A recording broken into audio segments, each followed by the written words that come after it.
Good morning. This is the New York City Board of Standards and Appeals review session for January 10th, 2023. Please be advised that no public testimony will be permitted during the review session, so please don't raise your hand. We will begin with a decision case from yesterday's calendar, January 9th. It is 2021-23 BZ, 2315 Avenue West, Brooklyn. All right. The applicant submitted the corrected set of plans and associated documents. I looked through it. It seemed fine. So specifically, the revision was with regards to the way the planting area in the front yard had to be measured. So I'm satisfied with it. Commissioners, do you have any questions or comments? Did you have a chance to review it? You had a chance to review it and you have no questions, comments, right? Okay. Okay, so then I make a motion to approve with the following conditions: that removal of exterior walls and or joists in excess of those indicated in the BSA approved plan.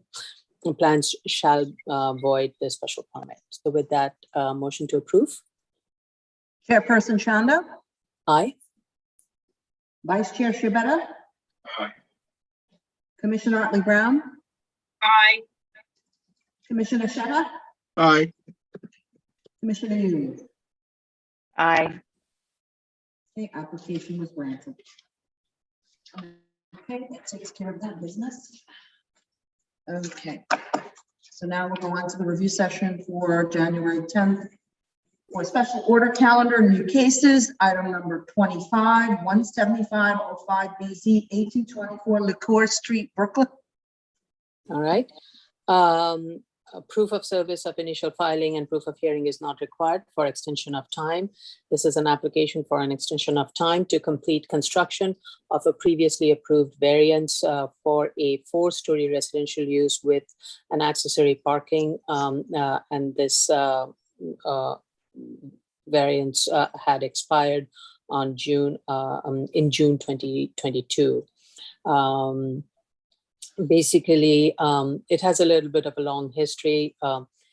However, I think the project had significant amount of delay because of various issues associated with securing proper agreements with adjacent property owners, and then issues came about with regards to the contamination of the soil, and that required a different method of soil disposition, and then also with regards to discovering a high water table than what was assumed.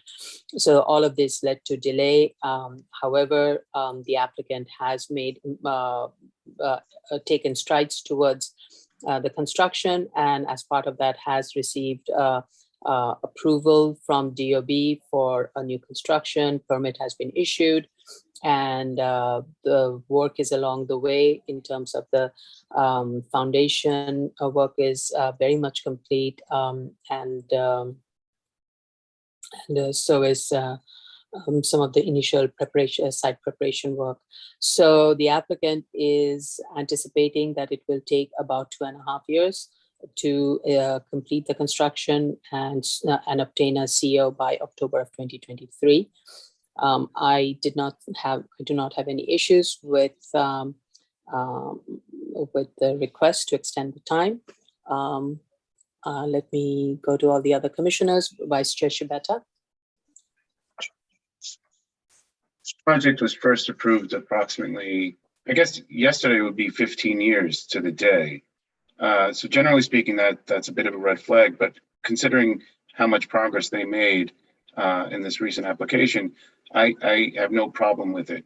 I do want to note that the timeline seems a little tight, and I would be in favor of giving them additional time because 2.5 years just seems to be cutting it very, very close, and I don't want them to come back for, when they have 5% or 2% left to the project. So that would be my only comment. I think, and this is the part, if our executive director can remind me, I think there's a certain amount of maximum period of time that we can grant the extension for. And And I think, sorry. Did anybody have a, okay, no. So I think it's, is it 4 years is the maximum? I thought it was 4 years. Yeah, Yeah. if this is an extension of time to complete construction, which is a statutory requirement, Right, they're 4 years. right. So they, and I think the applicant is requesting about, well, it's saying certificate by October 2023. That's this year. So I don't know if that's even realistic. Unless I typoed it, I mistyped it, my notes. I would be okay with granting it for all of 4 years, just to be on the safe side and make sure everything goes well. Yeah. Right. That would be consistent with the way we've approved many before. Yeah. But could it be 4 years even if we're granting? They are asking us to grant from the date we vote. Could it be 4 years from the date we vote, or could it need to be 4 years from the application date? Yeah, I think the date we vote, that's my understanding. I could be wrong. Carlo? Yeah, I think we have the discretion to do it by vote, but I'm gonna Yeah. let our deputy counsel address this. She's has her Hi. hand up. Yeah, so Mr. Costanza is correct. We have the ability to grant up to 4 years, and from the beginning date is generally set by the chair upon reading the conditions. It can be from the date of the grant. It can be dated from the previous expiration, which may not be useful here, but it is, or the date of the resolution issuance. So it is up to the chair. Okay. Perfect. Okay, thank you. Thank you, Deputy General Counsel. Commissioner Otley Brown. I have no additional comments. Okay, thank you. Commissioner Shetta. Thank you, Chair. I just want to correct the record. The building is 3-story, not 4. I believe it's a typo in the heading for the project. Okay. I just looked at the drawings. Thank you for letting us know that. You're welcome. And yes, I totally agree that that project was like quite some time was like through tough times, ranging from contamination that they were not aware of to like unforeseen subsurface conditions, and have to redesign the foundation system. My understanding is that the foundation was about to start, and then they were surprised by the higher groundwater. So I do understand that based on the statement of facts, it indicates that the development of the foundation design is currently in progress. I believe there is a typo in the statement of facts where it says a delay in establishing contact with the adjacent property owner and negotiating terms for the required licensing agreement. I believe it's access agreement.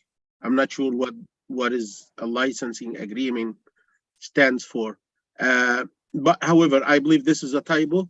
I don't have any comments on the project, but I do have some disclaimer.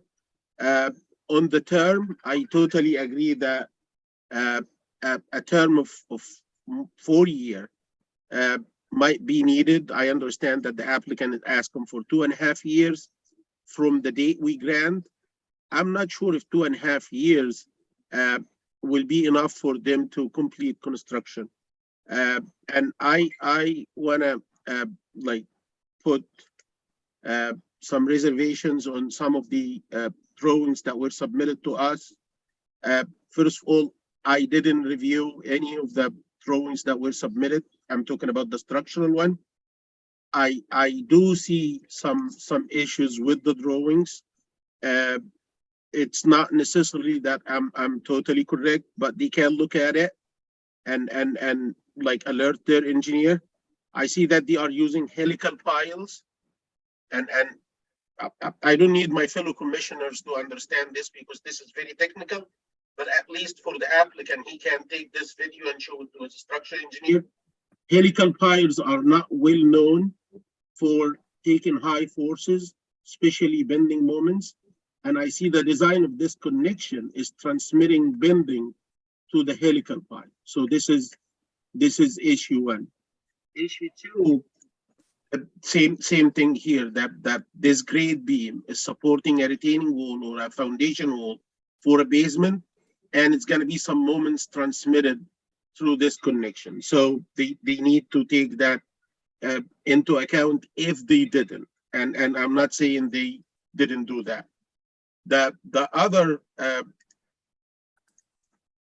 issue I see in these drawings, if you look at this connection, usually structural engineers do not do steel splicing like that. I'm talking about this angle. You see the bar here, it goes up directly. Usually what we do, we take that bar and send it straight, probably bend it down, and this bar goes inside. But splicing steel like that, this is not the way it's done.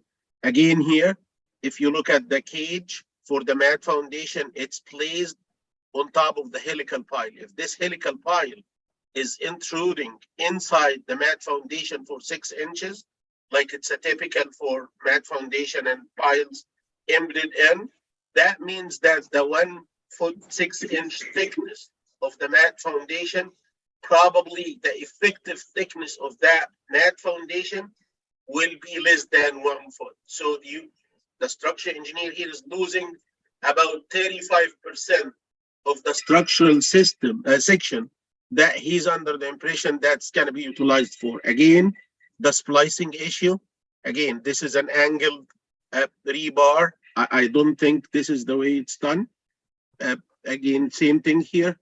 They need to take a look at these. The reason I raise these issues actually because I'm very sympathetic with the project that was hit by many delays over the span of whatever since we approved this project till date. So I wish them luck, and hopefully they're gonna benefit from what we raised. Thank you.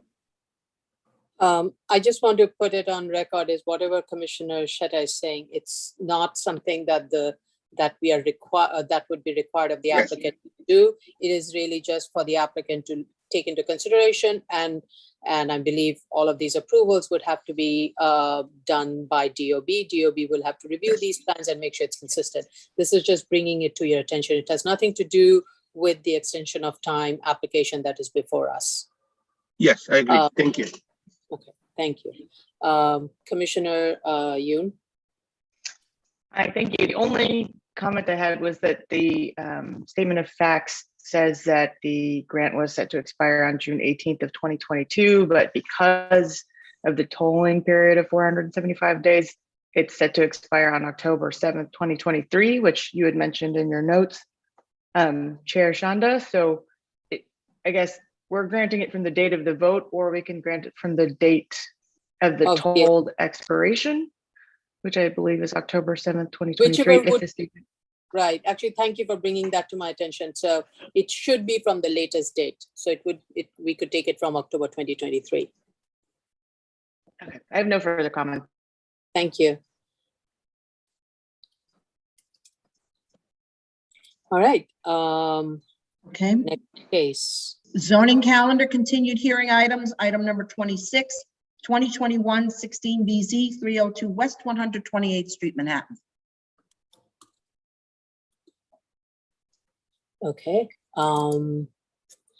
Just scrolling to my notes. The application was last heard on October 18th. The outstanding issue is the proposed cost associated with modular construction that is causing the hardship. The applicant was asked to use conventional construction cost estimate for the as-of-right and proposed, and to confirm if Marshall and Swift can be used for modular construction. Applicant has provided a copy of the email correspondence that the applicant's financial analyst had with Marshall and Swift team. And I, I looked through the Marshall and Swift documents, and I am of the agreement that there isn't a perfect fit of a modular housing sample that Marshall and Swift can provide for the kind of modular housing that is being proposed here. Most of the modular housing examples were for one-story detached homes and not really for modular apartment building kind of construction. So the applicant was asked to provide a conventional cost construction. The applicant has provided that for as of right and the proposed, utilizing the Marshall and Swift value service, and also compared that to the McCulkin's cost estimate for the modular unit. And of course, based on the Marshall and Swift, the total price for the as of right and for the proposed, both of the construction cost comes down. No, does it? It goes up actually. It goes up, but the differences in terms, and both of them have a return, but the return margin is lower for the as of right versus for the proposed. I think the details of the analysis, everything, I want to hear that from Commissioner Otley Brown. But based on my look at it and what the applicant is saying is that while both the conventional and the as of right and the proposed will have a positive return using the Marshall and Swift analysis, the return on the total investment is marginally increases for as of right and decreases for the proposed compared to McCulkin. However, the annualized return on investment remains low for both as of right and proposed. However, the annualized return is well below. Comparing that to the return on investment, that makes the proposed marginally more or marginally better. That's really what the applicant is stating. Applicant has also submitted the revised plan, providing the sellable floor area per unit dimensions, and also the clarification with regards to the portion of the zoning lot that is corner lot and interior lot, and how the yard are measured in the interior versus there isn't any yard requirement in the corner portion. Also, the applicant has done a very thorough title search analysis, and the analysis has been included in narrative in the statement of facts. So thank you for that. So with that, I want to go to Vice Chair Shibata. Thank you, Chair. Would you prefer to go to Commissioner Otley Brown for the financial analysis because they were requested it, or?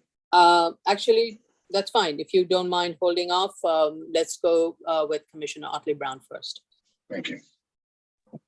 So where we left off, the situation with the financials was that the decision to have McQuilkin value for modular construction was inflating construction costs. And so my comment was that I felt that the construction costs were what was driving the scenarios to make it look as if the as of right was not going to be feasible or was going to be marginally feasible. And so because both scenarios actually did result in a positive return, to me, it was very important to have a very accurate assumption as to what the cost of each scenario was, especially since both of these projects are similar, one 6 stories, one 7 stories. That being said, we had a very detailed conversation about how modular projects cannot be valued well using Marshall and Swift, because they're kind of specialty boutique-y kinds of construction that Marshall and Swift does not adequately capture.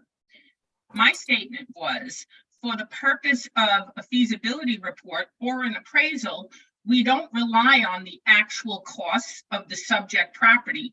Rather, we look at surveyed costs, what it would cost to build a project like this.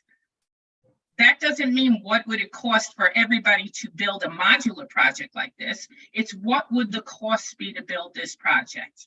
And so I said I wanted to see a scenario that used Marshall and Swift. I understood that Marshall and Swift cannot value modular projects properly. That was a given. However, I didn't want to have our variance case based on the inflated costs of modular construction, because number one, it should be based on surveyed average costs. And number two, once they leave here, there is no way to guarantee that they would use the modular construction that they were talking about here, because ultimately that's a function of their conversation with Department of Buildings.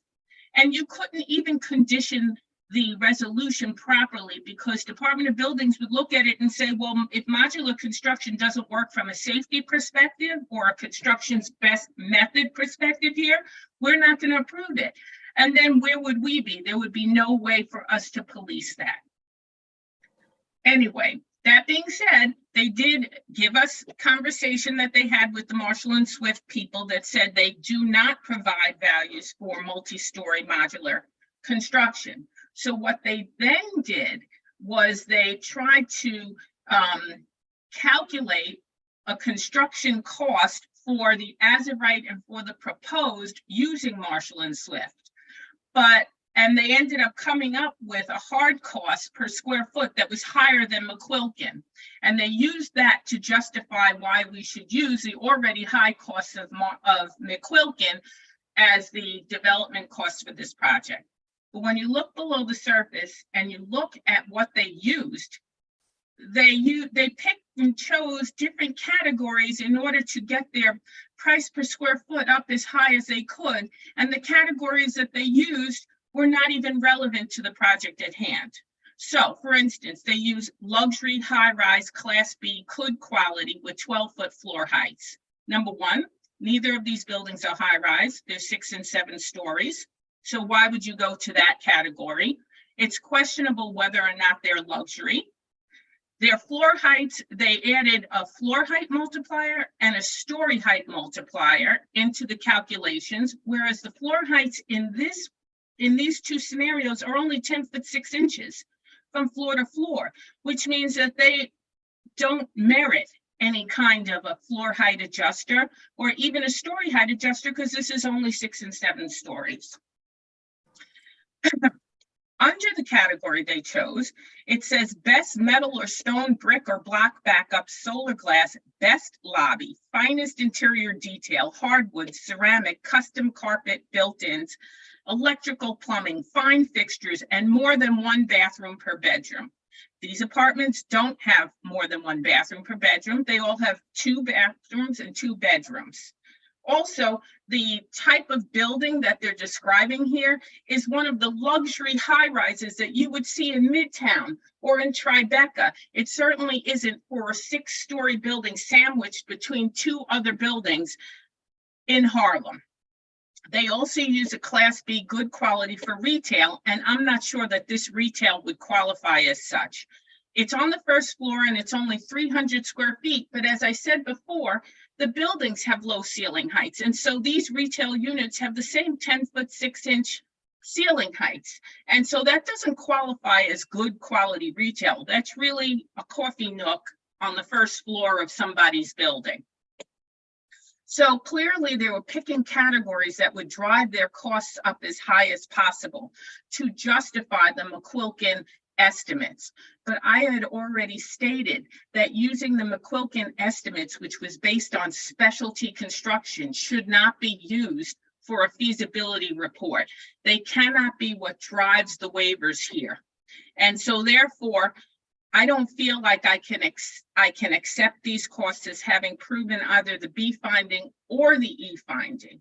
And I just want to say that the question of annualized return is low for the as of right for one reason. The construction period is 34 months for the as of right and 35 months for the proposed. Now that's a very long time to construct a 6-story or a 7-story building that does not have any subsurface conditions. If one only looks to a sister agency, the Department of Finance, their property valuation team gives 36 months of construction credit only for the most complex of Midtown office buildings. They don't give it for small residential buildings uptown. And so that should give you an indicator of the fact that the construction period they're using is inflated in order to make the annualized return look lower than it is. And I just want to say one more thing. If you take their hard costs that they have now, using Marshall and Swift of $519 a square foot for the proposed and $523 a square foot for the as of right, and you look at another case that is on this calendar, and you look at the construction costs that that case has, their hard construction costs range, their hard and soft combined construction costs range from $400 to $525 a square foot based on each scenario. And those buildings are far more complicated than the building here and have extensive subsurface conditions relating to contamination as well as water table issues. So I've just laid out how I got to my conclusion that I am not convinced by the financials here. And so at this point in time, I don't feel that they met the B&E, and I will be voting as such. Thank you. That was a very thorough thing. Can you just go over one question, one thing that you mentioned was that the construction period, which is, you stated that the construction period that has been cited for as of right and proposed, as of right is 35 months, proposed is 36 months, and how that affects the annualized income.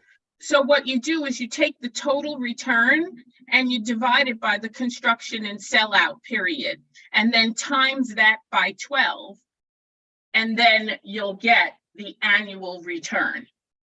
Okay. And so these returns, the total returns are higher than the 2.4 or 3.4 for the as of right and the 5.9 and the 6.54 for the proposed.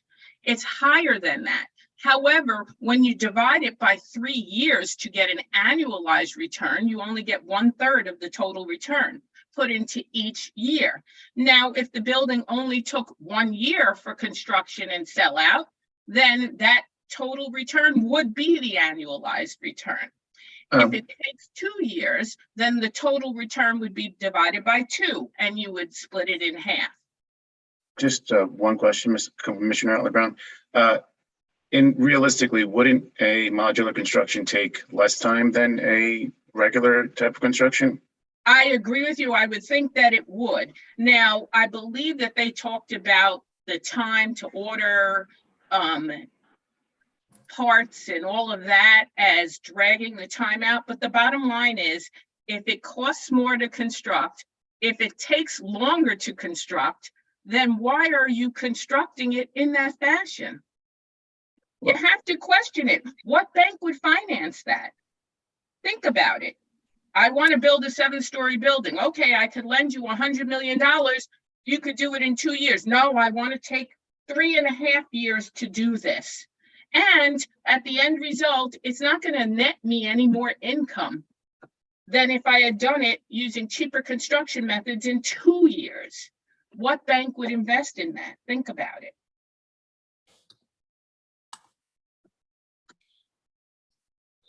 Yeah, I think I definitely do have, you've raised 2 good points. One is we are all of the understanding that modular construction takes shorter period. And that is, again, applicants should clarify, what do they mean by, what is in this 35-month construction period, 35 or 36-month construction period? Is it from the time when the modular units are in the factory being constructed to the time when it is all brought to site and finished and tied up together and ready for occupancy?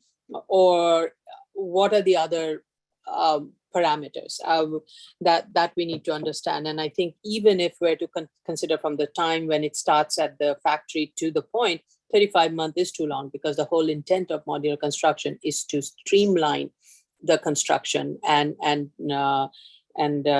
that is a question that the applicant should be ready to answer. And as you pointed out, if that month gets reduced, then your annualized return then starts increasing.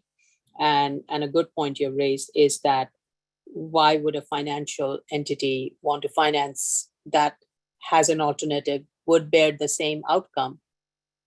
But so these are good questions, and the applicant should be ready to answer those questions at the hearing. Any more comments from you, Commissioner Otley Brown? I just want to remind everybody that we said this was the last financial. Yes. I hear you. Thank you. Vice Chair Shibata. So thank you. You both did state most of my notes. I do appreciate Commissioner Ollie Brown's analysis. And I do want to highlight just that the last portion of it with regard to financing. While I want to believe the applicant has this very noble intention of creating green property, I don't believe that a bank shares that intent when it's financing. So I look forward to hear their responses to Commissioner Ollie Brown's analysis. Other than that, I don't have any other comments. Okay, thank you. Commissioner Shekhar? Thank you, Chair. I believe we're back to square one. We're back to the question, why would you insist on using that modular construction thing? I'm not quite clear on the relation between the proposal, the modular construction, and the greenery of the construction method or the construction project. So I believe we need to have the applicant respond to the comments. And I believe based on the very thorough analysis that's done by Commissioner Brown, thank you for that. I believe this need to be the final hearing for this case. We need to, I am in support of closing this case by end of this hearing. Thank you. Okay, thank you. Commissioner Yoon? Thank you. I have a couple of questions, and I definitely don't have a handle on the finances as much as especially Commissioner Otley Brown, but it seems irrelevant to us whether or not they can secure financing for the project, right? That's on them. If we're trying to see if the variance is the minimal ask and if they really can't make Right. it work No, with what they have. It wasn't about that. It was just raising the question of why they would insist on using something that was not going to get them anything in the end. And talking about it in terms of investment was not whether or not we think they could get the financing. It was just another way of underscoring how questionable this approach is. Yeah, that makes sense. And I mean, as an architect who's, modular has always been somewhat interesting, but has had a lot of obstacles in America as over the past 20 years. And so it is an interest, they came here and they said they want to do this for X, Y, and Z reasons. That also seems like it's not before us to make a decision whether or not that makes sense, but it seems to be their passion project. So I don't have as strong an opinion about whether it makes sense or not to do modular, and I leave that up to the applicant. The question I had about construction time period is the only place I could find an indicator of time was in the financial analysis, or they indicate a development and sales period. Is that the same place we're looking? Because lease up time often in these financials does appear to be 9 to 12 months, depending on the size of the project. So if it's development and sales, I would like the applicant to clarify whether this 34 or 35-month period is meant to be some portion construction time, some portion lease up time, because that's often broken out in financial analyses that I was looking at.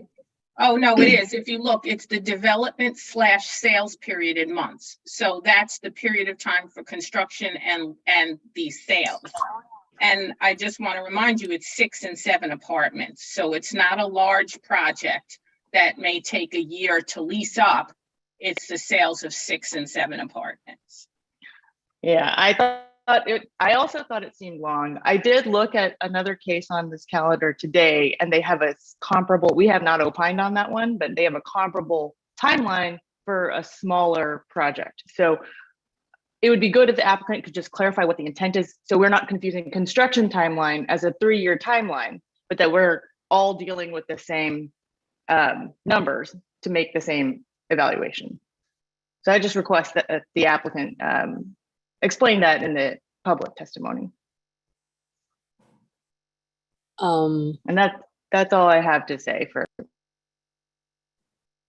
Yeah, I'm actually just looking at another case that the consultant, the financial consultant that did the analysis for on a case I think that we heard yesterday, to see what's the construction timeline that's been identified in that one. Because that's, as I think we're talking about the same project, as Commissioner Otley Brown pointed out, that is a much complex, much bigger project. And yeah, I don't quite see the sales, and I'm not 2024, actually 30 for that project. It's a very complex project with a lot of remediation, cleanup, demolition, and it's a high rise. So compared to that, to this project, yeah, 35-month for a 7-story versus a 30-month for a 22-story definitely begs the question. Commissioner Shada's hand is up, Chair. Yes. Thank you, Tony. Yeah, I wanted the applicant to clarify, other than the time span that he's indicating that the project would need to complete, if they can do it on the fly, if they take into account the comments from Commissioner Brown regarding the quality of the construction and the other factors that they factored in, Marshall and Swift, like the story the story height adjustment factor and the floor height multiplier, all these kind of adjustments, if they can do this on the fly and they can come up with an updated annualized rate, what would that number be? And I believe from there, I wanna get an idea by like end of this hearing today on 2 things: the discussion about the construction period, which I believe this is the easy portion of it, and then if they account for the comments from Commissioner Brown, what would be the updated annualized rate? And I believe if we get an answer to these questions, I believe we're going to have a more clear vision on which way we should head in this case. Yes. As you know, we had stated at the last hearing, this would be the last we are going to consider it. We've gone through many rounds of it, and we had given a very clear direction. So I hope the applicant is listening and comes prepared to the public hearing with an analysis that responds to the comments that Commissioner Otley Brown has raised. We are agreeing with, I'm agreeing with Commissioner Otley Brown, and I believe all my fellow commissioners are, is that some of the assumptions that's been made are inconsistent with what the proposed project is, and it needs to be revised, and the applicant should use this time to correct all that analysis and clarify why a 34-month is needed. I definitely, as I'm comparing this project with the other project that we reviewed yesterday, I definitely don't see the justification for such a long period for a 6 or a 7-story building on a 25-foot lot. So I definitely am questioning some of the basic parameters that's been used for the financial analysis. And we're all stuck there, and without it, we really cannot even go past the findings. So the project is at jeopardy. Okay, thank you, everybody. Thank you, Commissioner Otley Brown, everybody, for really looking through this so thoroughly. I appreciate it. Okay. Next case, please. Item number 27, 2022, 27BZ, 101 East 160th Street, the Bronx. This is the special permit for a school, Success Academy. Yes. Okay. The initial hearing on this application was held on September 13th. The applicant has provided its response to the comments that were raised at the last hearing. The outstanding findings were related to findings C and D, which was primarily related to school safety, noise attenuation, and also fire department had concerns with the fire access to the roof. And in response to that, the applicant has submitted revised documents. The revised plans that were submitted in response to fire department's comments, we just received a sign up from fire department. So that seems to be in good way along. The applicant has provided a revised school safety plan, which the school safety has reviewed and was okay with the revised safety plan. In the safety plan, the applicant, there was a question that was raised, especially with regards to the school's arrival and departure time period and Department of Sanitation's fleet movement. And according to the timelines, it seems they do not coincide. There is a different peak period for the school and different peak period for the Department of Sanitation. So this definitely does alleviate one of our concerns, which was the conflict with the lot of truck movement and children walking to and from the school. So that definitely makes it easy for us to kind of understand how the project is going to flow and not conflict with the surrounding uses. I do know that we are still waiting for Department of Environmental Protection, DEP, to complete its review with regards to air quality and noise, because whatever the outcome of that would be, if there is noise attenuation, the applicant is proposing some measure of noise attenuation along the windows that are fronting the roofs where the playground and landscape areas are going to be. But those need to be verified by DEP, and that may change some of the noise attenuation level and the air quality requirement. That would require revising the plans accordingly.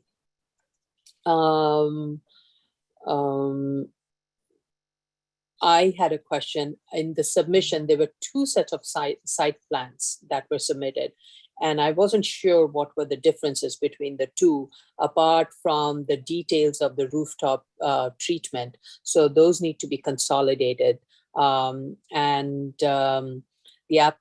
the plans, the applicant should indicate the proposed height and material of the fences around each of the rooftop terrace. I think in some of the plan, somewhere mentioned, somewhere not. So they need to be consolidated to make sure in the final submission of the plans, the height and material of the fences around each of the rooftop terrace, play area, and the site on each of the floor plan is indicated, not just on the site plan, but each of the floor area, and also the distance of the fence from the parapet. Those also need to be consistently indicated in all the plans. A question I had was, will these fences be providing acoustical buffer for the abutting residential district that is mapped along Girard Avenue? That is one question I had. With regards to the applicant has provided some clarification on the timeline of the brownfield cleanup. I believe it is underway. It has not yet been approved by DEC. Unless there has been any latest change, the applicant can update us at the hearing. And I wanted to know what is the projected timeline for the approval by DEC if it has not been approved. And it is my understanding the applicant is working very closely with all the relevant agencies to respond to all the environmental and traffic related concerns. So with that, let me go to Vice Chair Shibata. Thank you, Chair. I have similar notes. The only thing I would add is I believe that they stated, and it wasn't in the plans, it was only somewhere in the plans that wasn't consistent, but they did state that they were going to have a 10-foot high acoustical fence surrounding the rooftop passive outdoor space. Okay. And the only other thing that I don't think that we mentioned is we would have, we would need DOT approval for the pedestrian ramps that were proposed. And I think, and the sidewalk improvements, but I think we could, that's not something that we have to hold up the process for. So the pedestrian ramp would be along the corner, where the sidewalk improvements would be another corner, the pedestrian. Right, I believe that's become a DOT standard. Any changes now to the curbs, to the sidewalk, then all the ramps have to be consistent with the latest standard. That's my understanding. So those would have to be conducted, right? Yeah, those are my only notes. Okay. And we did receive a final EAS, if I'm not mistaken. Right. I did not see the note about the acoustical wall, and I don't know why it is only along is it the passive outdoor area or all outdoor areas? It's supposed to be surround the rooftop, the entire passive outdoor space on the rooftop. Well, some are active. Benke has a hand up. Sorry, Ms. Benke. has a Maybe hand up. Tracy can help us out. Yes. Yes, Ms. Benke. Sorry, I was just gonna answer the final EAS question. What was your last question before that? About the passive fence, the fence in the About the passive area. passive fence. So my question is the acoustical wall only around the passive outdoor area? Because there are active outdoor areas also. There is a soccer and there are a couple of active outdoor rooftop areas. So. Okay, I can check on that.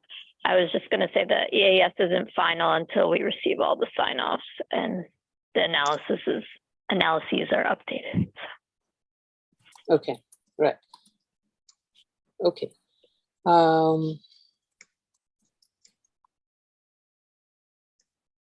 So yeah, maybe the applicant can clarify that as to the acoustical wall that is being proposed.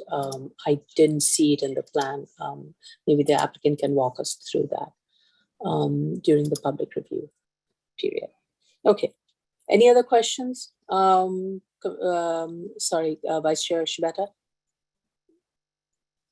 Nothing further from me. Okay, thank you. Commissioner Otley Brown? So my question previously had to do with the Department of Sanitation fleet and its movement up through those streets. And I was happy to see the response that the arrival times and dismissal times do not coincide with the movement of the trucks in and out of the garage. So I'm satisfied with that. And also the applicant stated that the Department of Sanitation New York sidewalk, I believe employee parking, which is like 90-degree angled parking that goes across the sidewalk, was going to be removed so that there would be safe sidewalk pedestrian access. And I definitely support that. However, I will defer to DOT's school safety on all of those issues. Yes. Yes, it is my understanding all the agencies are working together in addressing those. Thank you. Commissioner Shetta? Thank you, Chair. I looked at the submission. I see that they submitted a revised statement, facts and findings, revised plans. I see that they submitted a full EAS. They clarified about the staff members that's going to be assigned for each entrance. They also indicated that, or clarified to, I believe, DOT, that the Success Academies doesn't use school buses. I also looked at the email from the project manager that FDNY signed off on the plans that were submitted to them. So hopefully the EAS is going to be like finalized, signed off soon, and we move this case forward. Thank you. Yes, thank you. Commissioner Yoon? Thank you. I think the only question I had, in addition to what all the other commissioners have stated, is in the statement of facts, the proposed safety improvements that there used to be the installing school crossing signage at all four corners around the school, but that's been since removed as part of the proposed improvements. I apologize if I missed it in any other documents that were provided, but if the applicant could clarify why they are now not installing that additional school crossing signage. And that is all I have. Okay. Is it on all four corners or? It says at the northeast, southeast, and northwest. So maybe not the southwest corner, but no, they say it at all four corners. Okay. I think so. Okay. So the question is, why have they been removed? Okay. Yeah, perhaps they've maintained it. Yeah, no, they've been removed from all the surrounding intersections. Okay. All right. Thank you. All right, let's move on to the new cases. New cases, I'm calling them together, correct? Yes. Item number 28, 2021, 26 BZ, 12 Cole Street, Brooklyn. Item number 29, 2021, 27 BZ, 13 LaCour Street, Brooklyn. And 30, item number 30, 2021, 28 BZ, 375 Columbia Street, Brooklyn. Okay. We have received proof of services of initial filing and proof of hearings for all three cases. Community board voted to approve all three applications. The three applications are for a use variance to develop residential use in on three zoning lots that are zoned in in manufacturing zoning district. The subjects, all three sites, they're under common ownership, but each three sites are, and they are, while they're not contiguous, they're attached to each other. They are connected to each other, to be more correct. And the applicant is basically stating that, my notes just disappeared, I'm sorry, that as of right use on these sites, and the applicant provided an analysis on as of right, individual as of right uses on all three sites of a commercial, a community facility use, and proposed residential use for each one of these sites. And basically the proposal is for Columbia is a 4-story, 7-unit building. For LaCour, I think it's also a, just want to make sure I have it right. It's a 4-story, 4-unit. And for the Cole Street, it's a 4-story, 4-unit residential building. I think before even I get into the findings and all of that, my question is, the applicant in its analysis went from, we have three sites, it's under common ownership, they are connected to each other, but we cannot build anything on these three sites together. We are going to treat them as three separate sites, and therefore a three separate, when you consider these are three separate as of right sites, nothing is feasible, and therefore we are proposing the proposed residential. I think that's jumping too quickly. The applicant needs to first establish that if these sites were to be built together as one zoning lot, which they would qualify because they are attached to each other. They may not be contiguous in the way one typically sees on some of the sites that the applicant has indicated, but they are connected. And why an as of right use cannot be developed on these three sites. It could be combination of all commercial, it could be combination of commercial and community facility use, and then prove that why that is not viable, why that is not financially feasible. What are the hardships associated with building for example, a ground floor commercial with community facility use on all three, on the entire zoning lot, consisting of three tax lots. Why can't that happen? What is stopping that from happening? What is preventing it from building a reasonable building there, a development that will have a reasonable return? And until that can be established, I don't think the applicant can go through the next set of the proposed case, especially because we will get stuck with finding D. And that is, we ask for common ownership, and in this case, there is common ownership. And if the applicant can establish that all three sites put together when built results in more hardship and results in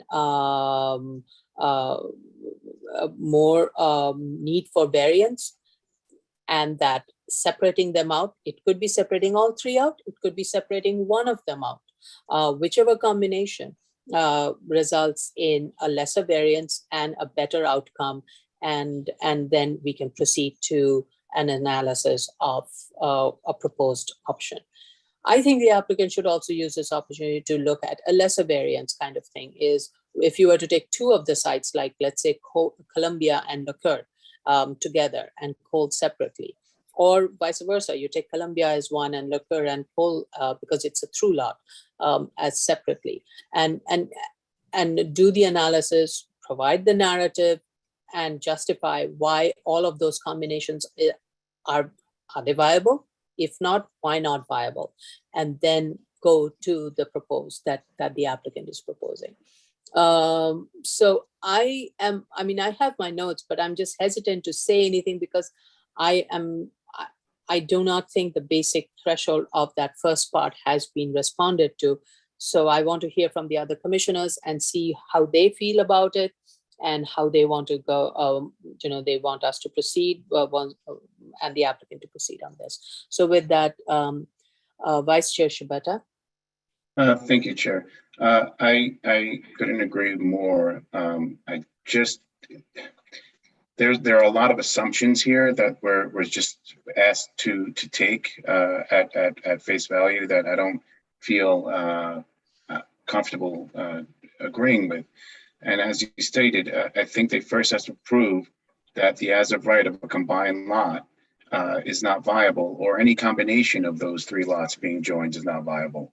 I do just want to add, the statements that they made that we have approved variances on this block or near this lot, that isn't very helpful to us because they're not talking about the very facts as to why we did. They have to compare and contrast this case to that case to say if there is any, because every case is an individual case. There's much more to this than just distance from your location. And I think that there's a lot of work to be done on this application before we can actually do a full review. They have to provide us with much more information. And I have nothing further to add at this moment. Okay, thank you. Commissioner Otley Brown. I agree with you that they should flesh out their argument and not just be conclusory in their statement. If it is true that you can't viably develop all three together as one property at the same time, then show us that, show us why. That means you're going to have to spend money and create a set of plans, and you're going to have to spend money and time and create a narrative that explains those plans, and then a financial feasibility study that shows why that just doesn't work. If we get past the A finding, I do have financial comments, but I'm willing to hold them to the next hearing because, as you said, the threshold is proving that the as of right won't work. And we have to consider, being that this is owned by the same owner, an as of right that constructs across all lots. Let me ask you, the financials that you have, will that help them in doing the financial analysis for a combined development?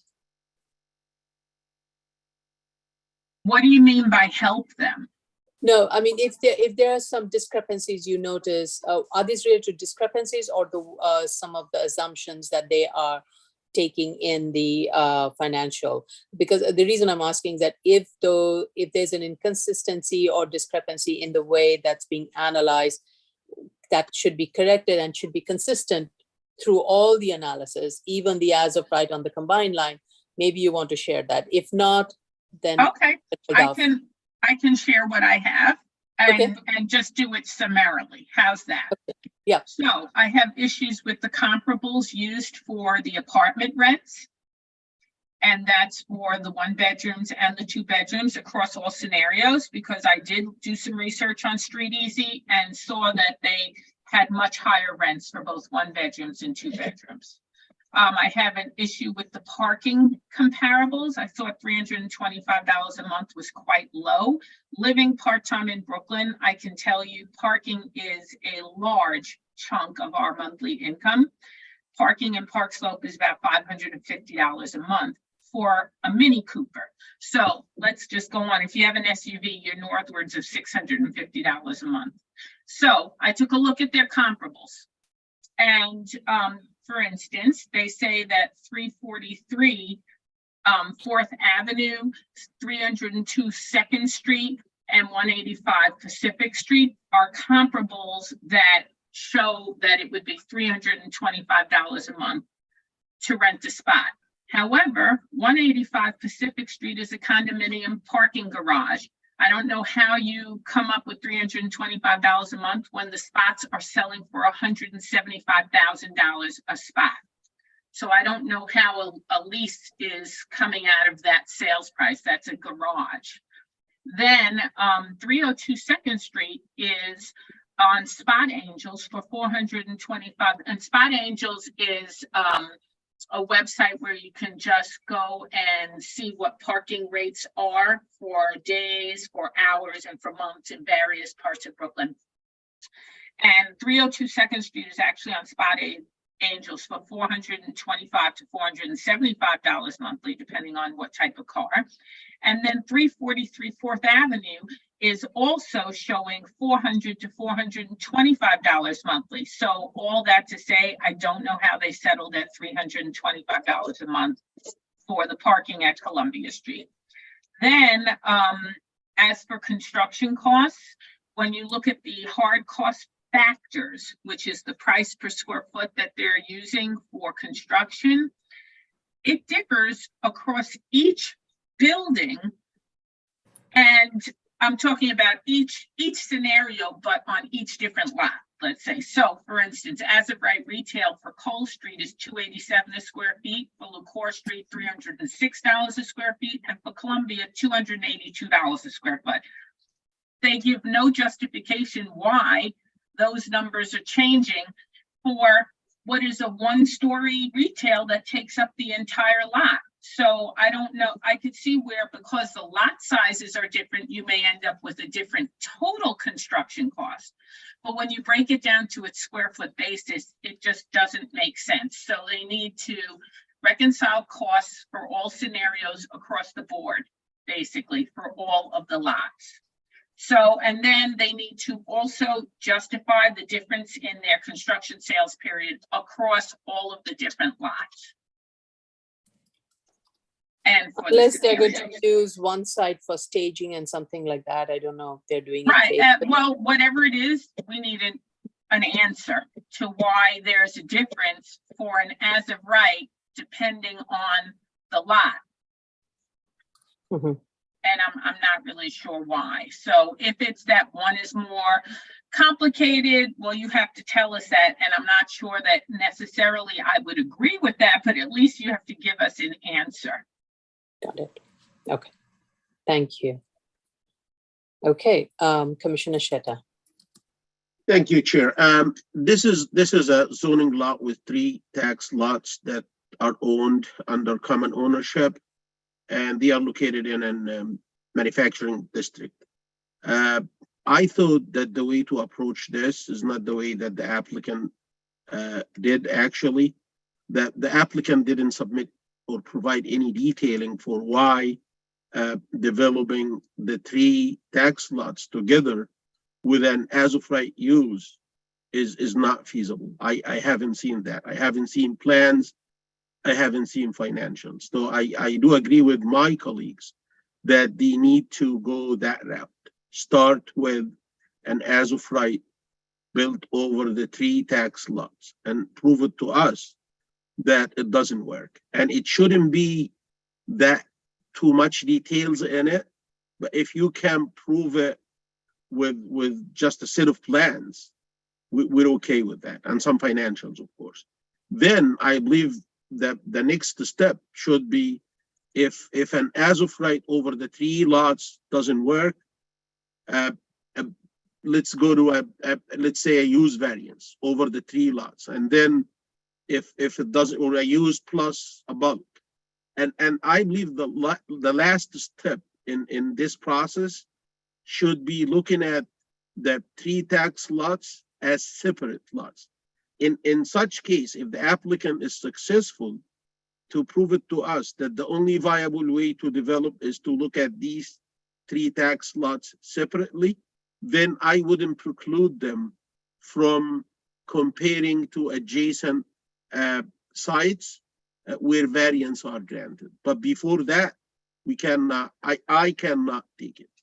On the financials, I do agree that comparing the construction cost, the hard cost for the 3 sites, you're gonna reach 3 different numbers for the price per square foot or for the cost per square foot.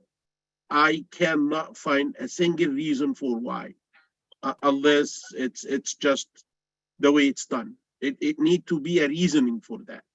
And finally, I do believe that the financials for the 3 applications are mixed up.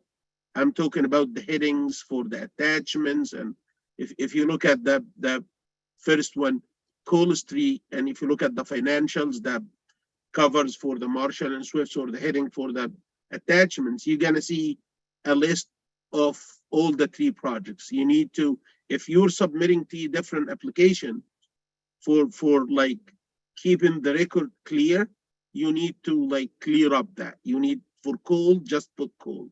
For Columbia, put Columbia, and so on.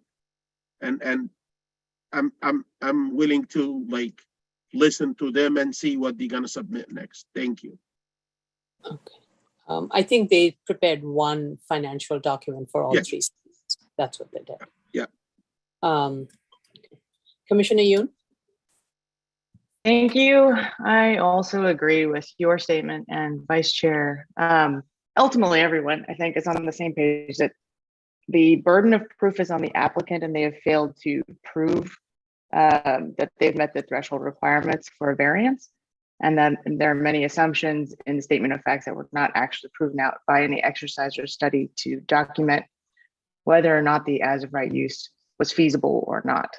So I think that they need to start from that beginning point and make sure that they go through all the steps to prove to us that this is worth considering as a variance, that it meets all of the threshold requirements.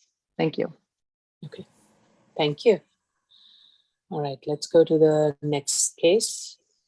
Item number 31, 2021-71BZ, 105 3176 Street, Queens. Received some comment letters. I don't know if the commissioners, it was distributed, if the commissioners saw them. We From the received, neighbors? combination, a multiple set of letters, Okay. which consist of letter of objection letters and also support letters, both. They were both included in it. So we have received proof of service of initial filing and proof of hearing. Community board has voted to approve the projects. As I mentioned, we did receive several letters of support and also opposition. Mostly the opposition letters raised concerns related to traffic, quality of life, parking, and noise. This is an application for a variance to the bulk and parking requirements to develop an as-of-right house of worship at the subject site. The applicant is seeking waiver of floor area ratio, lot coverage, side yard, front yard, height and setback, and parking requirement. This is a corner lot. The current, there is an existing house of worship, the congregants use, that is located directly across from this site. However, the current site is in a very, it's very tiny and has proven to be inadequate for its congregants to congregate, and oftentimes, as they have submitted photographs, that the prayers, especially the Friday prayers, are held on the street to accommodate their number of congregants that come to this site. So the applicant had been looking for alternate sites that would accommodate their congregants' need. And this is the proposed site, which is right across, which is but would need these waivers to accommodate the programmatic need the applicant has cited. So let me jump to the programmatic need. I think I completely understand the need for the expansion, and need to accommodate the current congregant is very clearly it's evident, and the need for growth is, of course, every facility has to factor in the need for growth, and that definitely under the current location, it's not possible. So factoring in the current capacity and the growth, the justification for additional space for over 160 congregants, all the statements are there. However, I'm still trying to get more clarification, and I think the document failed in that regard, is that it did not provide a very clear and succinct justification with regards to why, because there were too many numbers, and I was trying to figure out what is the actual number that the facility is trying to accommodate. So as I understand it, the absolute peak number is every Friday. That is the peak number of congregants that will congregate at a given time for one prayer. Whereas the special religious occasions, during special religious occasions, the prayers are held in several prayer sessions are held, and the grouping of the prayer sessions would be limited to 450 person per session. And that way, with the projected growth of the congregant to 830 plus or 1,000 could be accommodated by breaking them up into 450 per session for special religious occasion. What to me is not clear is what is the actual number, what is the projected number of people that will be coming for the Friday prayer, which is a day every Friday at a certain time. The congregants gather for the prayer, and this is a very critical prayer time period. And to me, from the analysis, it wasn't clear what is that number and how that can be accommodated. And the reason I'm asking this is I'm still trying to understand why the entirety of why is the third floor needed, and that too, why the entirety of the third floor is needed to accommodate that growth. Because as I see it, you have the multipurpose room in the cellar. First, you have the ground floor, which is the main prayer room. Then there is a second floor.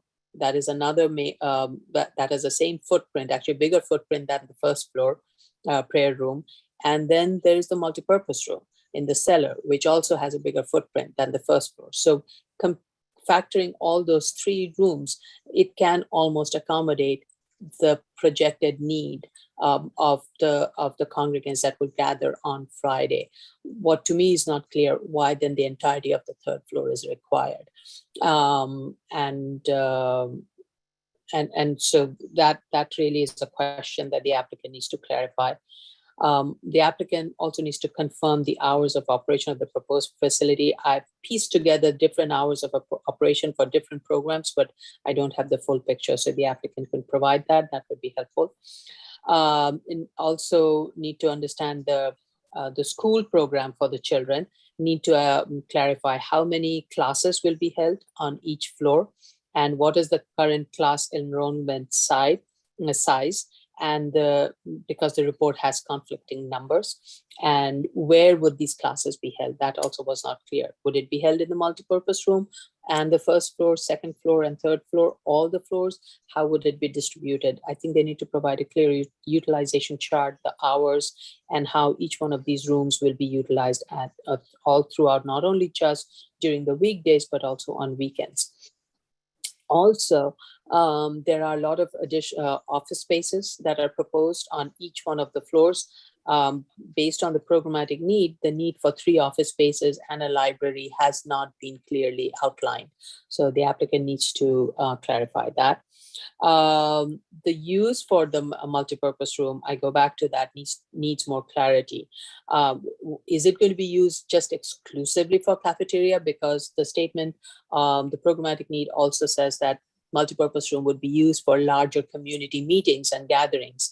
So need to understand how frequently that's going to happen, how often, and when would that be happening, and if that, and can the multipurpose room be used for other uses, like for prayer period during the Friday prayer, for classrooms, and would it be used for any other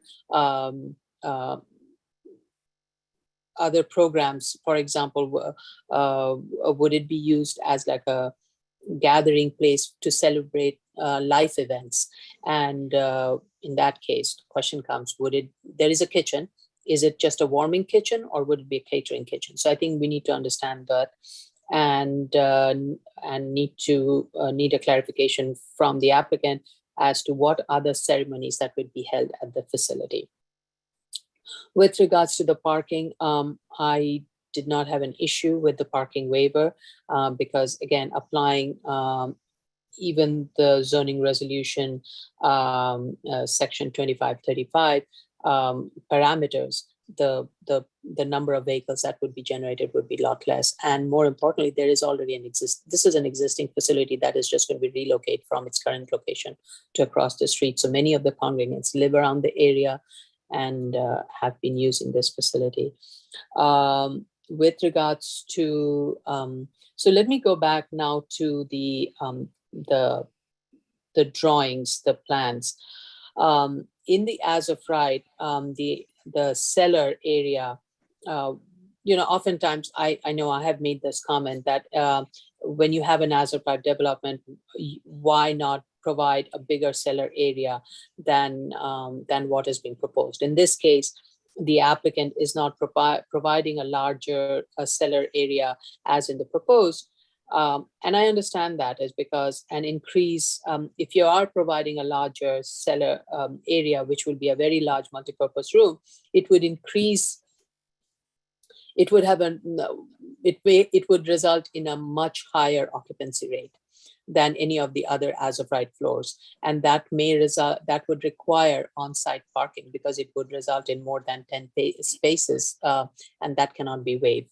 So if that is the reason for maintaining a smaller cellar place because you cannot provide parking on site, clarify that in your argument for why you're proposing a smaller cellar space to come, so that you do not, because alternatively, if you were to provide a larger occupancy space, then you would have to provide parking on site, which you cannot facilitate.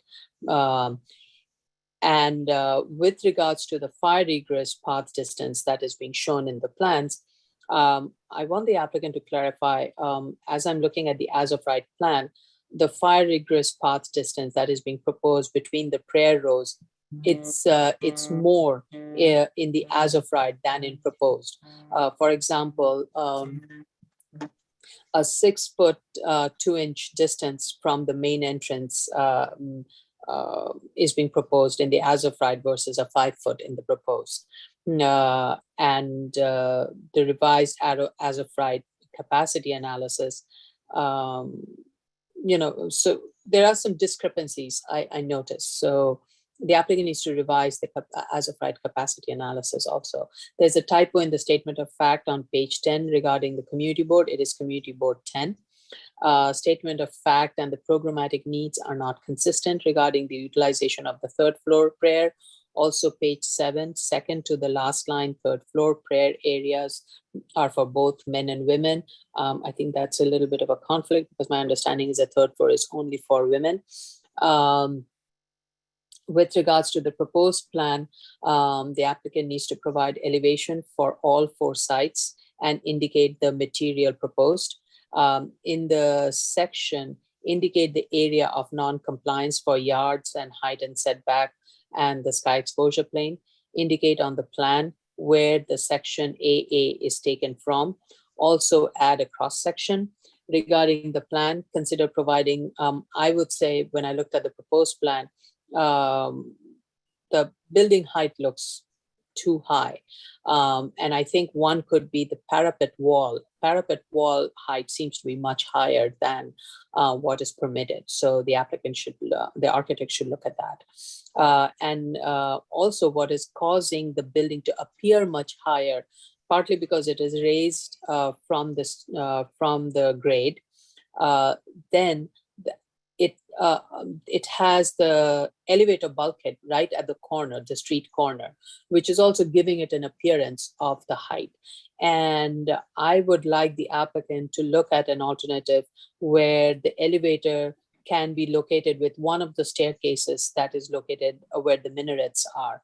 And that way you eliminate an additional bulkhead and can be consolidated with the bulkhead of the stair and can be behind the minaret. And this way it will not be visible and would reduce the building height.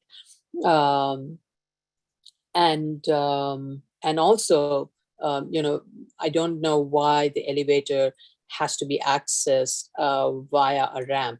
The elevator can be accessed from the street level. It can rise up half a level and then provide access to the first floor and then go up to the floors above. And this way you can eliminate the need for a ramp at the street frontage.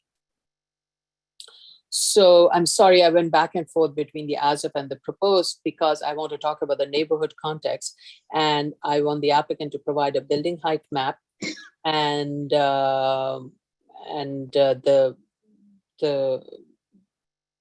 as I said, from a neighborhood context, the building appears to be much taller, and it could be addressed through the parapet height wall should be reduced, and look at ways to address the elevator bulkhead. Either relocate the elevator to a different location, or look at an elevator that has a much lower bulkhead. The questions regarding the lot line treatment has not been responded through the diagrams. It is not clear how the lot lines are being treated. What kind of fencing is being proposed? What is the height of the fencing? The planting that is being proposed along the corner front yard, along the front yards. It's a seeded area. I mean, that is, first of all, it's outside the lot line. The applicant should provide greening within the lot line in the front yard, and the rendering of the proposed, the rendering and the proposed site plan with regards to the greening is also not consistent. And I think by allowing the elevator to be accessible from grade, you eliminate the ramp, and this way you allow for more greening on the lot. Those are my neighborhood character questions. With regards to self-created, the applicant needs to provide a title of ownership chart, and the minimal, it's not there yet because the applicant needs to clarify the programmatic need and the neighborhood character question. Vice Chair Shibata. Thank you, Chair. That was very detailed, and I don't want to be repetitive. I think the applicant has proven that they have a need for a larger building, in that they can only accommodate 143 congregants as of now, and they have 865 congregants with 424 congregants that currently attend Friday afternoon prayers. And I think they supported that by submitting a form, actually, a letter in support where they had multiple signatures of which I would assume are the congregants that want to that approve this project. That being said, for us to arrive at an A finding, we need to, the programmatic needs study needs to show how each and every room and the space within that room is necessary to fulfill the program that the House of Worship is seeking to execute. Now, I agree with you. They completely they failed at that. There was no explanation as to the 3 office spaces, the need for the library. And I also found the issue with which number are they using for the congregation moving forward in their growth analysis. It seemed like that number was changing, and that needs to be clarified a bit more. Further, for me, they would have to do a very good job at that programmatic needs study to justify a 3rd floor, because from what I see so far, I don't see enough support for that 3rd floor in what they provided. And if that's relevant with regard to the neighborhood study and the C finding, because it's a significant factor in height, which would have an effect on the neighborhood as a whole. The other notes are all would be all repetition, so I have nothing further to add. Thank you. Commissioner Otley Brown. So I actually have a specific question about the minimal variance, because I do feel that this congregation is in need of more suitable quarters, given that they are actually worshiping in the street. And I'm also aware of the fact that, and this is from a previous case, that on Fridays, the need to worship is so strong that even if you're not a formal part of the congregation, if that time period, I believe it's like 2 o'clock or 12 to 2, happens to, come about and you're in the street, let's say you're driving a cab or you're working nearby, you go to the nearest congregation to pray. You don't worry about trying to get back to your home congregation. So I do understand that there are going to be visitors here. But that being said, 865 congregants in the congregation and 424 go to the Friday prayer service. That's 49% of the current congregation. If you project to 10 years from now, when they say there's going to be a total of 1,055 congregants, and you apply that 49% factor, which is going to give us the amount of people who are likely to show up on Friday afternoon, you only get 516. And right now, the way in which the building is designed, they have 3 worship rooms on the 1st, 2nd, and 3rd floor that accommodate 740 worshipers. So are they ever going to need that amount of worshipers? And is there a way to lessen the room on the 3rd floor that would in turn minimize the bulk on the 3rd floor and make this entire building not look so imposing in the neighborhood? So that's my question. Thank you. That is a very interesting way to do the numerical analysis. Thank you. Because I was just struggling with all the numbers and trying to figure out like what is actually, and what I found interesting is that the applicant was very clear that on special prayers, the total number of capacity per prayer session would be limited to 450. So I was wondering, why is it being limited to 450? What is driving that number? Is it fire code? What is it? Because if it is fire code, that would apply for the Friday prayer too.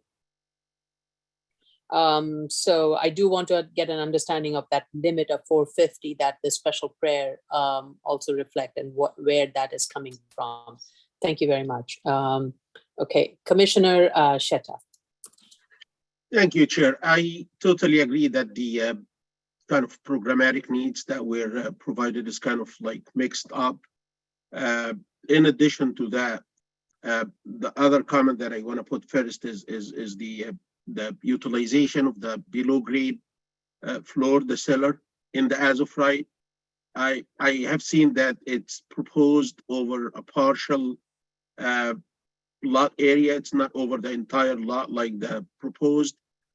I believe the reason for that was a structural, but I do believe that with some structural design, you could utilize the entire lot as a cellar, and in the meantime, sit back and build the first floor on a portion of the lot. It's not the mission impossible. It's doable. It might need some effort from the structure engineer. It might need some sort of like a tweak in the construction methodology / approach, but it's doable and we have seen it before. On the programmatic needs, my understanding is that they are saying that currently they have over 865 congregants, and they said they grew from 1998 from 180 to 865 today. Currently at that location where they utilize for worship, they are talking about 4 prayers, and I believe this is true. I've seen locations during Friday prayer that go to 3 and 4 Friday prayers. They are talking about 143 congregants. If we multiply this by 4, I believe it's going to give us something on top of like 550 or so, on the order of 550. If they're going to be allowed to expand and build up a bigger place, I believe this worship location is going to be more attractive. Probably it's going to like give them some chance to attract more congregants. I understand that they just utilized in their programmatic needs the worship events that pertain to Friday prayers, which occurs every week. But I do believe that it might be helpful for them to talk about Ramadan. Ramadan is about 30 days. It happens every year, and in Ramadan, you don't have a chance to hold more than one prayer event. It's not going to be like Friday where you have a prayer and then you wait for like 15 minutes and then you have the second one. In Ramadan, it's all in once. And I believe if they're going to have that kind of like the numbers they are talking about, which need clarification, in my opinion, we need to know where this 865 number, how was it reached? If they're going to have this kind of like number of prayers, and if you factor in the growth over 10 years, I believe they might need the 3rd floor, if not like over the entire footprint. It at least is going to be partially.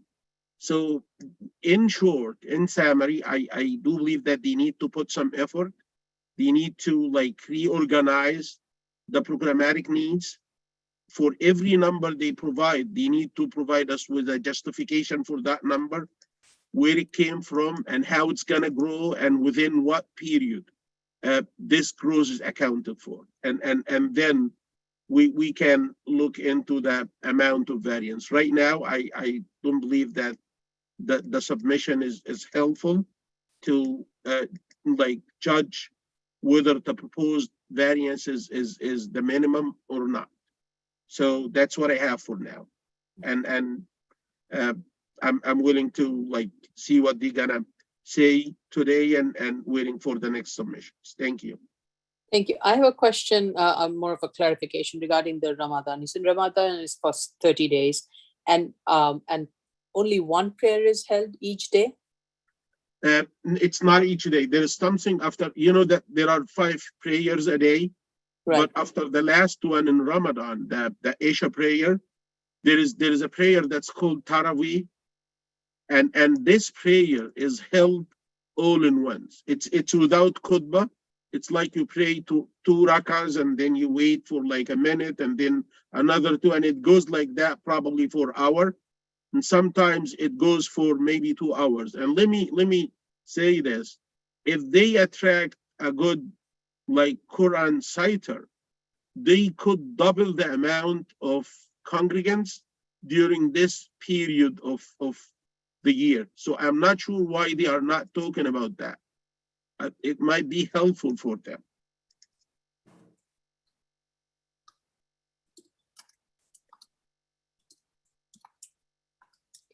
I think most of the applications related to mosques that we have received, the programmatic need has focused primarily on the Friday prayer, and then just kind of under the special event, it talked about and which I'm assuming is Eid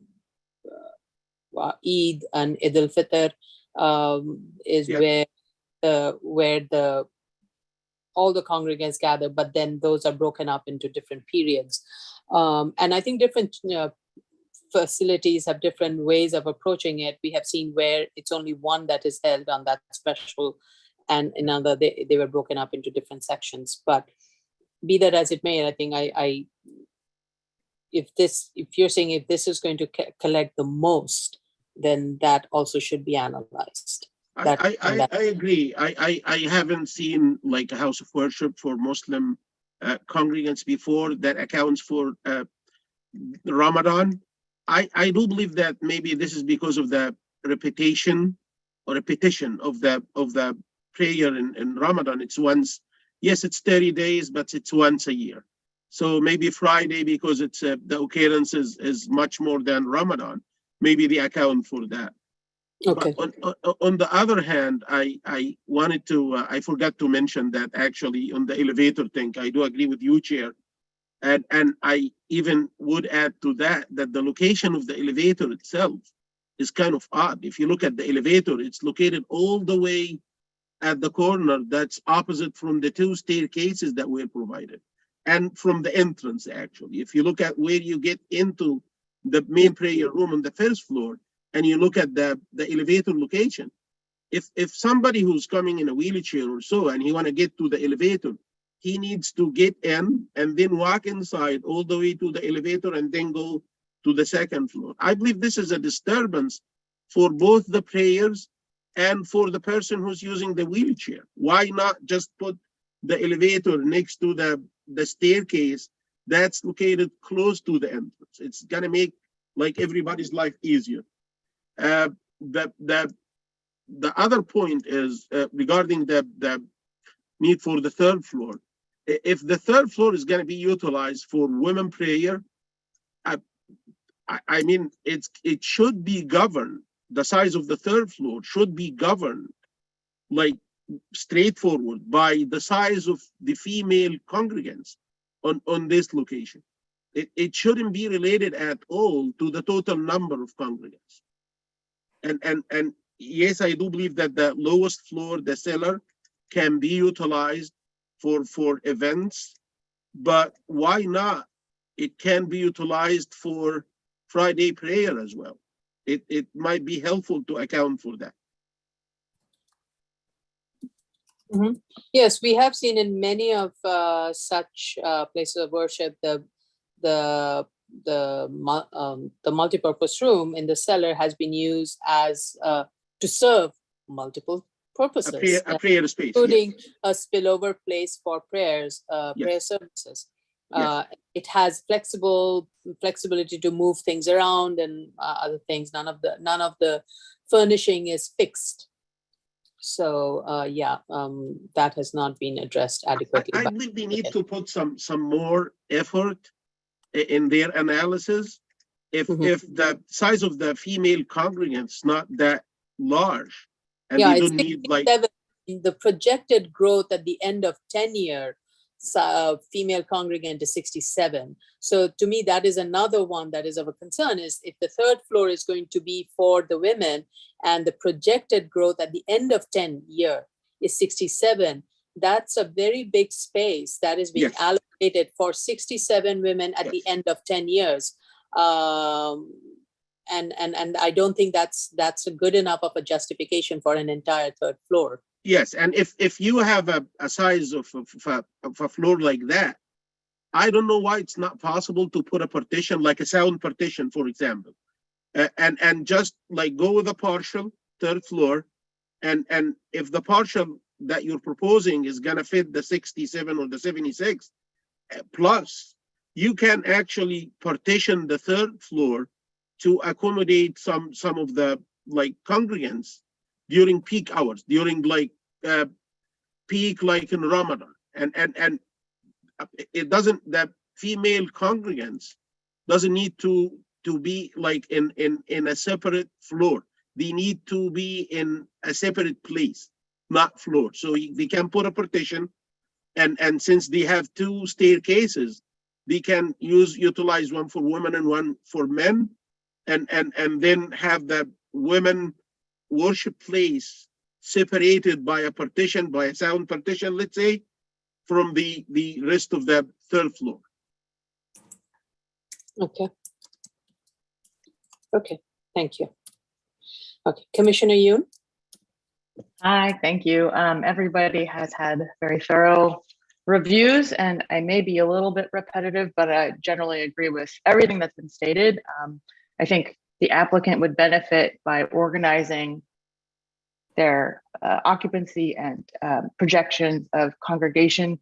There are a lot of inconsistencies in the programmatic needs study, but also in the statement of facts.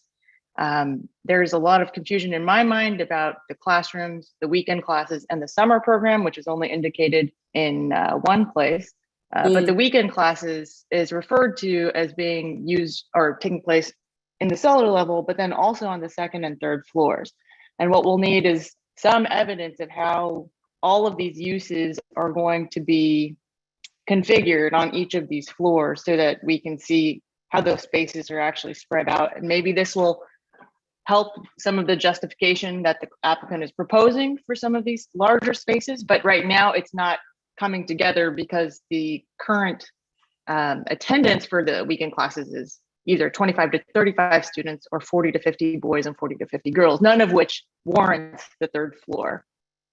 All I'm saying is that it's all very confusing and it's not helping make the case for the congregation.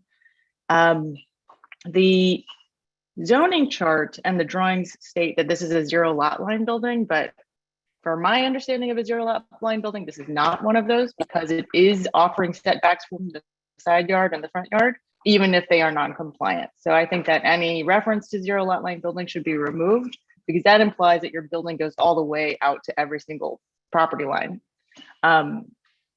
The side yard study is provided, but it doesn't really show the degree of non-compliance of any of the neighboring lots. It in fact like masks over all of the lots that have non-compliant side yards. So it's hard to tell or ascertain the degree of non-compliance, which is sort of the point of the study. Also, I think we need a front yard study given that this is a corner lot and it's requesting waivers for front yards on both sides. In the neighborhood character analysis, the statement of facts states that the neighborhood is full of 3 to 4 story buildings. I think it says it's replete with them, but as I look around on Google Maps, it's not so clear to me that that's the case. So please provide some sort of study that shows that that's the case. Right now, I see a lot of 2-story residential buildings in the immediate surrounding context. Yeah. For E, the minimal variance, I agree with Commissioner Otley Brown that there is some you provided a lesser variance set of drawings, but you don't include any kind of setback option for the third floor where it actually falls within the sky exposure plane. So there is a height compliant version of this that goes to 3 stories that gives you some room for that third floor, which again is not currently justified in the programmatic needs study based on, the current size is not justified. The one thing that I take some issue with is, or at least I would like to discuss for argument's sake, is the car parking and bike parking waiver. The bike parking is related to the number of cars that are needed. So there's no bike parking required if there's no car parking required. The study clearly shows, the traffic study clearly shows that 96% of surveyed congregants, which is I think somehow like over 400 of them, walk to the current location. But there have been a lot of letters of support and there are some letters of objection. The consistent complaint in the letters of objection is traffic and parking. People blocking their driveways, people blocking their intersections. So I think that we should discuss the parking waiver given the size of the congregation, even if it's just a small minority of people that are parking there. One of the calculations used in the statement of facts cites 2535 in the zoning resolution and is stating that you base this parking calculation on the largest assembly room in the proposed project. of course, if you take it literally, then you only size it based on the largest assembly room. But the intent of this site is to use multiple assembly rooms for the same event. So the intent of it is that you would take the biggest gathering that's going to happen at this place and calculate the parking based on that. Maybe they can clarify the total number of congregants, as chair you had asked for them to do at the maximum kind of Friday prayer session. But the premise of the calculation, I guess I would like to discuss further, because I do think that parking could be a concern. Excuse me, Commissioner Otley Brown has her hand up. I think Yeah. she wants So to I respond to just want to quickly address this, because this was actually not this particular case, but a similar case was an appeal before the board on how you calculate the parking requirement and how many spaces you would have to provide for a house of worship. And I believe it was in Canarsie or Southern Brooklyn, Dyker Heights, where this case came up perhaps about 12 years ago. Goldman Harris case. It was an appeals case because they had appealed that the applicant was not providing parking, and it was. Is that Voorhees? What? Voorhees. It was the Voorhees one. It was the Voorhees one. Yeah, I don't remember the exact She address. said they. But basically, the zoning resolution states that you calculate a parking requirement based on the largest congregation worship room. And that is the standard that you apply, even if it does result in a parking shortfall of on-street parking. It's just the way in which it's done, and it was actually underscored by us when we voted to grant that appeal. We voted to deny the appeal of the project. Right. Okay. All that. So is this only a so much parking waiver? Is this So actually the a way- parking waiver then? So the way it is, what we do is, if this were to be an as of right, let's say if this were to be an as of right place of worship, and it would have resulted in a parking requirement, then that place of worship, that house of worship, can go to, pursuant to ZR 2535, can go to the City Planning Commission and get a chair certification applying the same criteria that the applicant here stated, that if they were to go there, this is how it would be waived, and we're applying that same criteria here. So it is just kind of a way to show that they would have met the City Planning Commission criteria. Even if, let's say, after we granted, we said, okay, go get a chair, sir, kind of thing. So, and I think it also goes back to what Commissioner Otley Brown said. It's the, first of all, the rule is only the largest occupancy. So we don't look at the totality of it. It is the largest that is looked at, and that's what the zoning requirement is. I think what, and I cannot speak, and I'm trying to go through like why that may have been required in the zoning resolution. Other than the fact that typical utilization would be that one room. It's only in non-typical period is when you will have all the, it's like the worst case scenario, Christmas time, everybody goes to the shopping mall. But you don't design, you don't analyze it for that. You analyze it for the typical utilization.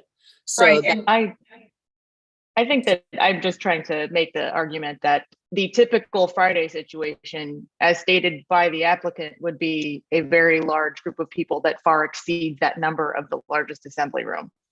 yes, But absolutely. that's the case across the board in any house of worship.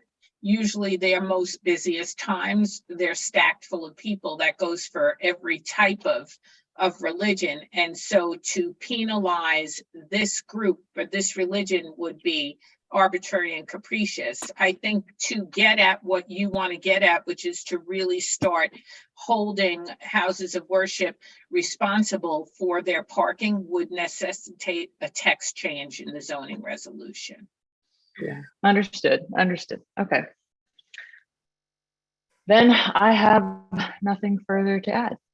Okay. Commissioner Shedd has his hand up.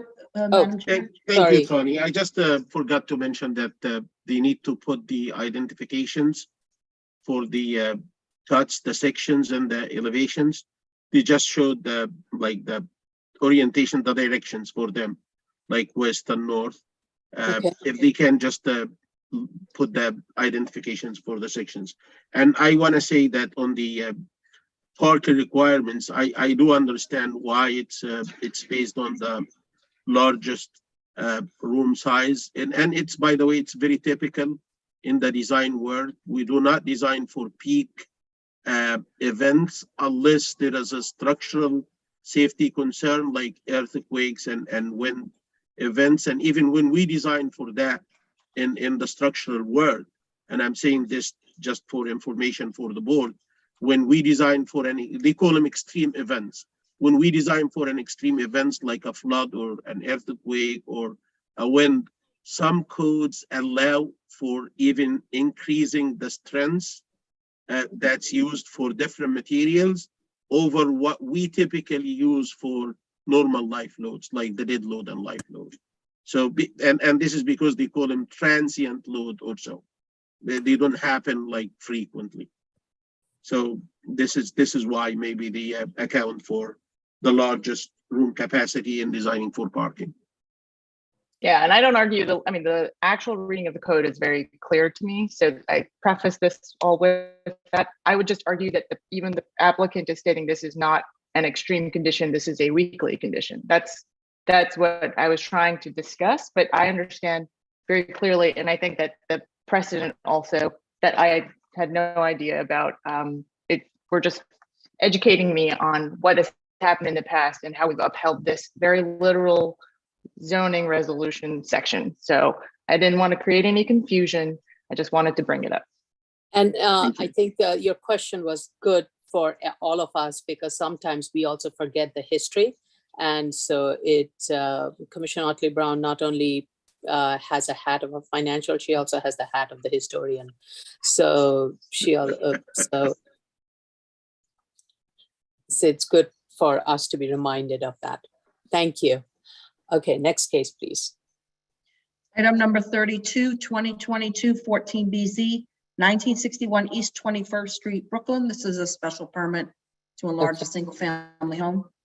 Okay, we have received proof of service of initial filing and proof of hearing. Community board has voted to approve this project. This is an application for a special permit pursuant to zoning resolution section 73-622 to enlarge an existing residential home and is seeking a waiver of floor area ratio, lot coverage, side yard, rear yard, and open space. This is an existing 2-story plus cellar detached home. The applicant is proposing an enlargement, which will result in an proposed floor area ratio of over 1 FAR. In terms of the basic threshold, the applicant is stating that 55% of the existing wall will be retained on the first and 50% on the second. So, and the first floor joist will be moved below.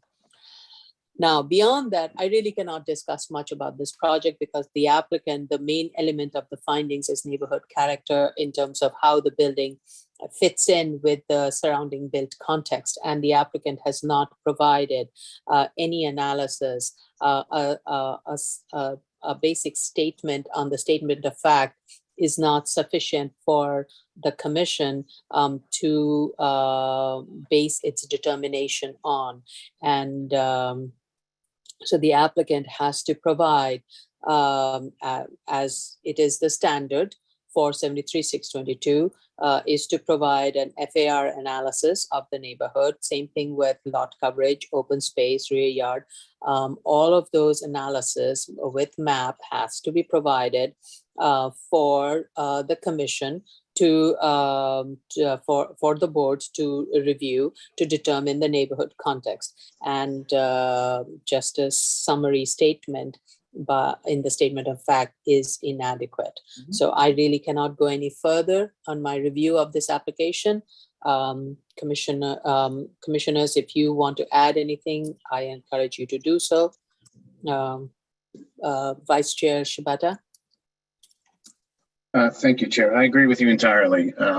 They just stating that they're keeping 55% of existing exterior walls on the first floor and 50% of the existing interior walls on the second floor, for a total 53%. In and of itself is not enough.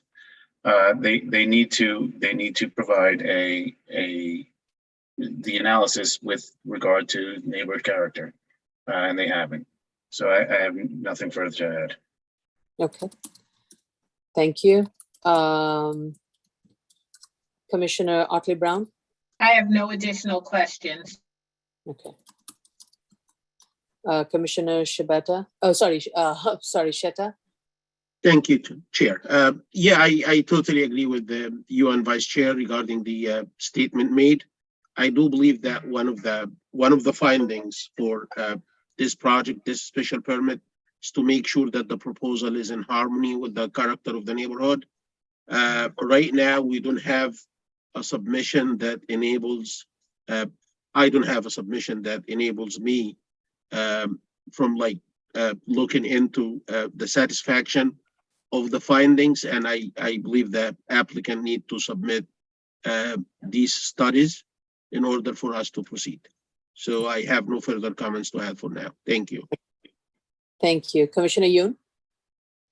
I have nothing further to add. Thank All right. Okay. So What, let's, this, this is- you done? go ahead, go ahead.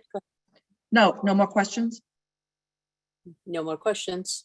Okay, so this this completes the public review session for January 10th, 2023. So here's a question. Do you want to take a lunch break now and then resume public hearing? Or do you want to take a 10-minute break, resume public hearing, and then we take a break at around 1 o'clock for lunch? Which one? Number two, Number two. Okay, so we take a 10-minute break and then we will take a lunch break after 1 o'clock. Okay. All right. So it's 11:57, so 10 minutes after that. Okay.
Commissioners?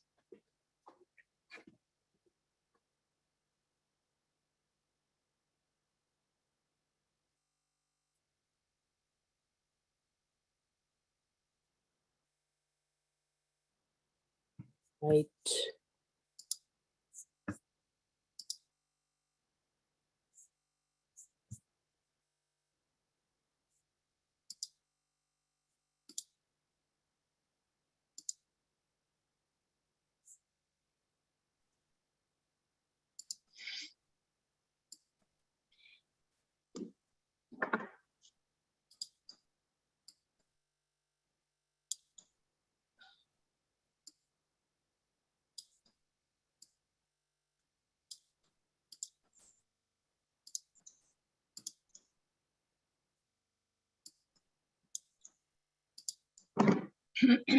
Okay.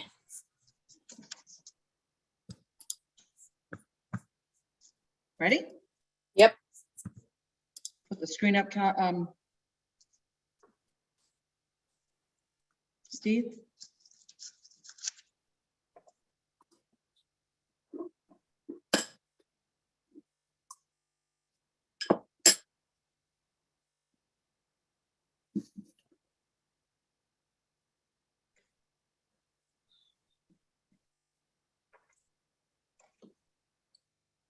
Good afternoon. This is the Board of Standards and Appeals public hearing for January 10th, 2023.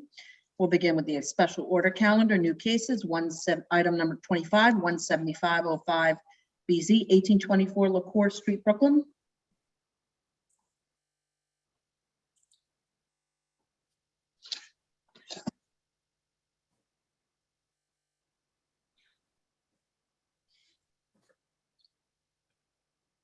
Will it be Alexia?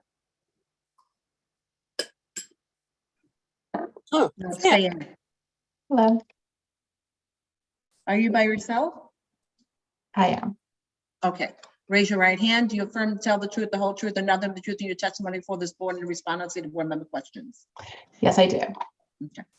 Good afternoon. Fan Baton from Sheldon Lobel PC for the applicant.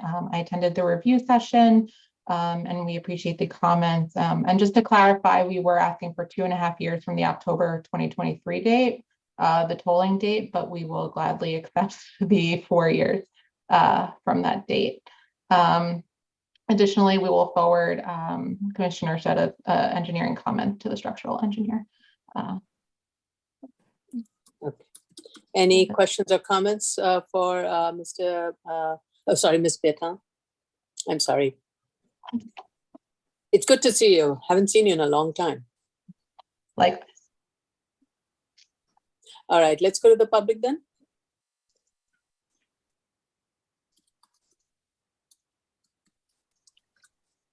So the case we're currently discussing is 17505 BC, 1824 LaCour Street, Brooklyn. It's an extension of time to good construction of a previously approved variance to permit construction of a 3-story multiple dwelling with accessory parking. Should you wish to discuss, dial 646-558-8656. Sorry, just need to put the timer. Sorry, stop. Or the toll-free number 888-475-4499. You will enter the webinar ID number 869-2483-5016 and press the pound sign. At the next prompt, you will press the pound sign only. Once you're permitted in, press *9 to raise your hand, *6 to unmute if you're calling in to be able to speak. And if you're in the Zoom room already and wish to speak on this item, please raise your Zoom hand, which is a small hand at the bottom of your screen. Once you are permitted in, you will have 3 minutes to discuss your case.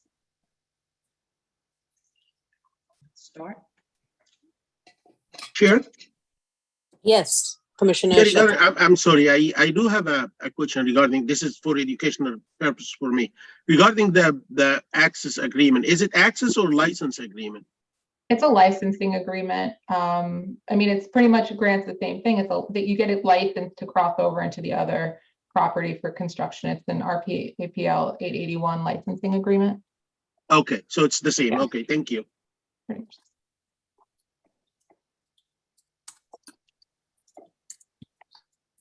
Okay.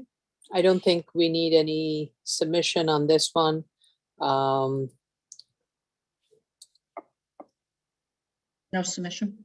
Okay. I don't think any submission would be needed. There weren't any questions that were raised. It was so. All right. Is the clock ticket? Not yet.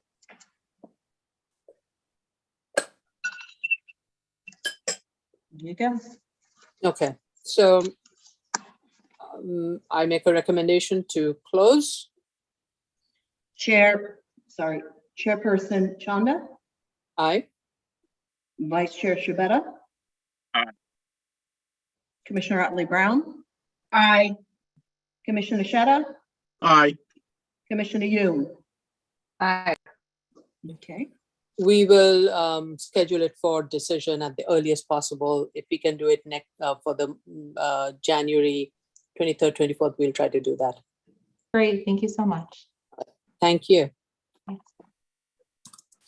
Okay, next item is zoning calendar continued hearing items 2021 16BZ 302 West 128th Street, Manhattan. So this is Frank Cheney. Yes. Frank Cheney, Jessica Course, Edward Palka, Jack Freeman. Who's got their hand up?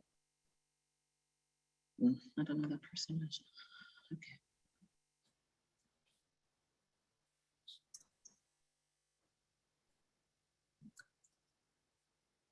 There's like a Ricky Gautier with like 3 times. I don't know who that is. Is that your architect, engineer, somebody?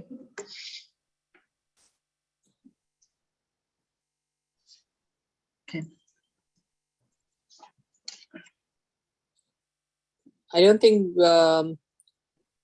so we have.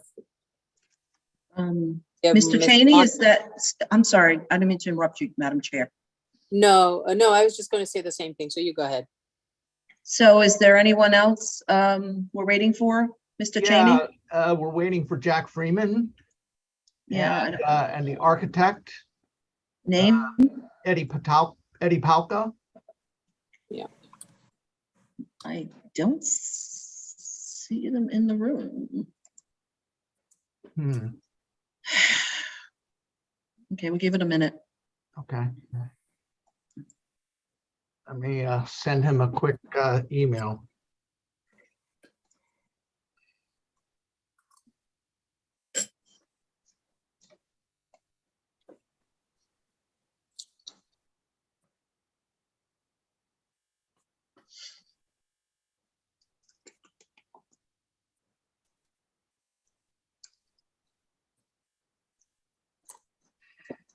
Can, is it possible to start some of the conversation, or do you need? Yeah, I think Jessica is on, isn't she? Jessica Couros, I thought I saw her. There's Jessica now. Can you let Jessica Couros in? You join as panelist, Ms. Couros? The architect, I don't. Gianetta is the architect, you said? Eddie Palka is the architect, Palka, and Jack Palka. Freeman. No, I don't see Eddie Palco in here. Ms. Corus is on the meeting. Yeah, she's here. So I don't want to hold you up. So Jessica, are you comfortable getting started while we wait for Absolutely. Jack? Yeah, absolutely. I think Jack was going to let me talk anyway, but you know, an extra 23 hours would be like wonderful if we can go back to the Monday, Tuesday suggestion. Okay, so let me swear the parties we have already. So raise your right hands. Mr. Martinovic, could you unmute? Oh, Jack is coming in now. Here's Jack. Okay. Edward Palka is in the waiting room also now. Oh, he's not there now? Okay, thank you. Okay.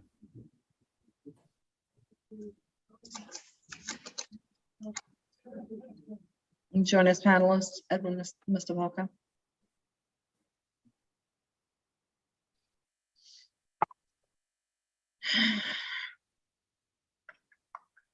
There we go. Could you unmute, sir? Thank you. Okay, we have Jack. What happened to Jack? Am I blind here? Miss Jack. There you go. Oh, I'm telling you. Everybody raise their right hands. I'm getting loopy. Sorry, everybody's raising their right hand. Do you affirm to tell the truth, the whole truth, and nothing but the truth in your testimony before this board and to respond on the board member questions? Yes. Yes. Yes. Please proceed. State your name for the record and proceed. Okay, before Jessica gets started, let me just quickly say Happy New Year to everyone and congratulations to Chair Chanda and Vice Chair Shibata on their appointments.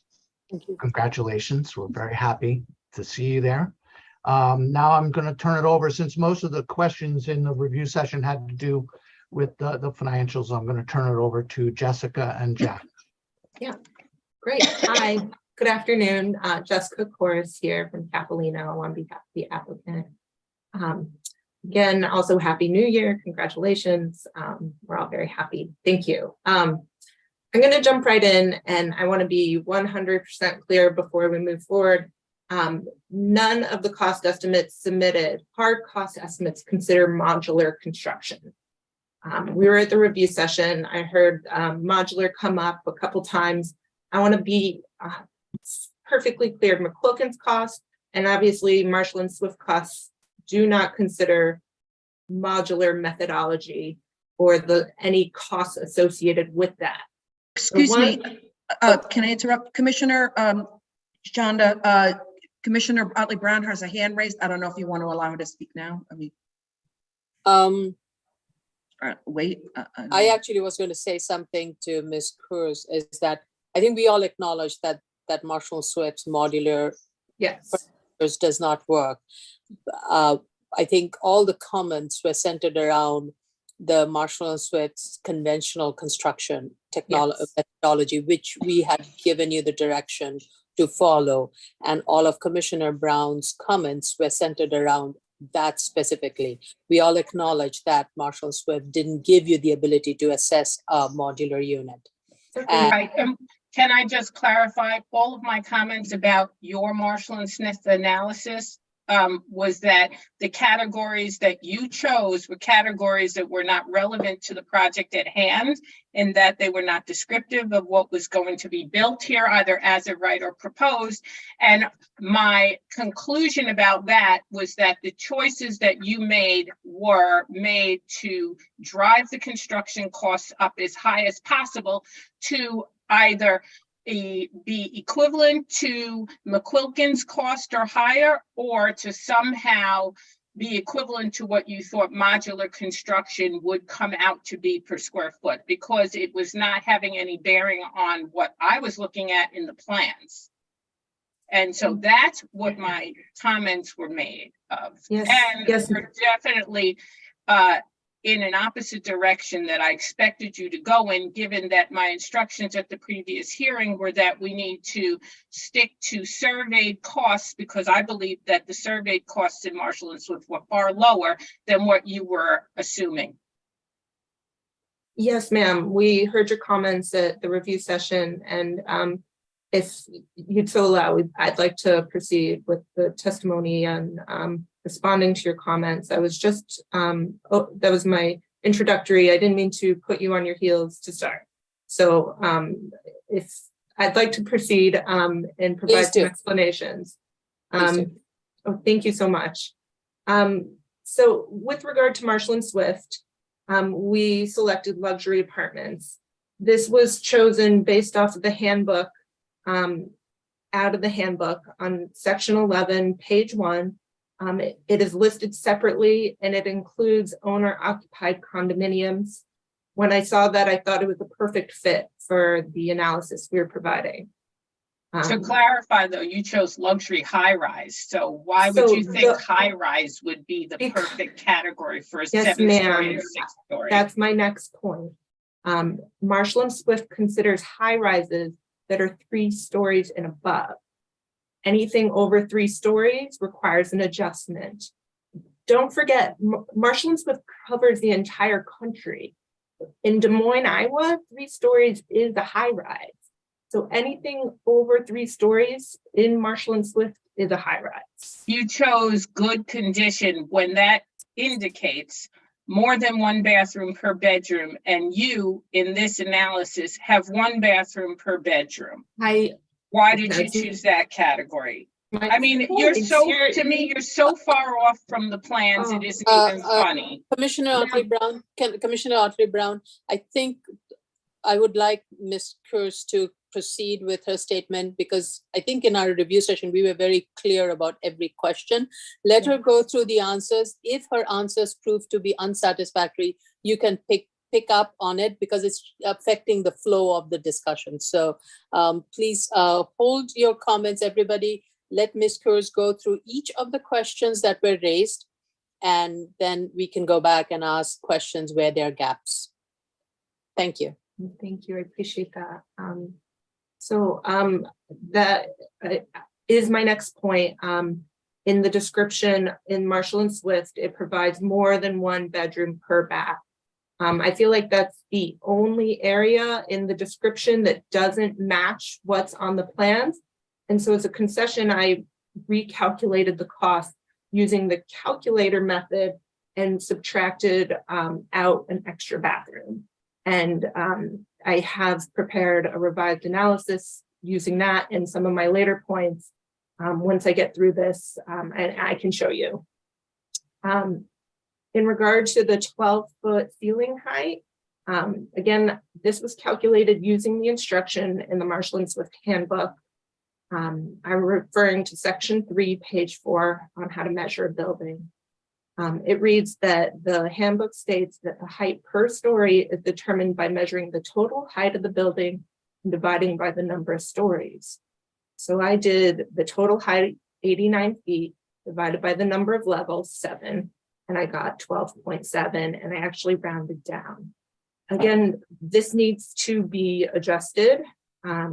It's not just floor to floor height, it's a floor height multiplier using the direction for measuring buildings from section 3, page 4 of the November handbook. I also wanted to note that the income side of the equation, the comparables we showed all were within a range of we needed to achieve a price per square foot that these types of costs support. So if we were to lower the costs, I don't think that the income side would necessarily be appropriate anymore. We would have to also make adjustments downward to adjust for condominiums that are in a lower range of income. With regard to the retail, this is a brand new space. It is small. It is just it's just a brand new retail space at the bottom of a condominium building. It's going to get built out to the tenant's specifications, and I didn't think that there was an issue, but again, if that's something that I'm not sure there needs to be any further. There's anything further on that. Moving on, the construction period. I heard a lot of discussion on the construction period, and I just wanted to clarify, we have 2 phases here. We have the construction period, which is the time it takes after your BSA approval to get your shop drawings approved, your permits, and then go through the construction to the finished punch list in TCFO, so that you can get your attorney general approvals, you get your offering plan, you get your marketing materials, and you are off and running and selling these units. This development and sales period takes the construction period we assumed and adds to it the time that's needed to sell the units. And when we considered that, it's not just buying them off the shelf and you're done. When you apply for a mortgage, as I'm sure many of you have, there's a back and forth between the banks and the developer and the agents, and you go back and forth. And this is the time the sales period concludes when the developer receives his check. And then he can start to account for it and make that reasonable return. So in the as of right, we had a construction period that includes the shop drawings to TCO of 26 months. And the proposed, again, same time period for same shop drawings to push list of 28 months. And I agree these are slightly extended, especially if you compare it to another project that was presented recently. But again, one of the struggles of this site is that it's extremely small. There's limited maneuverability for crews. It's difficult to have more than one crew per floor. And in conventional construction, having these different trades all work shoulder to shoulder is difficult when compared to a larger building where you can spread them out over a larger floor plate. Now, in terms of the sales period, it's things are certainly changing. People aren't going to buy off the plan. Rates are going up. It's not as high of a market. However, we are willing to make a concession based on the comments we heard this morning. We've revised the time period for the as of right to 24 months for construction. This takes out the architectural time and just considers the groundbreaking to the TCO, and we've reduced the sales period from 6 months or to 6 months, excuse me. So we would have a total development and sales period of 30 months for the as right, and for the proposed, it would keep the same, an extra 2 months to build the additional story, so 26 months for construction, but for breaking ground, and then obtaining your TCO, and then 6 months to sell them, and it would be a total of 32 months. And I do have revised financial based off of the revised time period and the reduction for the additional bathroom. And that's where I could use the extra 22 and a half hours, because I like to be prepared and not provide you with work on the fly, of course. And so yes. So before you give us any of the revised financial, I want to go back to Commissioner Hartley Brown, and I believe Commissioner Shetta also has a question, but I have a question, and that is, for a conventional construction, I still think a 30-month period for an as-of-right site of this scale for a conventional construction is something we have not seen at all in our review all throughout. And we have a case right now before us. These are sites that are of similar size. I'm not even talking about the case that we heard yesterday. I'm talking about the cases that are going to be heard today. And there, the construction period for a conventional construction of is much less than this. So, and it has the same site constraints. It's a narrow site, and maneuverability will be an issue. Similar kind of argument. So I think this is a big concern. I mean, we typically see for construction of this magnitude, maybe this one is a 4-story building, so okay, fine, 20 months, but I think 30 months seems to be 32 seems to be awfully long time for that. Right. So if the revision I was proposing was a 24-month construction period plus 6 months of sales. So you would have your TCO after 24 months. Okay. That's the part okay. And then plus 6 months of TCO to TCO. Mm-hmm. So for sales, 6 months to the sale. Right, 6 months to complete the sale, getting your paperwork, going to closing, having the funds transferred to the developer. Okay.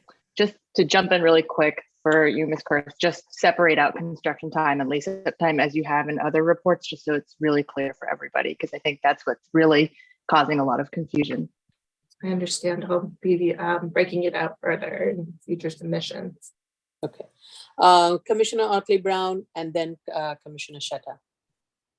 All right, so I just want to say that I'm not sure what your final cost factors are going to be, but just bear in mind that for a project that is 10 times more complicated than this, you have exceeded that price per square foot, and this is your own work because you've done both reports.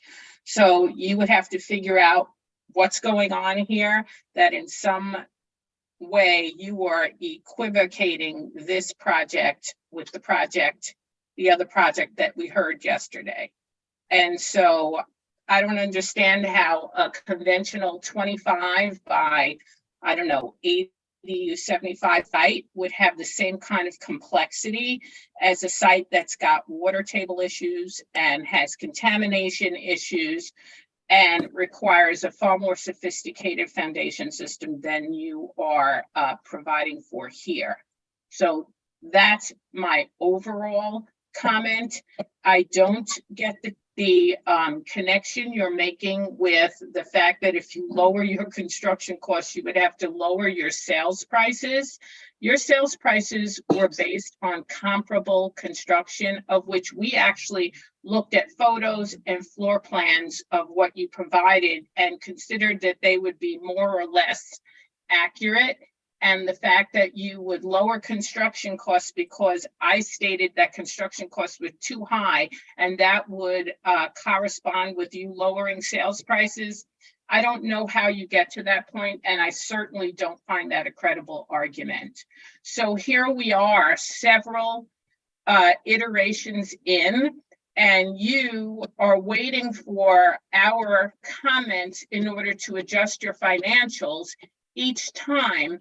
And that leads me to question why you're waiting, especially given that the last hearing, we were very clear that this would be the last financial, your last chance to prove to us that there is a B finding and an E finding.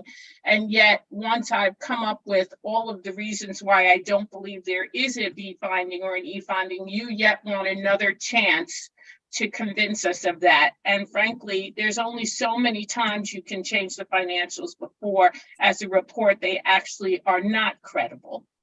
And so I think for me, we have reached that point.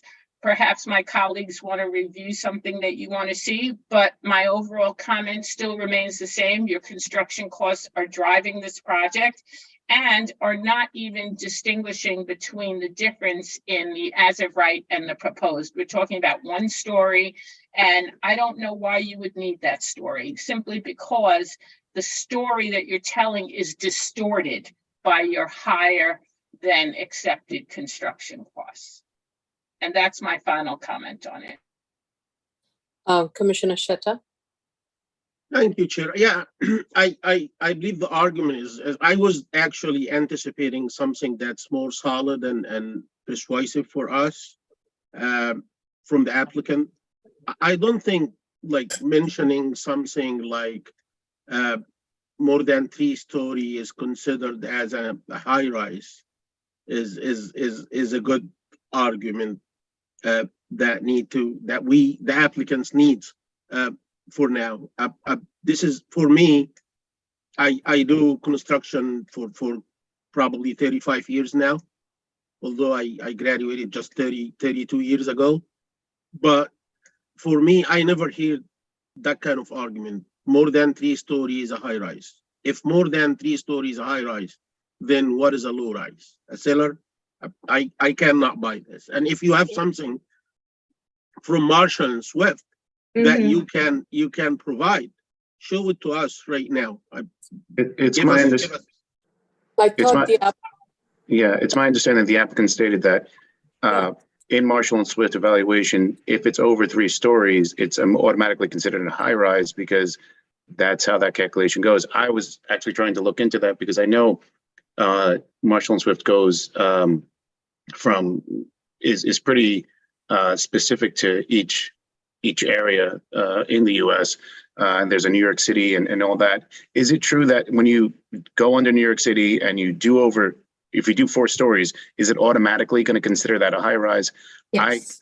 It You is. choose the categories, Ms. Yes. Corus, and you've Yes. chosen the high-rise categories. There is also residential, there's residential luxury, there's high-rise, and there's high-rise luxury. And you've chosen the highest possible category for a building that's basically nondescript. Can you It's- explain that, Ms. Corus? Yes, so even if we use apartments, anything over 3 stories, it has an adjustment. There is a section for residences, and they cover townhouses, attached townhouses, single family. They're not the type of building that goes upwards like this analysis that is for condominium, single unit per floor, owner occupied buildings. I agree, even if we used apartment classification in section 11 of the handbook, anything over the 3 stories would still require an adjustment for the multi-story. I understand that, but what Commissioner Otley Brown stated was that there is while we understand there's an adjustment, while we understand that's automatically high rise, the standard, this was luxury high rise building as opposed to another selection that you could have made. Is that a true statement? And can I also say that a story height adjustment is different from choosing a category that's residential apartments versus high-rise residential apartments. That's different than allowing for a story height multiplier due to the fact, I guess, that the elevator has more stops. And so you picking luxury high-rise, this is not that. So the high-rise apartments consider 2 or more units per floor. This comes from the occupancy, section 11, page 1. It describes apartment buildings as having more than 1 unit per floor. Since these are single unit per floor, I didn't think that the price per square foot for more than 1 unit per floor was appropriate either. It's a struggle to use a handbook to fit a round peg in a square hole when we're basing these off of a handbook. That's the beauty of Bill McQuilkin. He can make adjustments. I'm using a calculator method, choosing from 1 or 2 different options. So let's go to the category of luxury high rise versus regular high rise then. Did you make that selection? Absolutely. It is for owner occupied condominiums. What is for an owner occupied condominium? Right. So why did you pick that as opposed to the other? That's really what the clarification I'm looking for. So the clarification, the high-rise apartments are for multiple dwelling units of 3 or more units per floor. Luxury apartments are high-end, yes, but they're also specifically for owner-occupied condominiums. Now, That was the distinction that the occupancy classification is made in the handbook. Can you direct us to the portion of the handbook that states that? Section 11, page 1, under occupancy heading. And are we saying that the distinction between the high rise and the low rise is just related to the number of units per floor? Is that a true understanding or a good understanding? I'm not sure about low riser, but apartment buildings versus the luxury apartment buildings are classifying the differences between the number of units per floor. So if I have let's say a 6-story building with 1 unit per floor, and I have a 2-story, 4-story building with 4 units per floor, are you saying that the 6-story guy is going to be considered as not a high rise, but the 4-story one is going to be considered so? They would both in Marshall and Swift be considered high rise because anything over 3 stories for Marshall and Swift is high rise. Okay, I just want to read what section 11, page 1, calculator method, apartments, hotels, and clubs occupancy for high-rise apartment is defined as.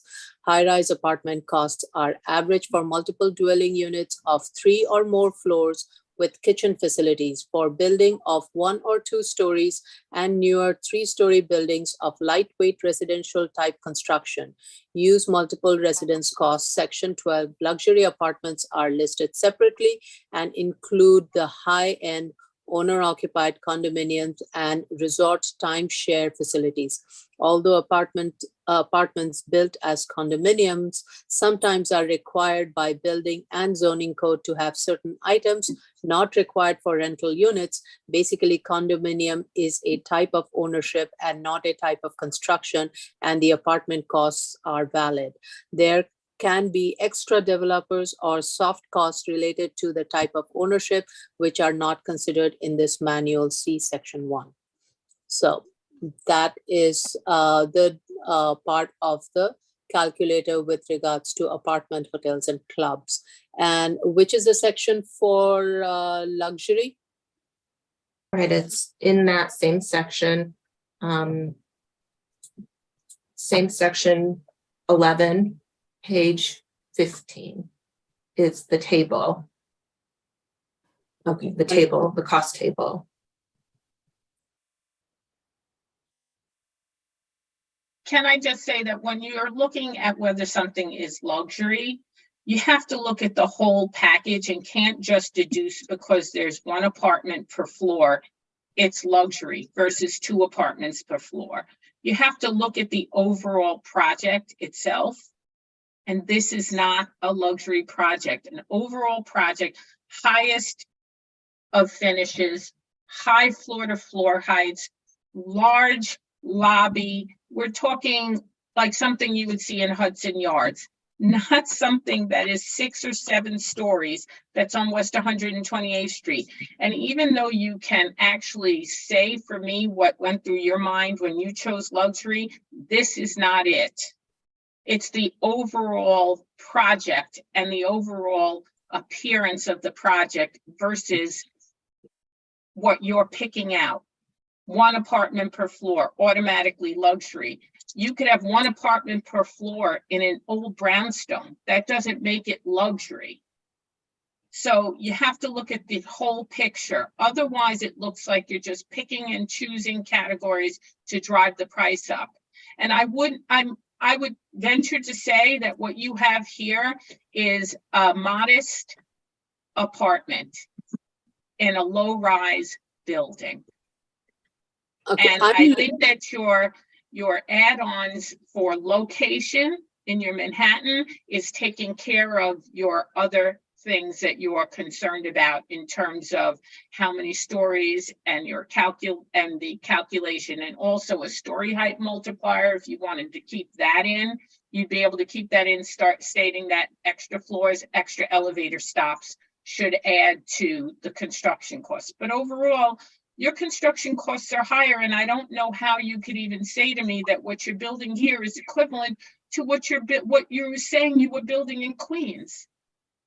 I don't even understand that. I have a question for both Commissioner Otley-Brown and for Ms. Hughes. And I'm looking at the calculator method for luxury apartment, page 15. And it has various classification, A to D. And I think the classification that you picked was B. B. Mm-hmm. Right. I think the B definitely looks, even within that classification, I think you picked a much higher end classification compared to what it would be, which is more like a C to a D. So, right, the classification A through D are for the types of construction, and B is for reinforced concrete.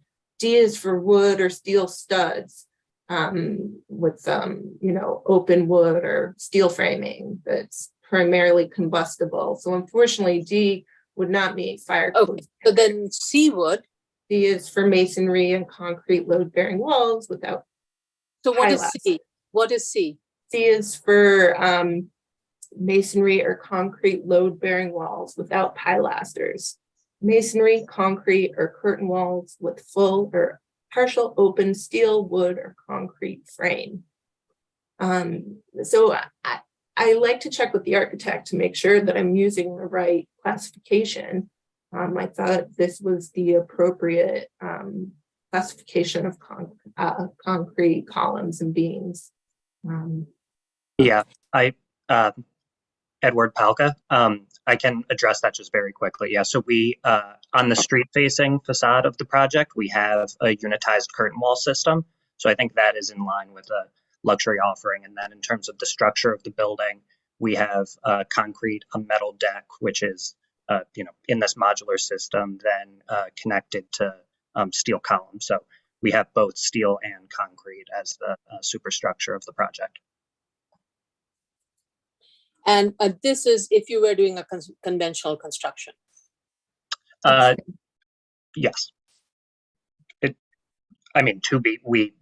We of course designed a modular project, but it would be concrete and steel regardless because of the height of the project and the construction classification. Okay. Would that fall into any other category or just luxury high rise? Is there any other potential category that this project can fall under besides luxury high rise? Is really what I understand is the crux of the issue here. Right. So can we get an answer to that? So another way of putting the question, if you were to use the high-rise apartment and then use the multipliers where you had the difference, what would it have gotten you? We can definitely look at that. It's very difficult on the fly. I appreciate the question. Unfortunately, it would require me to spend some time looking between the handbook and my spreadsheet. You said you revised the analysis. What was the revision?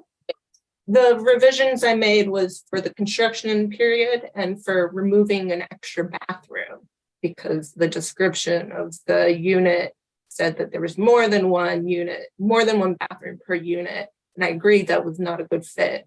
So I went to the segregated method to find out how much we could remove to take out that extra bathroom. And I was trying to find some concession and common ground that yes, this bathroom situation does not match what's on the plans. I agree, we only have one bathroom per bedroom. So let's take out a small factor that adjusts for and brings it back down. And the segregated method in the handbook provides that. But you didn't look into the like the story height adjustment, the floor height adjustment, the classification factor adjustment. You didn't look into any of these, right? I did, and sir, I thought I explained why the approach that I took. I mean calculation wise. You didn't run any numbers. No, sir, I didn't think that an adjustment there was necessary. Let me ask you, did you look at that? It says 12-foot floor heights, the floor height adjuster that you used, and you don't have that. Even if you're including the bulkhead in your calculation, look at the plans. You have a floor height of 10 feet 6 inches. Right. So you're not at 12 feet. You're never going to be at 12 feet. You're not even at 12 feet on the first floor. And as to the question that was asked was, could you find what the architect was describing in other categories? Yes, you can. If you go down to class B, average, if you go down to class C, excellent, and average, just look at the situation of it. Look at your lobby. You have a basic nondescript lobby, correct? Because you have a retail space that's taking up a good portion of what would be the lobby on the first floor. Why would you use a calculation for best lobby when going down a class, you then first go to highly ornamented lobby, good ornamented lobby, and you have to go down a couple of classes to get just plain good ornamentation and lobby or good lobby. And that's just a couple of construction classes down. So that's what I'm just trying to say. There are a lot of different ways in which what is being proposed in the plans does not match the choices you chose, and just pulling out one piece here and one piece there isn't what I'm getting at. You have chosen class types and classes that aren't representative of what's there on a whole. And so you need to go down a few classes. Even if somebody could say, well, on the front wall, we have this, but you don't have anything else that Class B good is suggesting. So once again, I'm just saying, like, you have issues with your construction costs. We're sitting here and we're picking at the Marshall and Swift, but the bottom line is your costs are on the high side for what you are proposing here as a 6-story as of right, or a 7-story proposed. I did look at the, I'm sorry, Chair. I did look at the cost per square foot figures, and I'm getting at something on the order of 700 plus per square foot, including soft and hard cost. Is that an accurate? Did I do it right? That's Yes. that's too high, even for a 7-story building. I mean, I have often argued that generally there is an economy of scale for smaller side that hurts. And typically, what on a larger side, you may see 300 per square foot. On a smaller side, that number may be a little bit on the higher side. 700 sounds too high for even for a site of this size for only 7 units. Yeah, if we're getting 700 something, I don't think, I believe we're wasting time here. I don't think we need to look at like the sub problems. I believe we need to look at the main issue here, which is the cost. I don't care about the multipliers. I care about the conclusion, the cost. 700 plus for a project like this is extremely high as far as I understand. And I know if this is the case, I'm not sure what we're waiting for, what we're talking about actually. That's my argument exactly. I don't want to. We don't want to drag this into like further hearings, because we all know that when a case like this gets dragged, we got complained of. We're like causing delays for cases, and I hate to be called like that.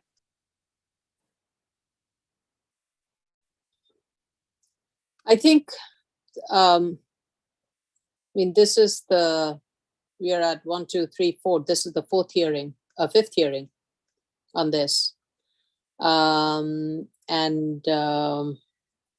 It's, I am, while I fully commend the applicant's desire to build modular unit and the benefits of modular construction on a site of this scale may be there, but as has been discussed at all earlier hearings, that is not what the driving factor of the hardship. So as you know, and this is at a preliminary stage. You still have to get through DOB to get the approval on the modular construction. And so we cannot assume that that's what at the end is going to be built. And whether or not that gets built, we have and precedent case-wise, whenever, even my understanding is projects where there has been a lot of energy efficient and sustainable features that's been identified, those were not factored into the cost of construction. Those were deducted from the cost of construction, and it was a very basic conventional construction building typology that is Commissioner Otley Brown's cat giving us some indication as to what we're saying. Commissioner Yoon's hand is up, Madam Chair. Let me finish what I'm saying. And Okay. that is, you have to look at this as a very conventional construction that would happen on this site. And if you want to do a luxury, that has to be luxury relevant to what's there in the market, and pick the category that works. Now, I do not know, again, as Commissioner Otley Brown gave you a couple of suggestions of picking a different class category. Doesn't have to be excellent. It can be good and average. Pick the lower ends and because that is more in keeping with what really you have. And I also have concern about the retail because it's a very, very basic retail. It's not a high-end retail of any sort. So you need to make those adjustments. And and pick a category that allows you to do that. It may not be exactly, I mean, we realize this is not exactly what you look or what is working, but if you have to adjust up, do so. If you have to adjust down, but I would prefer to adjust down than to adjust. I don't know. Actually, I'm not the expert. I'm not going to even say it. Let me just stop saying that. But I am concerned about this analysis, and I recognize what you're trying to do is trying to find something that matches the modular construction cost, but that's not the exercise. The exercise is if you had to build on this site using a construction technology that is conventional, what would that be, and what would the cost associated with be? Commissioner Yoon. I'm relatively new here, so some of this may be my fellow commissioners will have to also chime in if I say something wrong, but based on the definition of the luxury high-rise being owner-occupied condominiums, which we know have an added premium over rental apartments, it seems like that is being argued here as whether or not that's the appropriate category, but isn't that by definition the appropriate category? Pursuant to Marshall and Swift, based on how they are categorizing across the nation, it seems to me that based on the reading that Chair Chanda made, that is the correct factor to use. And the term luxury can be argued here, but it's not a New York specific document. So it seems like, anyway, the definition is quite clear. A condominium is classified as a luxury versus a high-rise. Okay, sorry, luxury high-rise apartment versus a just high-rise apartment. If assuming arguendo, we were to take your point, sounding a little lawyerese here, you still can't justify the Class B good. So even if you were going to use that category, there's no way to justify Class B good. So all in all, these construction costs are too high. My point on the class is that the type and the class, it sounds like the categories are consistent with the building code types of construction classification, and everything that's more than, I don't know, 3 stories in New York has to be Class B or higher. And so, I mean, maybe I'm making the wrong associations, but based on what they were describing the classification as. No, that's not corresponding to the Department of Building classes of construction. Well, so if you an IDC classification. If you look at their financials and you look at page 25 of 35, you'll get to the way in which they break down each price point and the descriptors that are used. Right. Does anyone else feel like it might be best that if they are sticking by these numbers, that they provide a statement in support of them and lining it up so that they can make their argument in writing, and then we can make a decision whether or not? I kind of feel like we gave them the chance to do that over and over again. How would it be any different this time? Can I just want one thing, Madam Chair, though? You said there were 5 hearings on this. I think you had did I miscalculate? How many did we have? Well, there were, according to it's 2 postponements, wasn't it? And 2 hearings and an adjournment? Yes, that's right. Yeah. That's right. 2 of them never occurred. Okay, so 2 didn't occur. So this is kind of postponements. 2 this is the 3rd hearing. This is the 3rd hearing. Yes. Correct. No, this is the 2nd. This is the 3rd hearing. Sorry. Yes. Okay. All right. I just wanted to be clear about that. Yes, thank you for that clarification.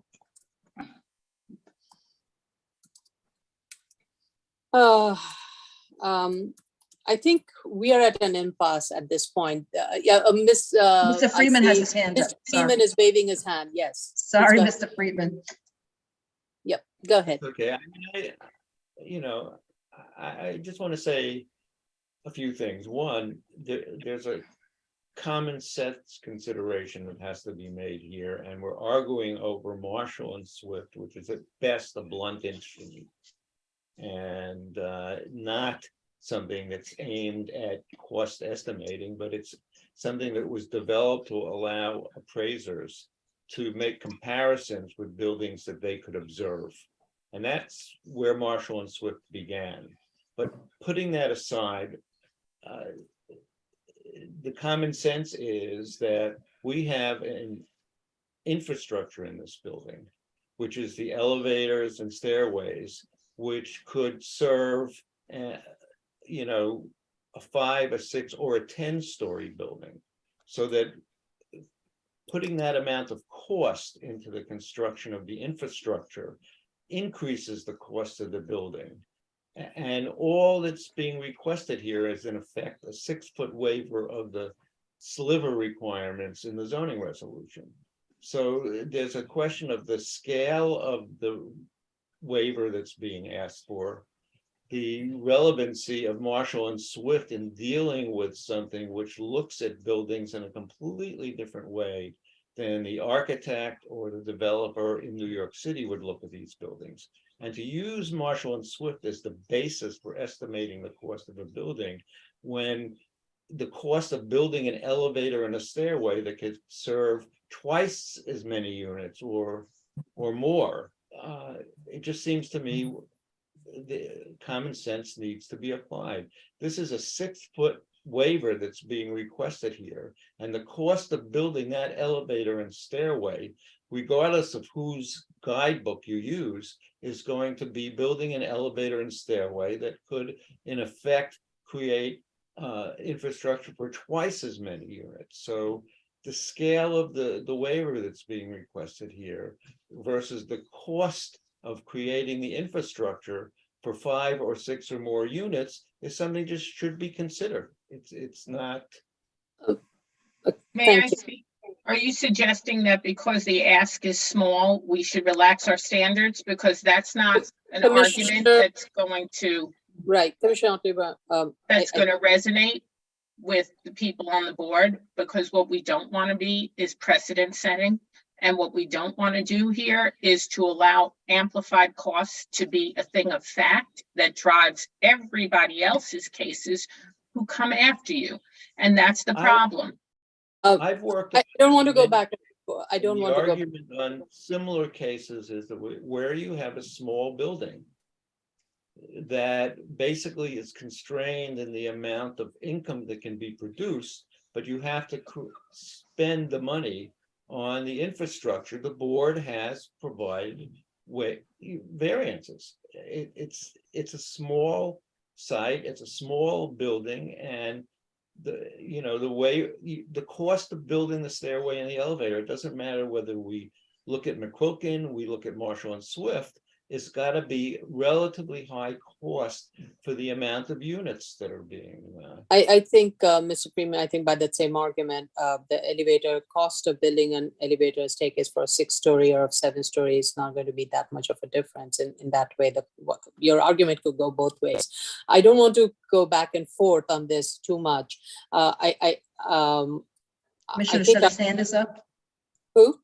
Commissioner Shetta's hand is up also. I don't know if you want to finish your thought. I'm sorry. I didn't mean to. I want to wrap it up. So I'm going to, this is the last one I'm going to hear, Commissioner Shetta, and then I'm going to thank you. I just want to respond to the common sense thing.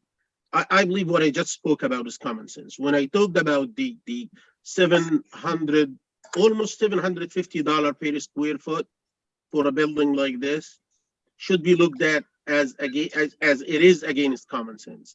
I'm very sympathetic with the applicant. I do acknowledge that the ask is small, but a small ask doesn't mean that we put the finding aside and just to proceed to grant. We need to have a solid and a submission that's making sense. And I don't think the numbers submitted so far do that. Okay. Thank you. Thank you, everybody. I'm going to wrap this thing up. Let's go to the public.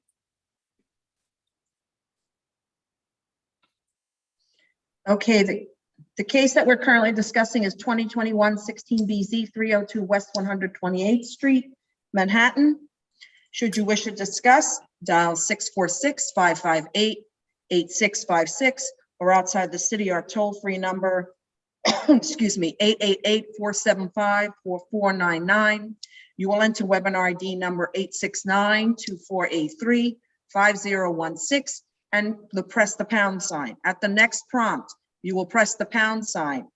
Once you're permitted in, it's *9 to raise your hand, *6 to unmute if you are on the phone and be able to speak. And if you're in the Zoom room already, please raise your Zoom hand. That is a small hand at the bottom of the screen. And once you're permitted in, you will have 3 minutes to discuss.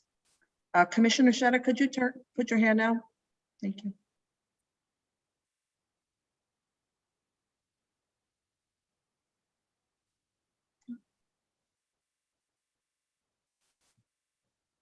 I don't see anybody with their hands up yet. Okay.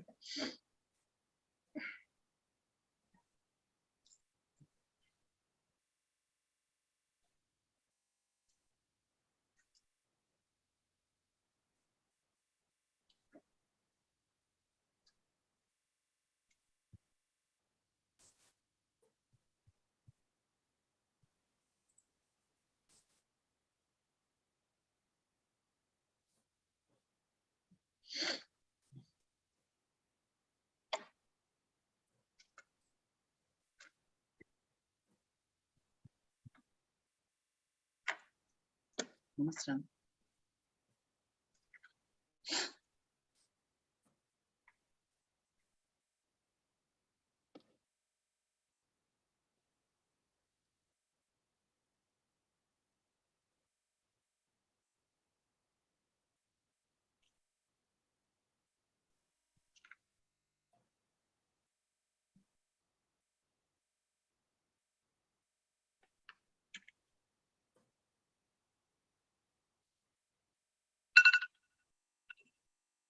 Okay. Yeah, I have to say when when the first hearing that we had on this, I was one of the first commissioners who felt all the findings were met based on my assessment of all the 5 elements, including the financing. However, as we started looking into one of the 5 findings, and finance is one of the critical 5 findings, it is becoming clear that that element is not there yet. I don't think any of the members of the board here feels that a 6-foot variance is something that is bothering us. I don't think any of the commissioners here feel a 7-story building, 6-story building is the issue at hand. None of the commissioners feel that the neighborhood character is an issue at hand or the uniqueness. All of us were quite fine with it, but it's the B finding that needs to be responded to. And as you all know, when the board reviews a case, that becomes a precedent and that gets applied and multiplied in all cases. So we have to remain consistent with the way we review our cases. And unless we have a very strong reason to change our policy or procedure, at this point, I haven't found that argument strong enough in this case for us to want to do that. So we have to stay the course in the way the board reviews these cases, and financing tools that we have been given and we have been applying and have directed you to do is how I see you need to be able to justify it. And as you know, we went through 3 rounds of financial reviews on this, and I still feel we do not have a closure on this. However, we had given quite a bit of opportunity and chance to correct this information and I believe we gave a very clear direction as to how the applicant needed to conduct the analysis, which was to do a conventional construction analysis.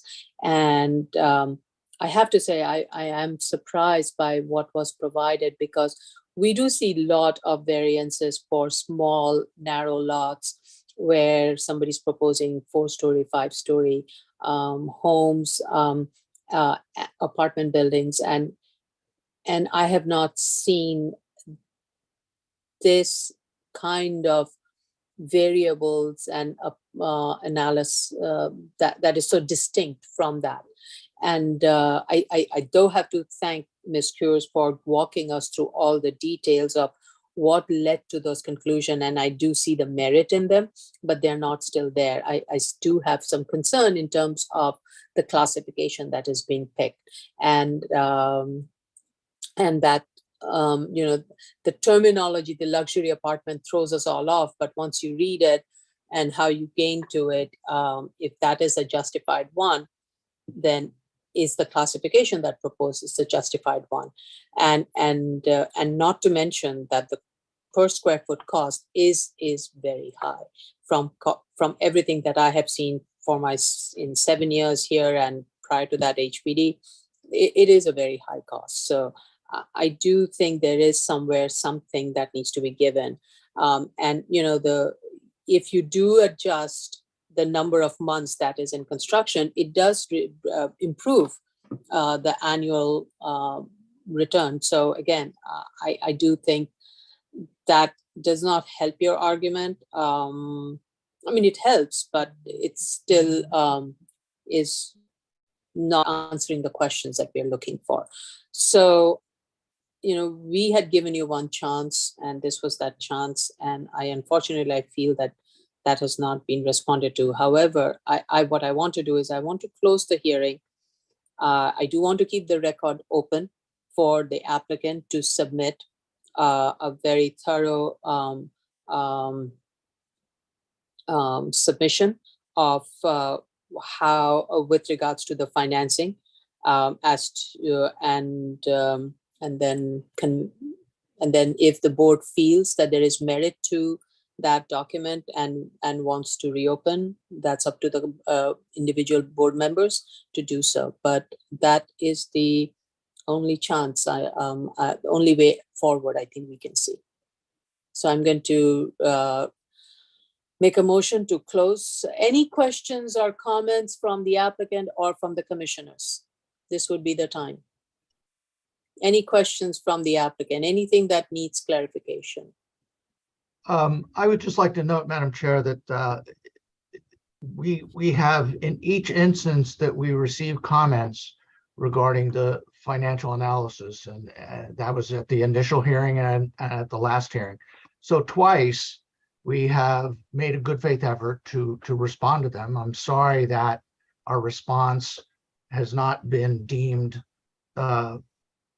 acceptable or sufficient, but I would just like to point out it's twice now that we've responded to the comments. That's just 2 times. And I can say that I have seen items on the board's agenda that have had 5, 6, 7, 8 hearings. So I would just say that I would very much appreciate it if we could have one more shot. And I think what you're proposing is to give us that shot to respond just one more time. I think it's clear now, where the board is coming out on this. But I think since we've only really done this twice, we've gone through this twice, a third time would not be excessive and would be appreciated. Mr. Cheney, and I do appreciate every effort that your team has put together, put into this to respond to our comments. And while the lines haven't quite merged yet, but we were hoping that would happen this time around.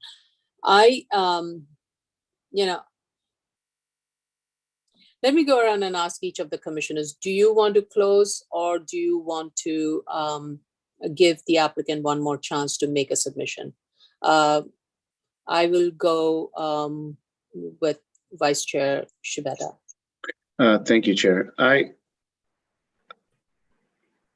Hearing Ms. Corus's statements and I've been spending some time looking through Marshall and Swift, and I would, and I understand the other commissioners' reservations, but this is only the 3rd hearing. They have only had 2 responses. I would be okay with keeping it open to hear for a final submission. And I know that we said this before, but I still do have some questions that I'd like answered. Okay. I think I know Commissioner Otley Brown's response, but can you be on record and state it? On the record, I think that we should close. I think that the problems that I have identified in these financials, unfortunately, if corrected, are going to also add to the return on the as of right. If it was an E-finding question only, then I could say, let's go one last time. But it's a B-finding question and an E-finding question, and therein lies the problem. Any change, and the scenarios are both so similar that any changes that you make to as of right construction costs and proposed costs, it's going to be the same types of changes. And so that will increase the return on the proposed so that it might not any longer be the minimal, but most importantly, it will increase the return on the as of right. And so that the as of right will begin to look more feasible. And so that's the reservations I have. So I would say no. Okay. So I think your point is basically there regardless of what happens, there will be a return on as of right. There already is a return on the as of right. The question is it feasible? But there is already a return, a positive return that's just out of range.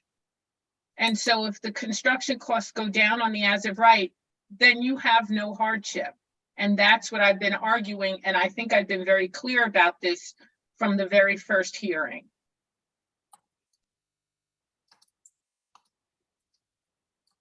Okay, Commissioner Shetta. Thank you, Chair. I believe in a case like this, there is no minimum variance. For me, it's like a 0 or 1. This is a 1-story waiver, if I would say, requested. So to look at the cost per square foot figure submitted, which is almost on the order of $750. If even without, forget about Marshall and Swift, forget about the analyses, forget about the back of envelope calculations. If you fix this number to a number that makes sense, if this case can fly, I would be in favor of extending for one more hearing. But because the $750 per square foot is out of whack for me, based on my experience with this board, and even before that, I don't think any argument that's going to be made, like any I would say normal argument would bring this case to like convince us that there is a reason for a grant. So that's why I'm not in favor of like keeping the record open. And I wanna, regarding the number of hearings, I just wanna like remind the board that it's just yesterday that we closed, I believe it was the 4th hearing on a variance that's probably 100 times scale wise than this case. 4 hearings, and I believe the case I'm talking about is Vernon Street. I believe this case even was done probably from the 2nd one. And the financial analyst, if I'm not mistaken, on that case is, I believe, Ms. Corrs. So I'm sympathetic, like I said, but I don't want to waste time. Okay, thank you, Commissioner Yoon. Hi, thank you. I think we should have one more hearing on the case. I think that if the as of right does prove to be more feasible, then I think it's worth the effort to see that that's actually the case, depending on the changes that are made. I also disagree with the idea that a retail B good is not appropriate. It's a new building with presumably new storefronts, new outlets, new infrastructure. I mean, I don't understand why a B good suddenly seems like such an overreach. And it's not that we want to argue about the multipliers, but it gives some sense to the other commissioners that maybe there's some, I don't know, overreaching, but that one's been brought up a couple times. I don't understand what the problem is with a B good classification for a brand new retail space, even if it is small, just because the tool we are using is so crude. So I would vote to keep it open for one more turn to see how adjustments are made and go from there. Okay. All right. I think I'm going to go with the majority and I'll keep it open. And I'm going to give, this is the last. And all the comments that you have heard, you have to rethink as to how you're analyzing this and provide clear justification for each one of those categories as to why those are being taken and how those adjustments are being made. And I do see the limitations of Marshall and Swift, but at the same time, we have to have some baseline. And this is a baseline that is being used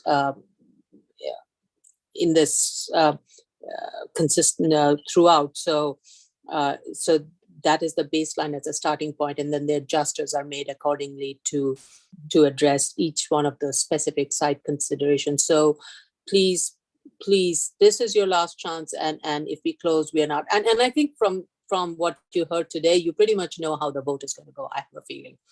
So so you have a very tall rope to climb, use to climb this mountain. So use it judiciously, carefully, thoroughly, thoughtfully, put in whatever analysis you need to, and then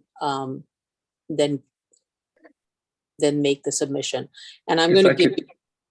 If I could only add, for each selection that you make, please describe why that selection is appropriate and why other selections would not be appropriate, and cite so that we could address it. Because if we're going to use the standard of Marshall and Swift, we want to use it. We want to be sure that we're using it appropriately. Also, when you get to your final construction cost per square foot, please justify why that's an accurate assumption, given the far more complex projects that we've looked at with lower construction costs per square foot.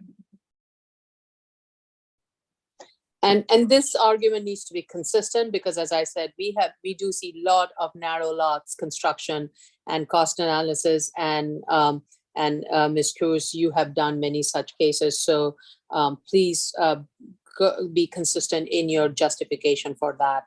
And we get these cases constantly. So there shouldn't be a reason for too much of variability in that argument.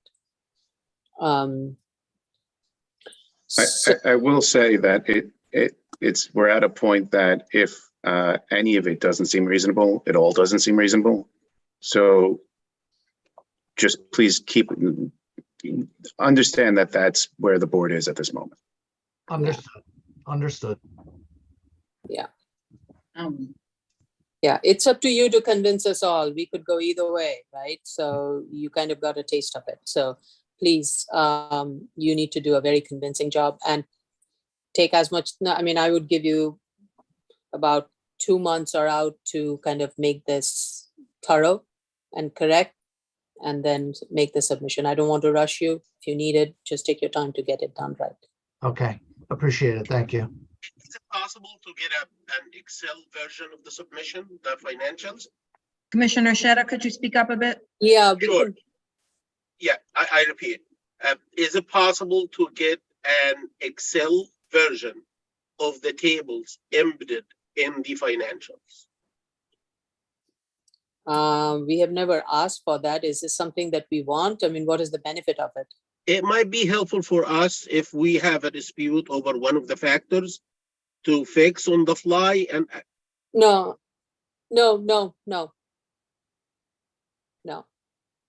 I think it's for the if it's possible. It is not for us to do the analysis. It's really for the applicant to do the analysis. And that's why we're asking for all the clarifications to be provided along with the analysis as to how they arrived at. And I don't want us to do the analysis while we are reviewing the case. No, that is not for us to do. Okay, I didn't mean to do that. It's a static analysis, the way I see it. That's okay.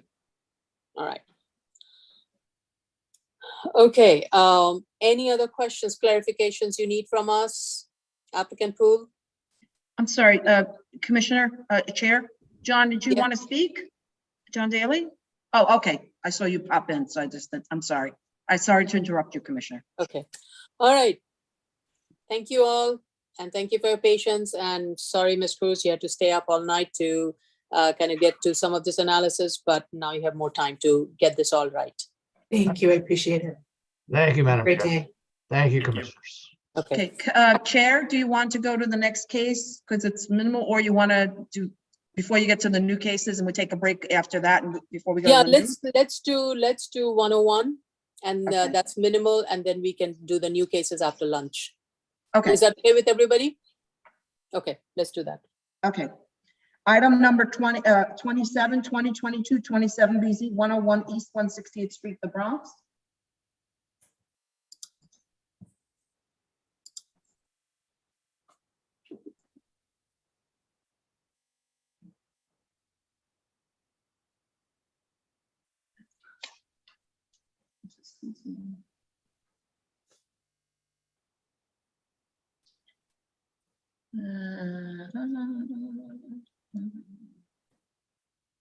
Sphinxon, there's Les Judy Johnson.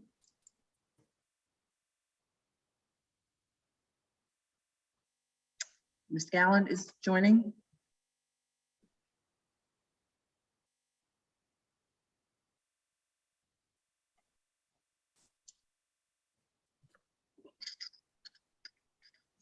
Would all the parties join in, please? Let's become as panelists, please, so we can move this along.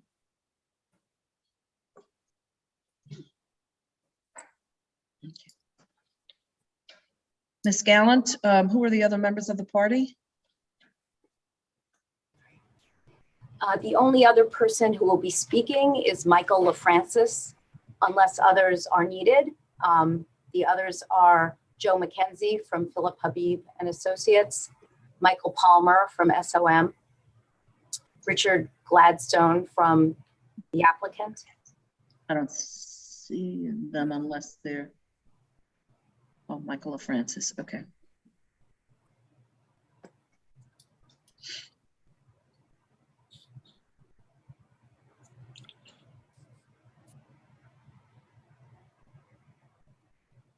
Do you see Michael? Michael LaFrancis is there. Okay. Please join as panelists. You see Michael Palmer? I don't see Mr. Palmer. I see Daniel Cesario. Is that one of your team? That's an SOM architect as well. You could. Okay. Please join as panelists. Just Let for him in. questions. Richard Gladstone for questions. Richard Gladstone. Mr. McKenzie, can you join in, please? Thank you. That's one of yours, right, McKenzie? Yeah, Mackenzie is ours. Kathleen Sims. Actually, if everyone on our team could raise their hand, then Yeah, we'll Ms. Sims has got her for, hand up, right, so they asked for. Ms. Yeah. Matias to locate you. Yeah. Okay, you can put your hand down, Mr. LaFrancis. It's just now that you you're in. Okay, anyone else? Put your hand up. That's it. Done. Are we ready to go?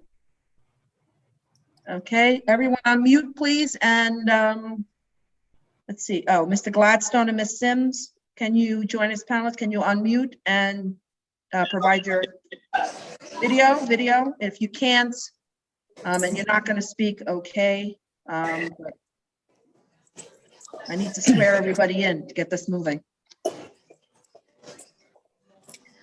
Ms. Hinkson? Ms. Sims? Okay, Mackenzie?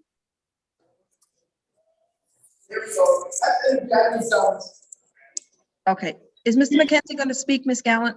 Only to answer a question, no presentation. If there are questions for him. Okay, so he would need to be sworn in. Yeah. Do you have a video? No, I don't. Okay, is that acceptable to the board members if he's not a Yes. video? Okay, Yeah. fine. So let's, everyone's here then? Okay, excuse me. Raise your right hands. Do you affirm to tell the truth, the whole truth, and nothing but the truth in your testimony before this board and to respond honestly to board member questions? I do. I do. Good afternoon, Chair Shonda and Commissioners. I'm Judy Gallen from Bryan Cave Leighton Paisner on behalf of Success Academy. I was present for your review session and I'll address the questions that were raised. Chair Shonda, you made reference to 2 sets of site plans with differing information on noise attenuation, which I believe is a reference to the plans added to the EAS as Appendix 4 at DEP's request to illustrate the required noise attenuation by floor. And that Appendix 4 includes both the site plan and floor plans. The site plan at the beginning of Appendix 4 was included erroneously. It isn't necessary.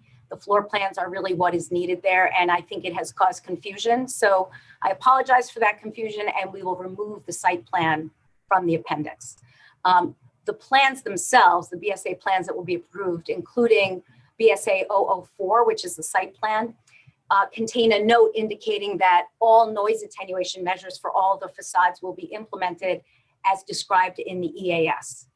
But if you want us to consolidate the information in Appendix 4 onto BSA 004 and the floor plans, we can do that. But the note refers the DOB to the EAS. So however you choose. Okay, I'm just actually looking at BSA 004.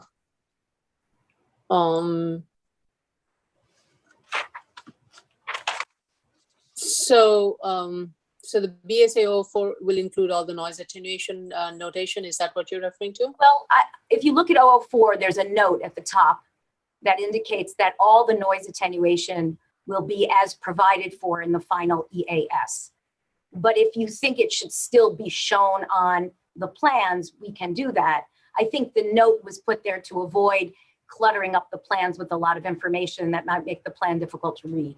But we'll do as you direct us. Yeah, I think I would let this, we do want to have the noise attenuation notes very clearly demarcated on the plans also. So whatever is the most easiest thing, whether you want to do it per floor, whether you want to do it on the site plan, I leave that up to you, but I want to make sure we have a complete set of package, which includes every comments and notes that we would get from all the other agencies in one place. So when DOB reviews it, they at least have a full set of everything that is being stipulated, even though that may be also carried on in the CO or whatever, but I just want it all in one place. Okay, we'll do that, absolutely. Chair, you also requested that the plans be revised to indicate the proposed heights and the materials, as well as the distance from the parapet for all fences that are shown on the plans, including the site plan and the floor plans, and we will revise all the plans accordingly to show all that information. Chair also asked whether the proposed fencing around the outdoor recreation areas on the 2nd, 3rd, and 5th floors will provide acoustical attenuation for the residential district across Girard Avenue, and the answer is no.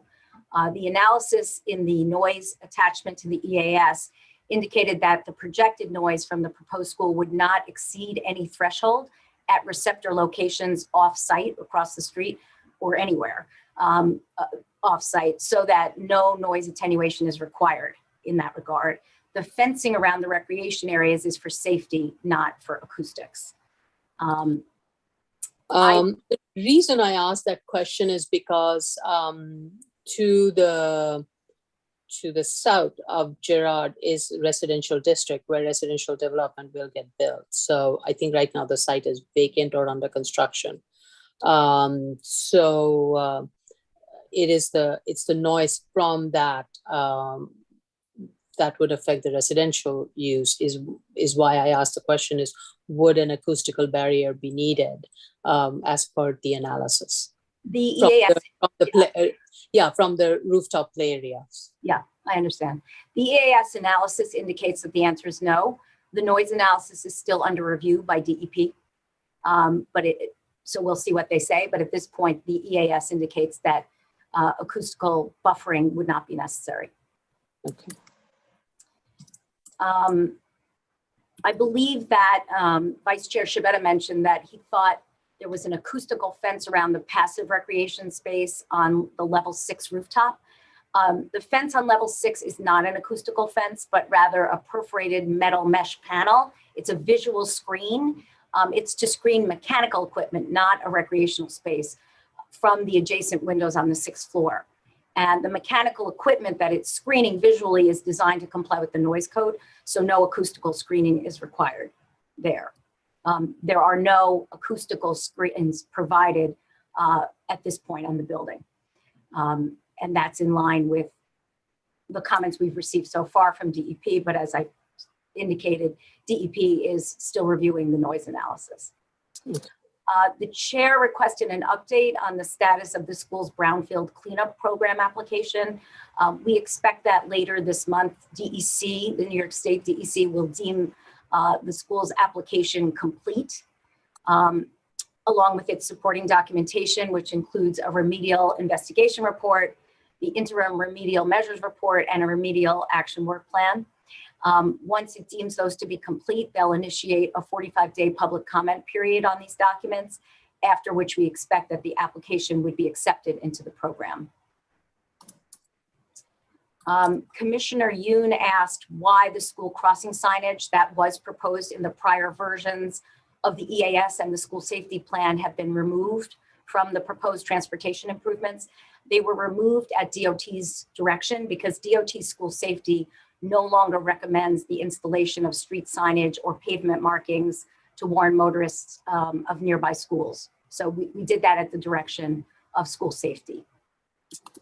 And finally, Commissioner Otley Brown made reference to the illegal sidewalk parking by Department of Sanitation employees at the Department of Sanitation garage located on Girard Avenue between 149th and 150th Streets. Success Academy is absolutely committed to resolving this, frankly, unacceptable situation so that the students and all pedestrians have access to the sidewalks on this segment of Girard Avenue. And toward that end, the school has developed an outreach strategy to address the illegal parking.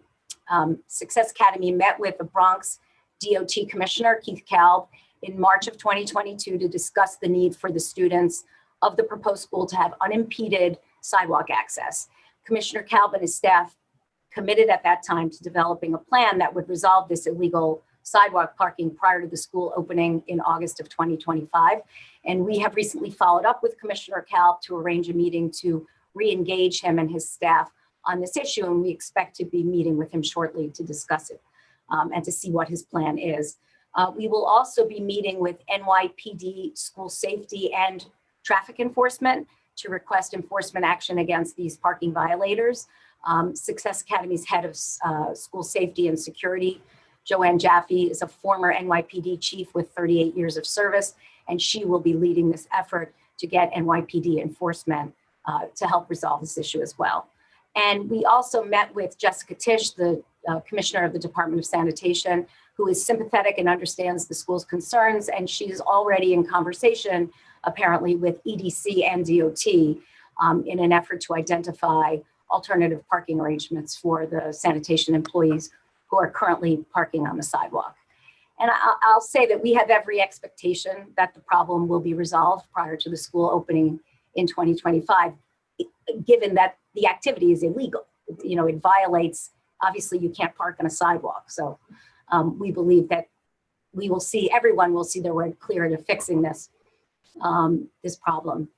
And finally, and relatedly, Success has a robust student safety education and training program that would be utilized at the proposed school to ensure that students can safely travel to and from school and around school. And Michael LaFrancis, who is Success Academy's leader of operations management and a former principal of Success Academy's high school in Manhattan at Park Avenue and 33rd Street, is just going to share briefly Success Academy's approach and his experiences in this regard.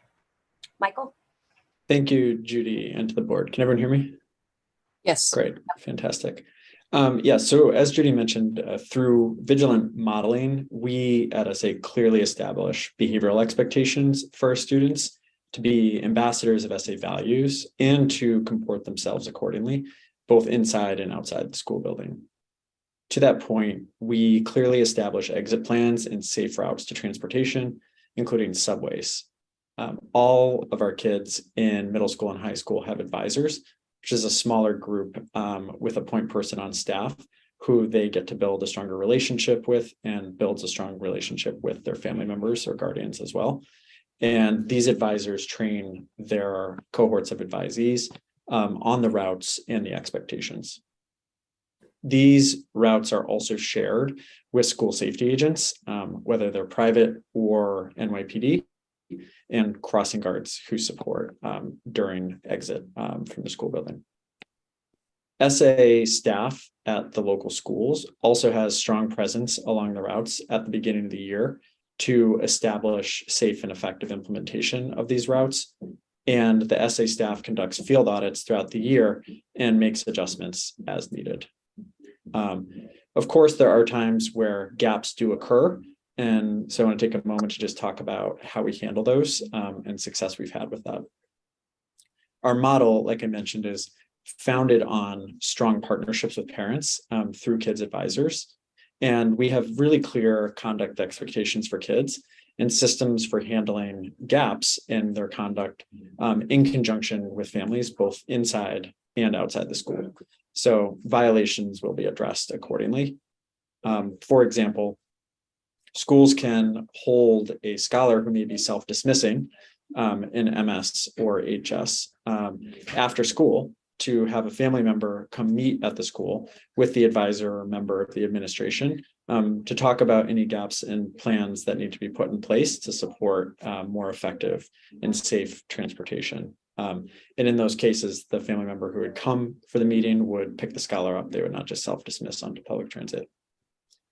In rare cases, this literally only happened once while I was the principal of the high school at 33rd and Park. Self-dismiss can be temporarily revoked for an indefinite period of time, and kids could have to be picked up by a designated family or guardian who has right to pick up or permission from someone who has custody. We had a challenge at 33rd and Park with scholars congregating after dismissal in a nearby public plaza. We reset exit expectations with kids. We taught them that it wasn't okay and talked about the impact it had on the community. And we deployed staff, school safety agents, and worked with local stakeholders and families to reset. And the outcome of this intervention was that the problem got in check and the issue was at bay with consistent SA messaging and ongoing field audits. Thank you. Thank you. That's very thorough and very comprehensive of checks and balance that you put in. Carrots and sticks and everything in place. Thank you. Really appreciate it. And that's all we have as a presentation. Obviously, we're happy to answer any questions. Okay. Thank you. Any questions or comments from the commissioners? Right? No. Let's go to the public then. Okay. The case we are currently discussing is 2022-27 BZ 101 East 150th Street, the Bronx. This is a special permit for construction of a new school, Success Academy. Should you wish to discuss, dial 646-558-8656, or outside the city, our toll-free number is 888-475-4499. You will enter the webinar ID number 869-2483-5016 and press the pound sign. At the next prompt, you will press the pound sign only. Press *9. At the next prompt, you'll press *9 to raise your hand, *6 to unmute if you are calling in order to speak. And if you are in the Zoom room already, please raise your Zoom hand, which is the small hand at the bottom of your computer screen. Once you are permitted in, you will have 3 minutes in which to discuss your issues.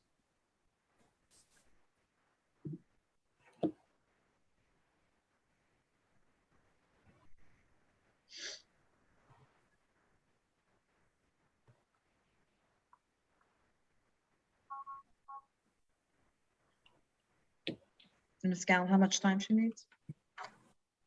Any submissions? So I have a question with regards to DOT's review. Where are we on the DOT's review?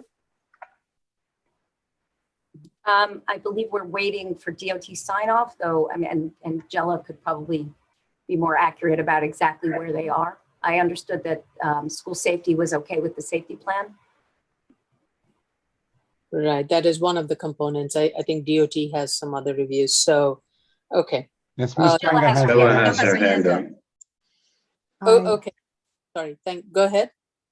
Yes, we sent the revised chapter to the transportation chapter to DOT for review. I believe December 21st, and they're currently reviewing it. The understanding is there may be some post-approval commitment monitoring occurring. However, we don't have the details of that set in stone yet, but that will probably likely be the path forward after they complete the review. But we're still waiting to hear back. Okay, so we are nowhere close to even getting a draft kind of a sign off. It's still in the review phase. No, it not necessarily. They may, it's unclear exactly, but they may sign off with the post-approval caveat that there would be some monitoring post-approval after the school opens, but those details need to be hashed out. Okay, all right. Yes, and our office has been actively engaged with DOT, even as of last Friday. Great, okay. Okay, so I think we still have some open, I mean, one of the elements of the finding is getting, DOT's review completed. And so until we have that, I cannot close on this application. So. Yeah, I just, Madam Chair, I have a question. Ms. Benke, I'm sorry, I saw you raised your hand. I was just gonna ask about, is there any outstanding DEP reviews? Yes, that's what I was going to say. There's also air quality and noise. We have a meeting tomorrow, I believe, to discuss that with DEP. Okay, right, and that also speaks to the findings C and D. So, okay. All right, so I guess we will, can we give a rough timeline as to, it'll take what, 2 months, 3 months? I'm hesitant to give an estimate right now. I know. Yeah, I would, Madam Chair, I would suggest perhaps we could put it on for February with the understanding that if it's not concluded, maybe a short adjournment. And that's something we could coordinate with the applicant's team and the sister agencies. So, in an effort to not further delay this, but at the same time, just allow the conclusion and to reconcile any outstanding issues. Okay, all right. We appreciate that. Thank you. Okay, we will then schedule this for a February hearing. Okay, thank you. Thank you, everybody. Thank you. Thank you, Chair. Thank you. Okay, so now we're going to take a lunch break, right? Yes. So it is 1:49, rounded off to 1:50. Okay, 1:50 and 45 minutes or 30 minutes? What's the going rate? Commissioners? How about 2:30? Okay. No. 2:30? Oh yeah. I'm looking at the clock. Yes, 2:30 is fine. That makes it 41 minutes. Yes, 41 minutes. That's lunch and dessert. Okay. All right. Okay, we'll resume at 2:30. Okay, bye. It's getting cold in here. I actually already have them on the calendar for the end of January. No, I know the they're gonna record have is to still get an going. adjournment. Recording's It's still- just Jella, that Jella, was the- Yes, please mute. Jella, please mute. Jella, mute.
Yeah, sorry.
Okay, commissioners.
To start, oh, it's on, okay. Yeah.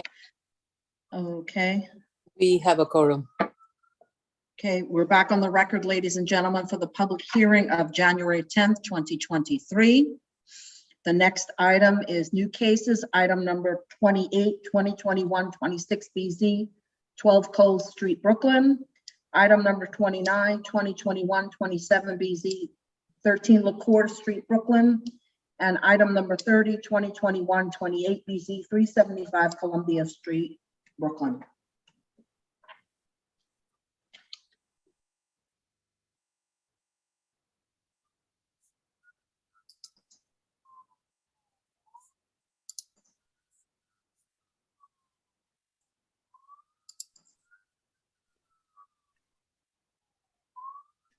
Hi, we should have on here the architect, Ming, maybe it'll come up as.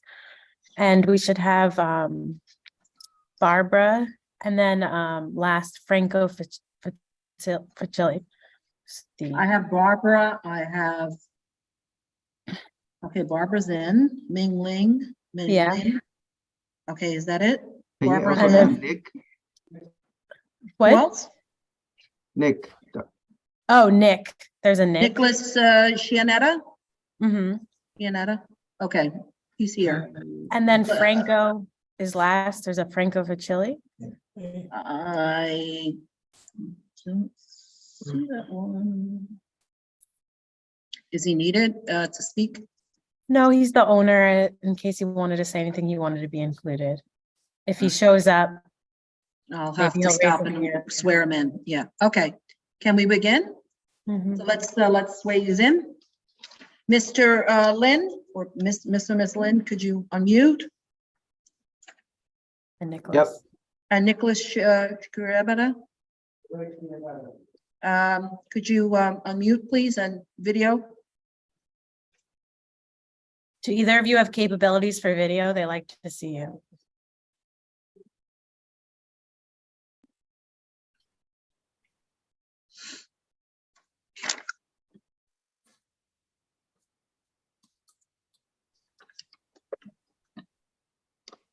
Thank you. Okay, all right, ready? Oh, Mr. Lynn, wait, I gotta wait for Mr. Lynn. Okay. Raise your right hands. Do you affirm to tell the truth, the whole truth, and nothing but the truth in your testimony before this board, and to respond honestly to board member questions? Yes. Yes. Okay. Thank Proceed, you. Ms. Holder. Thank you. Elise Fullader from Eric Palatnik PC on behalf of the applicant. I'm here with Barbara for the financials, and Min Ling and Nicholas. They are from the architect's office. We heard your comments this morning, and we understand that there is a lot of work we have to do, and we just wanted to get a few clarifications before we continue with this project. Firstly, I'd like to point out that each of these lots have never, even though they have the same owner, they've never been treated together historically, and each of the separate statement of facts talks about the history of the different lots. So that even though some of them are vacant now, historically, they've all been improved with separate buildings and they haven't been treated together. So wanted to find out, do you want us to look at one combined lot because it's all one owner currently? We talked, the Yes. language got a little, okay. Yes, that's, I understand the history of it, but as you know, one of the hurdles you have to meet is the self-created hardship. And when you have ownership of property that are abutting, and in this case, they are connected, you have to go through that exercise to show how combining these lots together would still create a hardship for you. Okay, understood. That's a good explanation. Thank you. So what Ming, you can speak anytime you want if you want to. Okay, just want to clarify. Yeah. Even though we combine the lots, so do you want to show like a zoning study, or when we do the actual calculation and give you a hardship? You have to treat this as like if you have to develop these three sites together and or as of right. So what you can only do is you're allowed three kinds of uses. There are manufacturing use, a community facility use, a commercial use, and your FAR is limited to one. So what is it that can be FAR limited to one for a manufacturing use, 2.7 for a community facility use. And I think it's also, I forget what is it for the commercial use. Commercial is one FAR. So you could do an as of right, let's say a ground floor commercial with community facility above. You do commercial, let's say on a portion of Columbia, and the rest of it is all community facility. Can I just do a max community facility? Yeah, do a max of community facility with a ground floor. If you want to do an all community facility, it's up to you. Or you do a partial commercial with community facility, because I think your return on commercial is better than, no, your return on community facility is better than return on commercial. I mean, in terms of the what you are getting in rent. So just do what you think is reasonable there. And I don't think manufacturing makes sense, because you are going to be hemmed in by all residential uses on all three sites, unless you want to do a through lot manufacturing of auto repair, which I think again everywhere is residential. So I'm not quite sure how desirable that is with just a community facility on the Columbia. So there are many ways of breaking this parcel up to go through that exercise. So I don't think you need to go through all those breakups. What you need to go through is do all three sites together, or maybe do two of them, Columbia and Liquor together and Cole separately, whichever way seems like a reasonable outcome for you, right? We have approached it, we have approached this as a single lot in our study before, but the problem not lies is the parking. When you have a bigger building, there's a parking requirements instead of smaller buildings individually, because there's the provisional waiver from the zoning for 15 parking spaces to be waived. Right. So if we look to combine it, it becomes a headache in where we're going to provide the parking spaces. Well, you have, I mean, first of all, your ground floor on the entirety of Liquor and Cole can be a parking space. It's an in and out. You enter from one street, you exit from the other street, and you have the parking there. And above it is all your community facility with an entrance from one side. I mean, just as a scenario, if we were to maximize this, let's say all combined, it would be 16,000 square feet. And we need 300 square space per parking. That would give us 54 parking spaces. And as of right now, this site is not feasible to provide 54 parking to maximize the floor area.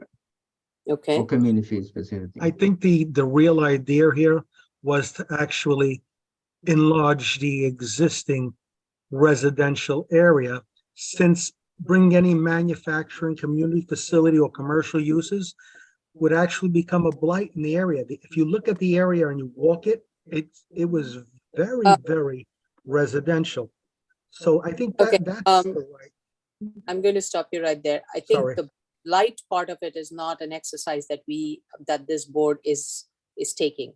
It is what we are looking at. I mean, if you're equating blight to be part of the neighborhood character, but that is one of the 5 findings. What you have to first prove is what is the hardship on this site if put together, and that has not been proven yet. And until you can prove that, you're going to have difficulty meeting finding number D. So you also have to go through that exercise to show that if you were to combine these 3, I mean, you have to, so you could do.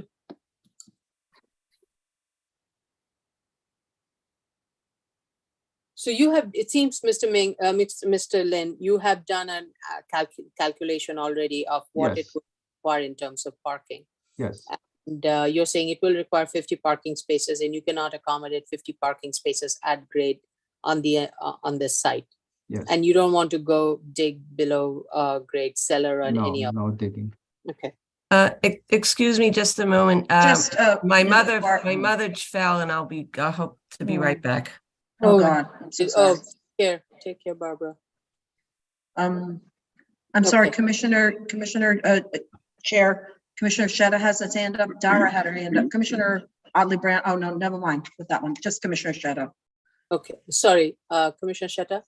Yeah, thank you, Chair. I believe that the way you're approaching this, like I described in my testimony, you're like doing this backward. First, start with an as of right use, and then prove it to us that it's not gonna fly, and then proceed to the next.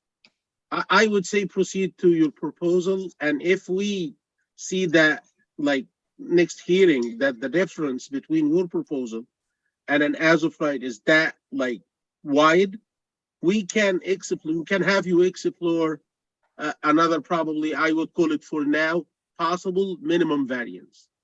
But the way you got to like handle this case is you got to the end, to a conclusion that it's not gonna work unless we break down these 3 tax lots into this zoning lot into 3 tax lots and build separately. It's for us, even it's very evident, we cannot take it for granted like that. It needs to be some analysis. I don't wanna, for the board, I don't wanna like bear the burden for directing you which proposal to put before us. You look at the as of right scenario that you believe that maximizes your return, and you come before us and say, you look, this is the as of right that with a possible maximum return, and even this one is not working. And then we can move forward towards like either the proposed or something in between the proposed and that as of right. Thank you. I think what Mr. Lin is looking for more guidance as to how much detailed information he needs to provide for the as of right. And okay, so one thing, first of all, when I look at the financing for as of right commercial versus as of right retail, your commercial, your community, as of right community facility versus as of right commercial, your community facility has a better return. And of course you get more FAR also on that. So it makes more sense for you to analyze a community facility use. Yeah. Okay. Yeah. Then the question becomes, do you want to provide some amount of ground floor retail here? And that's completely your call as to in terms of a market, whether even a small little retail space along the frontage of Columbia or even Liquor, wherever you think would be appropriate would work. Like if you're going to provide a community facility use above, it would require some amount of some foot traffic. Now what you're bringing up is that whatever community facility you provide, it would trigger parking. So what is the cutoff point where parking won't be required? Let me ask you backwards. I can't hear you, Mr. Lin. Sorry, it's 4,500. So it's 300 square feet is 15 waived. So 15 times 300 is 4,500 square feet. And okay, 4,500 square feet. So that's too small of a footprint in terms of. Yes. But if you divide it to separate lots, then you can do it. You know what I mean? For zoning. So have you done that analysis? Yes. And is it not in the package, at least? Oh, that's the one that you're saying all 3 of them, but Okay. We But showed them all separately, and now we need to go through the exercise of what happens if you do this and that if you put them, so, together. okay, so, what is the total amount of parking that you can put on the ground floor of, between Laqueur and Cole? Realistically, you're looking at almost 300 square feet per parking space. Well, you could do attended parking. Yeah, Not but for- it's Not for expensive. such a It's small development. I not understand that, worth it. but I think what you're forgetting is this is an exercise to show what can be built. What if you were to build as of right? How would you try to build it? So even if it's a bad scenario, I think she's saying we have to show it and then say why it's bad. Yes, Yeah. that's fine. That's the guidance that we're Right. looking for. Yeah. Right. So that's the guidance you have to look for and see what is it that if you were told this is all you can do, what would you do? Just look at it this way. We are telling you cannot do anything other than using all three sites together. What is the maximum thing that you can do that will get you to meet the requirements and get a reasonable, the best possible return? And then prove that you cannot do it. That's fine. Then use that argument to say, hey, listen, this is resulting in so much of parking space. I have to hire a guy. I have to do all of this. And the amount of circulation space that I'm getting by doing this is taking away most of it.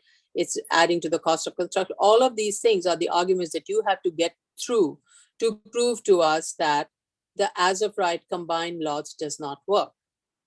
So that's the exercise number one. Now, I'm still not convinced that you have to treat all three sites separately. Why can't you treat Laqueur and Columbia together and Cole separately? Okay. I think we'll have to So, answer that. so you're saying that's a narrow scenario that you Yeah, want us to study? right. So what if you did, and that is something more in a narrative form, you can say, I don't need you to go through all of the, drawings and everything. On that one, you can go through a narrative saying, like, if we were to combine just even two of them, and the reason I'm picking Laqueur and Columbia is because they're the closest, and you can have a nice frontage on Laqueur of 50 foot. Mhm. So even if you were to try to get most of the street frontage to get a biggest amount of community facility footprint, you still run into these hurdles. Yeah, for sure. Okay, so you need to, it's good you know the answer, but you need to walk us through that exercise. Fine. We cannot make that assumption. And then, And also before Mr. Fuller there, also for the below grade floor, you just mentioned that you're not willing to go with the cellar. I understand it might be a reason for that. Maybe it's associated with the subsurface. If you can mention that in your submission, that would be helpful as well.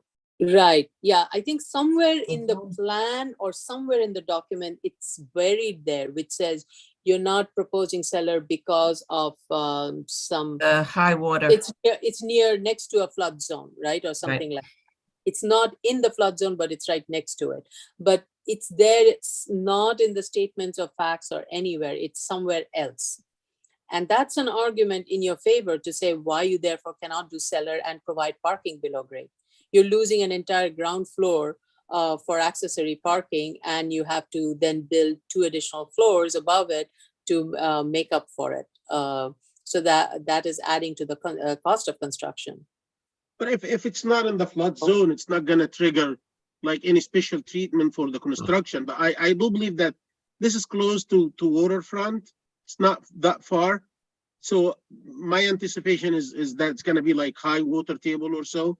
If you have done any boring, so just give like a statement on why you don't want to build the cellar, and don't make it's close to a flood zone. If it's related to a groundwater, that would be like much stronger than it's close to something. Yeah, I think it's in my report that speaks to high water levels, but we can bolster that. And just, I'm sure you went through it all when I had to go rescue my mother. So just in terms of my part, I'll follow the project architect's scenarios and relate a financial to whatever is appears to be the best possible as of right. Commissioner Brown's comments regarding rent and parking incomes. I'll look back to see what I had and the year it was researched. I'm not sure if Commissioner Brown's research was yesterday or, the same time, but I'll take certainly another look at that. And I'll look closer into the, because we use Marshall and Swift on this, so I'll dissect where the costs come out, where the square foot number differs, and to see where I can see where that if there's something that was inconsistent between the two scenarios. Maybe it was a sprinkler thing or a number which is related to the size of the buildings.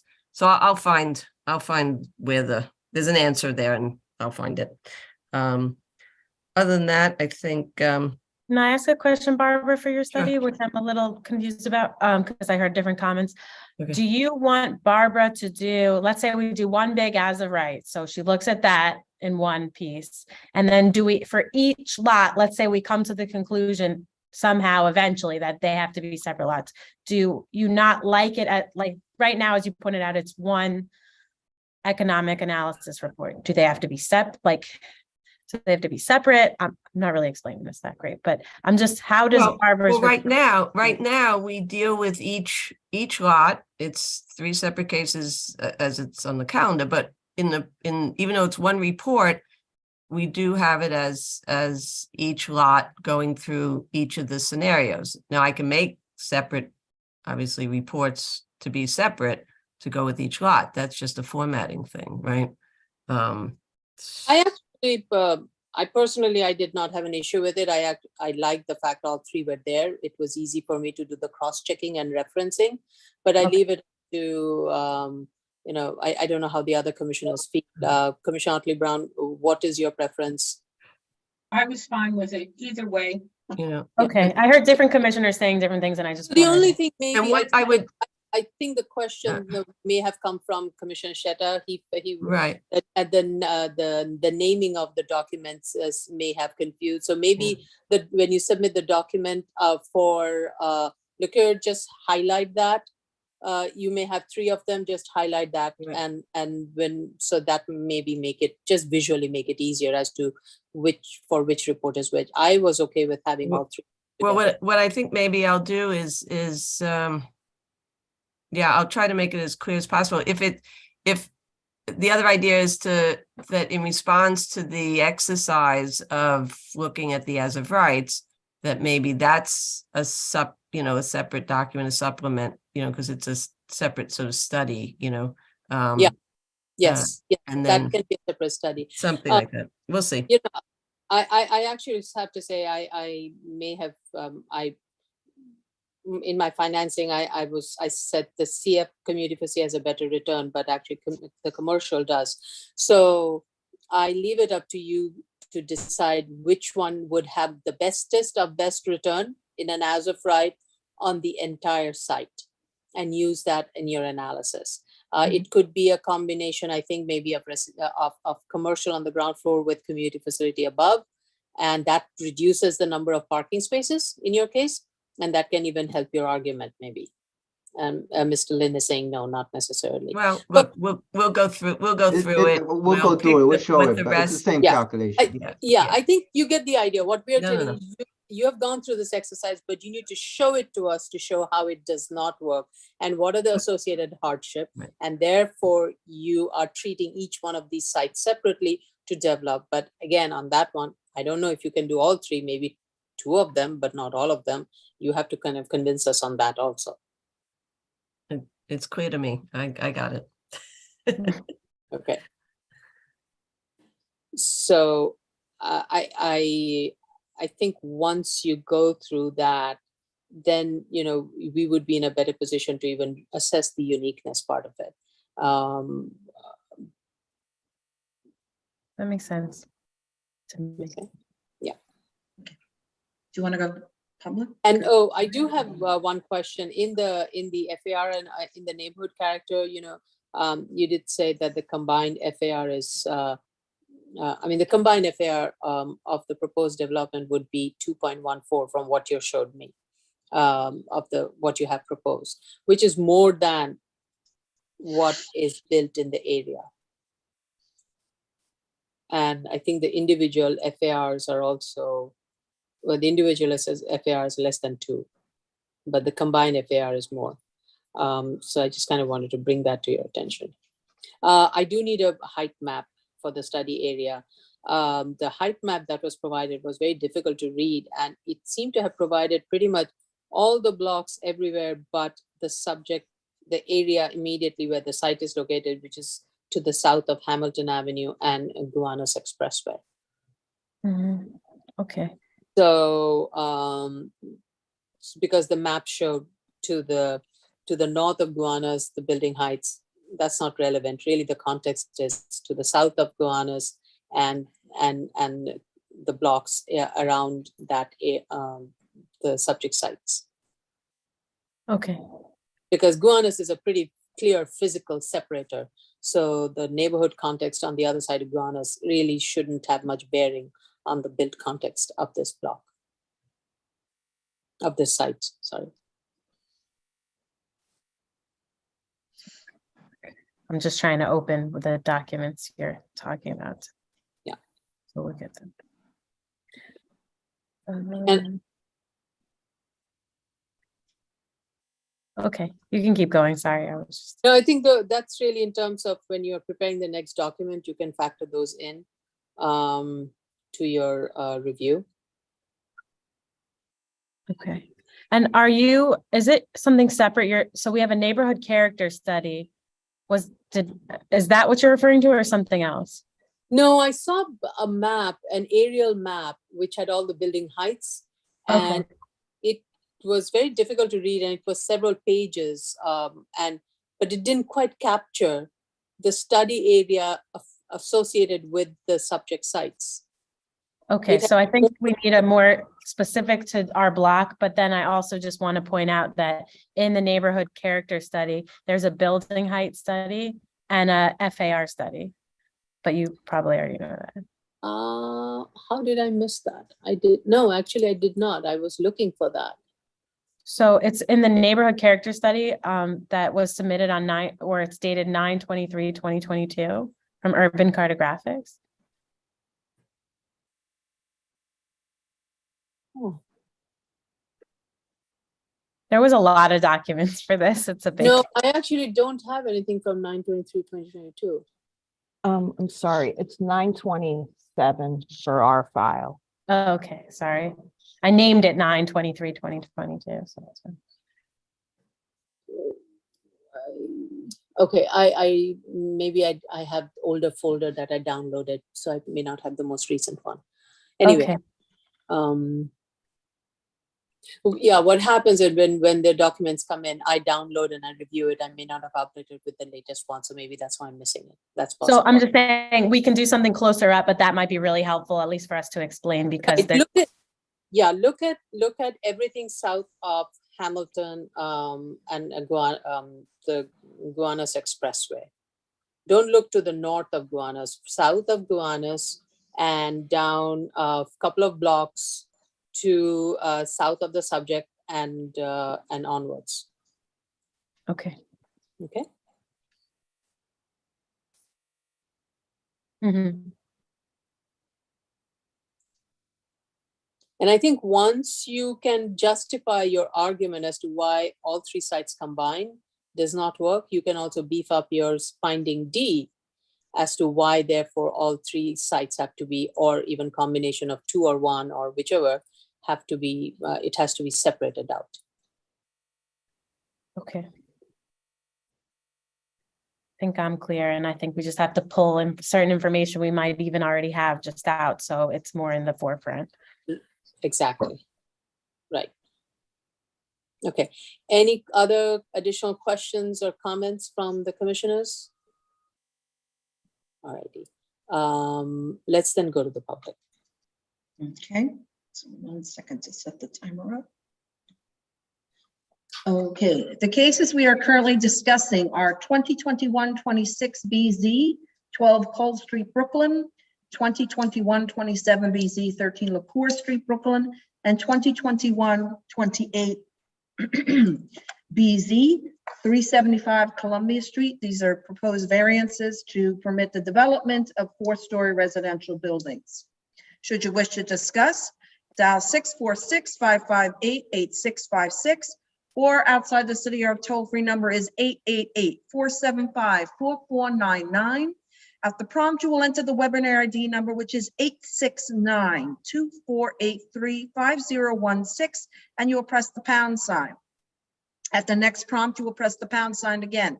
Once you're in, you press *9 to raise your hand, *6 to unmute if you are calling on the phone and able to speak, in order to speak.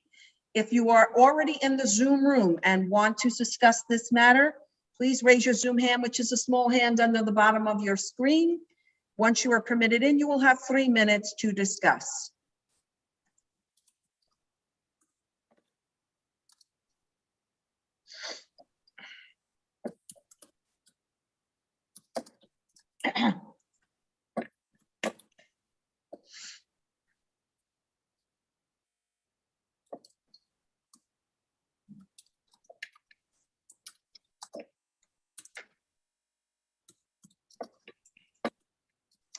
Okay, how long will it take for you to make these changes? So my first question, I guess, because there's a bunch of people that have to do a bunch of stuff, is Ming, how long do you think to prepare a few sets of plans after we discuss? And then Barbara can say how long she needs after that. I need about 3 weeks. Okay, and then I'm assuming, Barbara, you need, because we're gonna have to make revisions a few weeks. Yeah, I'd go for the 3 weeks too. So I guess 6 weeks is our answer. All right. Good job, Liz. I can do math. All righty, good. Maybe sure about that? And then I just want to say too, that we put our EAS, I don't know if you probably heard this from Jella, but we did parts of it, but we held off on certain parts because we want to know how we're going forward with the design before we get too deep in the EAS. Okay. So I'm just letting you know for timing. Once we have that down, obviously we'll get our gears going as fast as possible on the EAS pieces of it. Yes, yes. Okay, thanks for that clarification. Okay. Okay, thank you. Thank you. Next case, Elise, you're staying on? Yeah. Okay. Thank you. Okay, next item, item number 31, 2021-71 BZ, 10631 72nd Street, Queens. Who's with you, Elise, on this? A bunch of people. So Sandy and Dora from Caliendo's office. Okay. And then there should be, I think, Ruhal and another person from the mosque. Mr. Rahman? Yeah, Rahman? yeah. Okay. So Sandy, I see Sandy. Mr. Abdeen? Yeah. I'm trying to think if there's anyone else. That's it? I don't see Dora. I see. Dora's there. Yeah, I see Dora. I'm just looking who I see because I don't see the mosque people on my screen.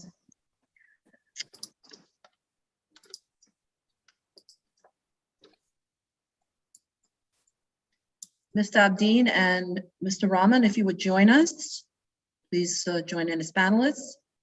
They have their hands up. Steve, can you let them in?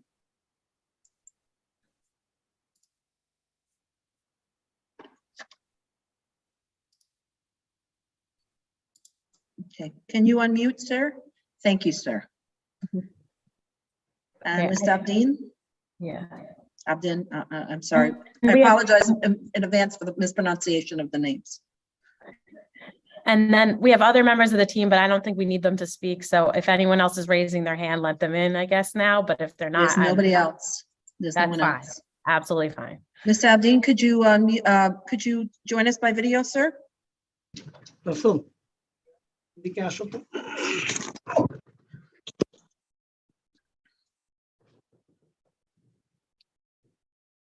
How much speaker do you have anywhere coming? I don't know if he has a video. Do you have the capability for video, sir?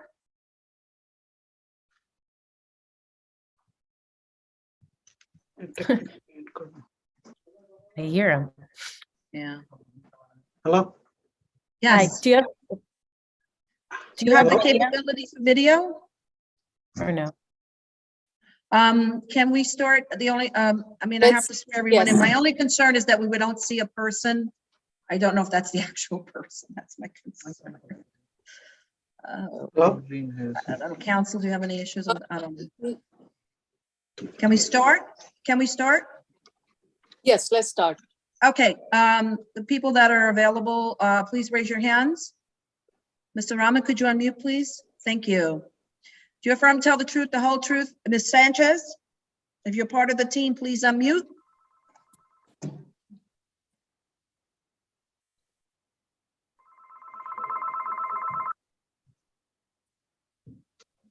Mr. Sanchez? Ms. Sanchez? Yes, yes, I am here, sorry. Can you put your video on?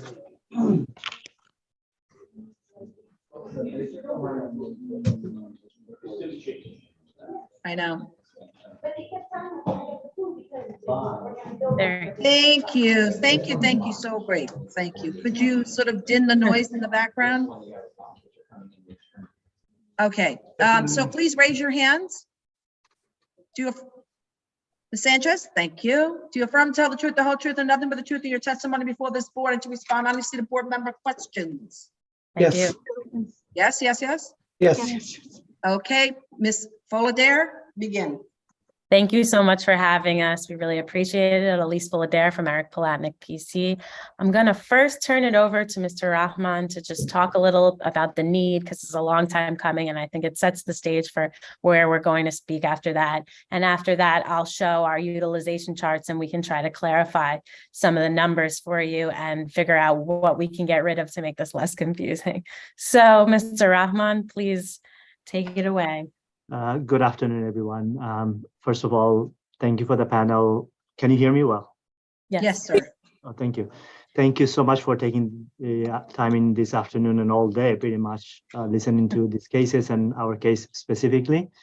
You have in your possession, I think, what Ms. Foladera and her group has submitted to you. There's a lot of information there, but I am coming from the perspective of the community that actually lives there. I've been in this community for the past 2 decades, and I can personally tell you the growth, the changes that have come across to this community, as well as the entire New York City. But this community, I think the demographics significantly changed over, I would say, maybe last 10, 15 years. An immigrant community moved in and the population has skyrocketed. And that is why when you reviewed the data, I think in 1998, you mentioned like 150 parishioners, and now they're about, anywhere from 400 to 900. I won't quote the number. I'll just say what was in there. I think what's happening right now is the need for this structure to go up. And if I could say it a little bit in this way, currently, yes, in terms of the religion, there are 5 prayers a day. So that immediately tells you that the people who will be praying in this, I guess, in this structure would not be coming from far away, because you don't come to this place 5 times a day to pray. It just is not logical. That's why pretty much every community has its own mosque. Friday prayer is the largest for every week. That's correct. As Commissioner Sheda talked about earlier today, during Ramadan, which is anywhere from 29 to 30 days in a year, that's 1 consecutive month. There's still 5 prayers a day, including the Friday prayer on Friday afternoons from 12 to 2. But there's additional prayers at night because the parishioners are expected to spend significant amount of time in the mosque praying through the day, through the night, and so forth. For the sake of a better situation, more people seem to be more religious during that time. They show up. So all the mosques are busier during that time than other times. But that kind of gives us an impression of what is the kind of expected capacity for the new structure should be. And currently, I think for Friday and for the other large prayers, we use the makeshift building that currently you occupy, as well as the backyard, the front porches, the sidewalks, and the street between 76 and 77 streets on Glenmore Avenue on Fridays. I don't know if that had been part of the presentation. That block gets blocked off by cars on either side. So basically, I guess to protect parishioners who are praying from oncoming traffic. That is actually the problem. So we kind of overlook the fact that the elderly, the disabled, who are coming in to pray, they don't have dedicated safe space during the cold months, during the rain, the snow, the scorching sun. You can imagine all the natural situations that we're dealing with. So these people sit on a chair sometimes. If they can sit on the ground, they can't go down to touch the ground with their head. They pray from sitting on a portable stool, for example.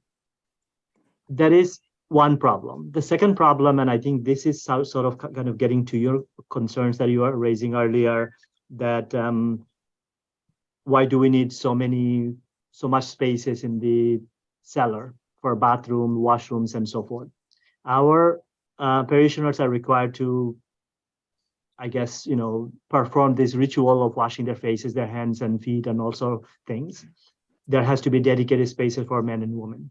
The bathroom has to be for men and women, because if we're talking about this structure being the future, we're going to accommodate women, and I'm going to get to that in a second.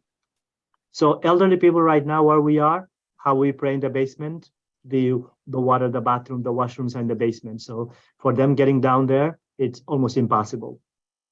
And I just mentioned women because it's coming into play currently, which is not just unethical, it's almost illegal at this point. We have no space for women at all. So the new space, which is the structure that we're looking at, and all the other neighboring places and everywhere else, there are dedicated spaces for women. I might have misheard. There was a quote of a 70-some female parishioners, something in the 60s and 70s. I think that's... yes, I may have stated that, and that is coming from the documents that were submitted. I Which think basically says 67 women will be attending the services, that too at the end of 10 years. So I'm just putting it up.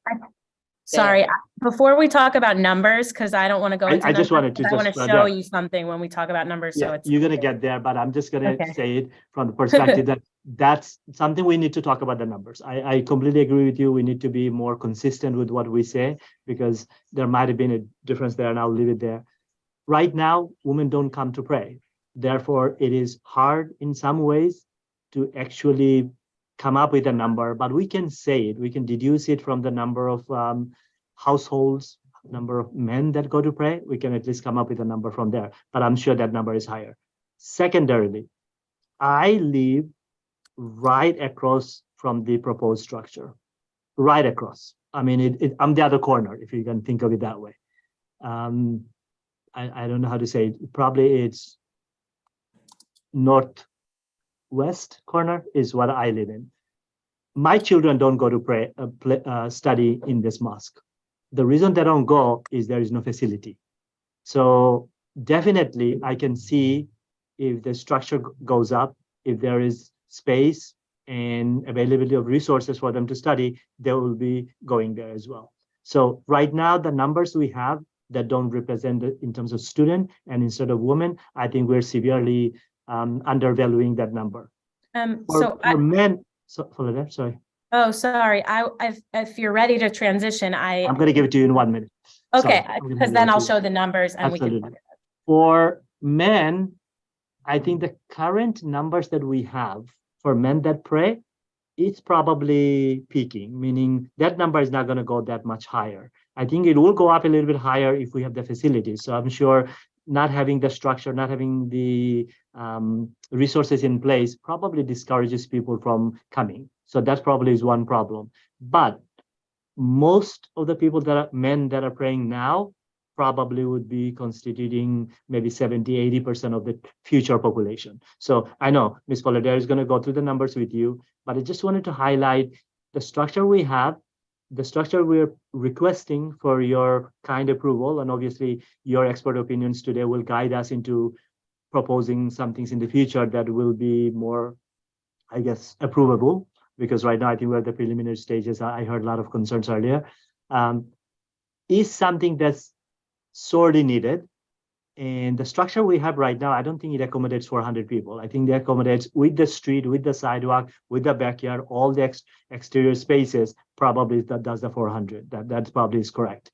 And that's where I will stop. And I'm sure you may have questions and I would want to speak, but I don't want to monopolize the time. I want to give my other congregants as well as Ms. Poladero and her group to present actual information there. Thank you. Thank you, Mr. Rahman. I think the board fully recognizes the current limitations your current facility has. We are in full agreement of that, and that you do need a facility that provides for space to accommodate not just your current, but a future growth. The question is, how much is that future based on current projected and how consistent it is, and you know how and with that is what is being projected. Does that really, in a physical way, match up with what is being shown in the plans? That's really where we are trying to figure that out. And thank you. Go ahead.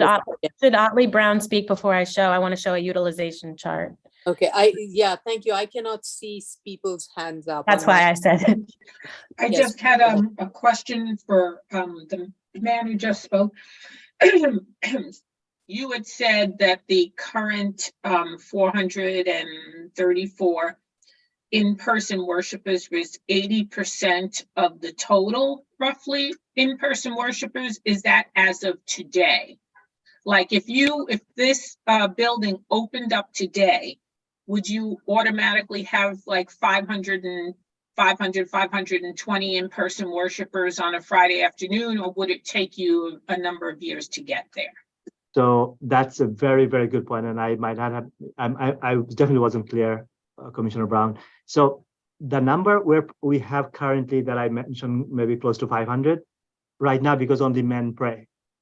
So immediately you can see we already as disenfranchising the women.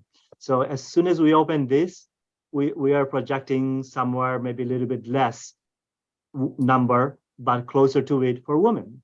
And more men would come because right now, because we don't have the facility, there is a long line. The day it rains, the day it's cold, the day it's hot, you could imagine number of people that come. Ramadan, people haven't even fasted all day long. The last thing they need at nighttime when they need to pray and be quiet and talk less is a place where they're coming in and they can even find a place to sit. So it's like disincentivizing people from coming. So we think that what we have currently are I would put it in lack of a better word, hardcore people who just have to go, have to push around, shove me around, push me away so they can find a place to pray. But if we start talking about people who, oh, you know what, there's a good place there, let me go. That probably is the other 20% that's going to come. That's only the men. We're not talking about the children and the women yet, but that will come once you establish this new building. We are able to do that. That portion will join that other 500 number to go to this closer to 900 to 1,000 number. Okay. So, thanks. Excuse me? Commissioner Sheda, is a question for Yeah, me? and the programmatic needs, you talked about 424. I think I have to show, I want to show numbers and I'm waiting for people to speak and I don't. Okay, you gotta talk about that. Okay, go ahead. Go ahead. I'm sorry. I just think it's better if we're all looking at the same thing. Okay. And I wanted to give him an opportunity to show you that, you know, the mosque is listening and he's able to answer any questions on operations or Islam or something that I cannot share. Okay, so here is the utilization growth chart. And I want to tell you how we got these numbers, and then you can tell me how we should update things accordingly or to help me. Can you zoom in a little bit more? Yes. So that- So what we did is the 400, we took a survey on one day on a Friday prayer. And on that one day, 424 men showed up only. So that's how we get that 424 number. But that is, as he stated, based on a limited capacity of intense observers. Those are the people that could show up on that day, 424. The streets were closed. I'm sure it was a mess. So we use that as our starting number, and then we projected growth from there. But we also had a congregant list that we started with, and you should have a map of where everybody lives. 96% of those people live within a radius, a walking radius. So 96% of people can walk very easily to the mosque. And that is 865 people. That number did not include children. That was just women and men, 865 people. So if it was a big holiday like Ramadan and everyone wanted to show up at one time, there's no way we could ever have 865 people. So that is what this number down here is. And then as people, more and more people in this community are moving because it's such a spectacular mosque into this community, we projected about a 10% growth up to 10 years, just to, you know, in case it gets larger and larger. And then what we also did is we tried to show women versus men to clarify that. And you can see current, if 805, and we picked a number, but it's 865 people. But if there's 805 men and 60 women currently on that congregant list. So if all 805 men showed up and all 60 women, that's what would happen. But currently only 0 women can show up. So that third floor is, so let's say every single 60 women want to show up plus whatever grows, and they want to bring their children. That third floor is to accommodate those people who don't show up at all now. I know there's a lot of numbers, but I hope that this chart helps clarify that a little bit. Yes. Thank you, Ms. Villa there. Yeah, I believe it does. I was under the impression that actually, and I have to withdraw my comment on this regarding the third floor prayer area, when I said that they can put a partition and make it for both. I believe the way it's configured right now, it's gonna serve both women and men. So We said that I because look into that. if the overflow gets so crazy that we need the third floor, if right now there's the 2 floors should accommodate everyone that shows up. But let's say it's like the biggest holiday ever, then we wanted to say that potentially we could even make some space on the third floor if it was really needed. But at Fridays, that space will be for women. We don't anticipate. Understood. My only question is the 865, the 865. Mhm. This is based on a survey for the congregants within my radius from the house of worship. So Did I get it right? 865 is the total number of adult women and men that are on the current congregant list, or when we took it. And then it didn't include children. And from that list, we got a separate list of where each of them live. And then 96% of those people live within city planning's rate. If you were to get a city planning parking waiver, they live within the distance that we could waive parking. Understood. Thank you. Okay, sorry, a lot of different numbers. All right. I think in your submission, you can make that in your narrative to back up this analysis. Tracy's hand is up. Oh, sorry, Miss Minky's hand is up. I don't know if she wanted to interrupt or wait till Miss Fuller is finished. Well, it's just about this. I just want to make sure these numbers are the same ones in the EAS because I'm seeing slightly different ones in the parking study. So if you could just check that for the next submission. Thanks. It was hard to get every single, obviously, like everybody was a little bit off. So we'll. Okay. Well, I think just make sure everything is matching. We tried to do that in our notice of comment submission, but we will look through it again. Yeah. Thank you. All right. And I just wanted to say that some of the numbers got confusing too, and I'm not sure how you exactly want to deal with this because we also did a breakdown by what is the maximum capacity of people per floor for the architectural plans, but we're going to talk about that kind of next.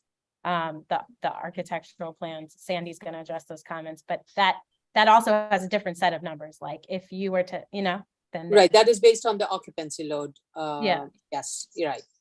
And that I guess also has to then marry with your total capacity, what the building can have, and how it speaks to your need for the congregant current and the future growth.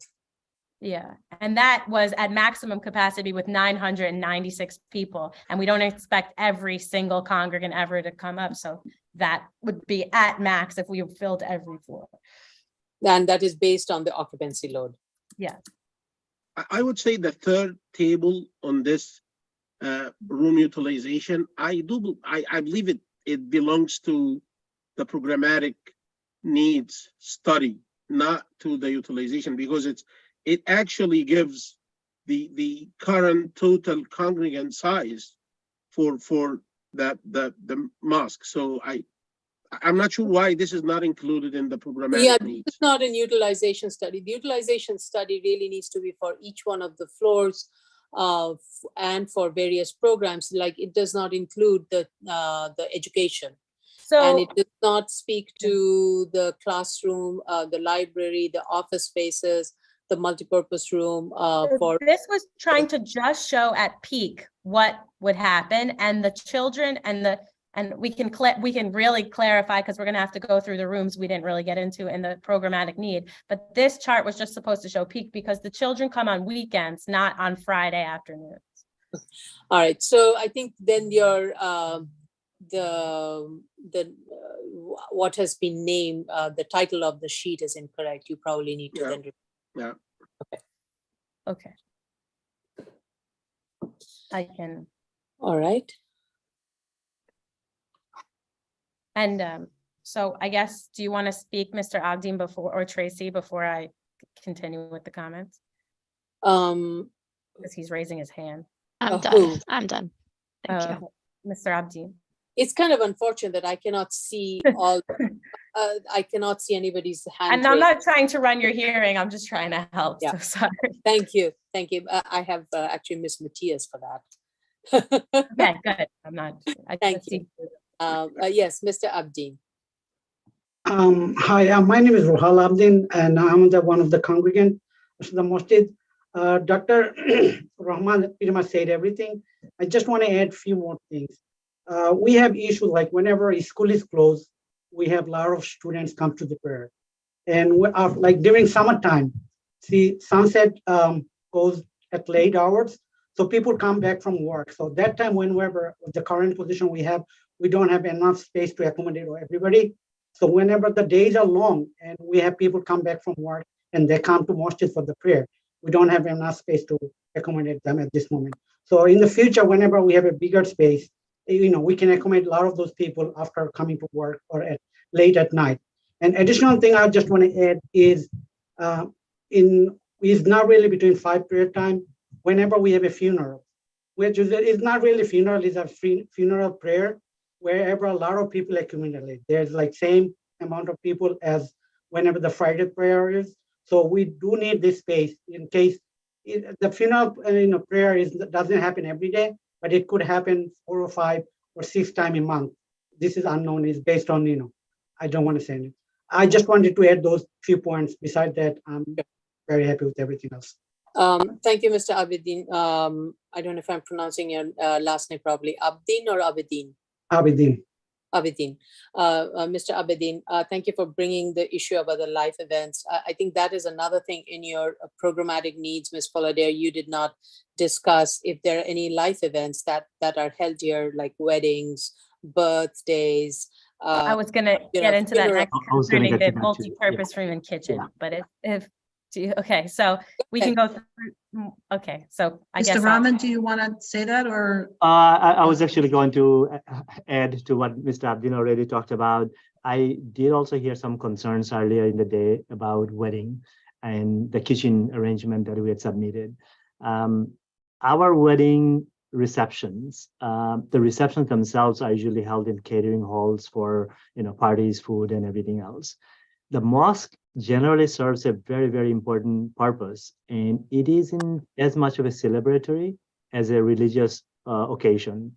This is basically the what we in Arabic is called nikah, is when one person gets engaged to the other person, and that happens in a mosque. So for that, usually there is no food served. Maybe there's some dates, dry dates or something like that. That's about it. So In terms of a kitchen, I think this is being a large building. The imam probably would be there for extended period of time. So it's possible that people like that would need to keep their food cold in a refrigerator, and they may need to warm it up. So that kitchen is not in the traditional sense of a kitchen. It's more of a just to get by for people who would be staying there for extended periods. For the wedding, like I said, it's just an engagement ceremony, but it's limited number of people show up. But Mr. Abdin talked about summer. He talked about the funerals. Those are unexpected, that happens. And for those, because the person who we are praying for might be some well-known and this and that, and people from other communities. So we do need to accommodate that, because we need to recognize the community's participation in the final acts of a person. And for that, thank you, Mr. Abdin, for bringing it up, because that's very, very important for a community to have that place, for the resources to be able to hold that last act of rights. So thank you. So in that case, thank you for the clarification, Mr. Rahman.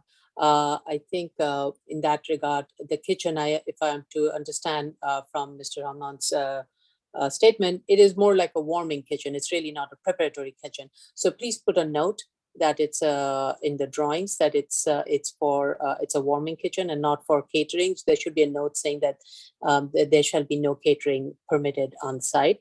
And this is again for consistency, Mr. Rahman. Just so you understand, any prayer house of worship situations, we always ask that.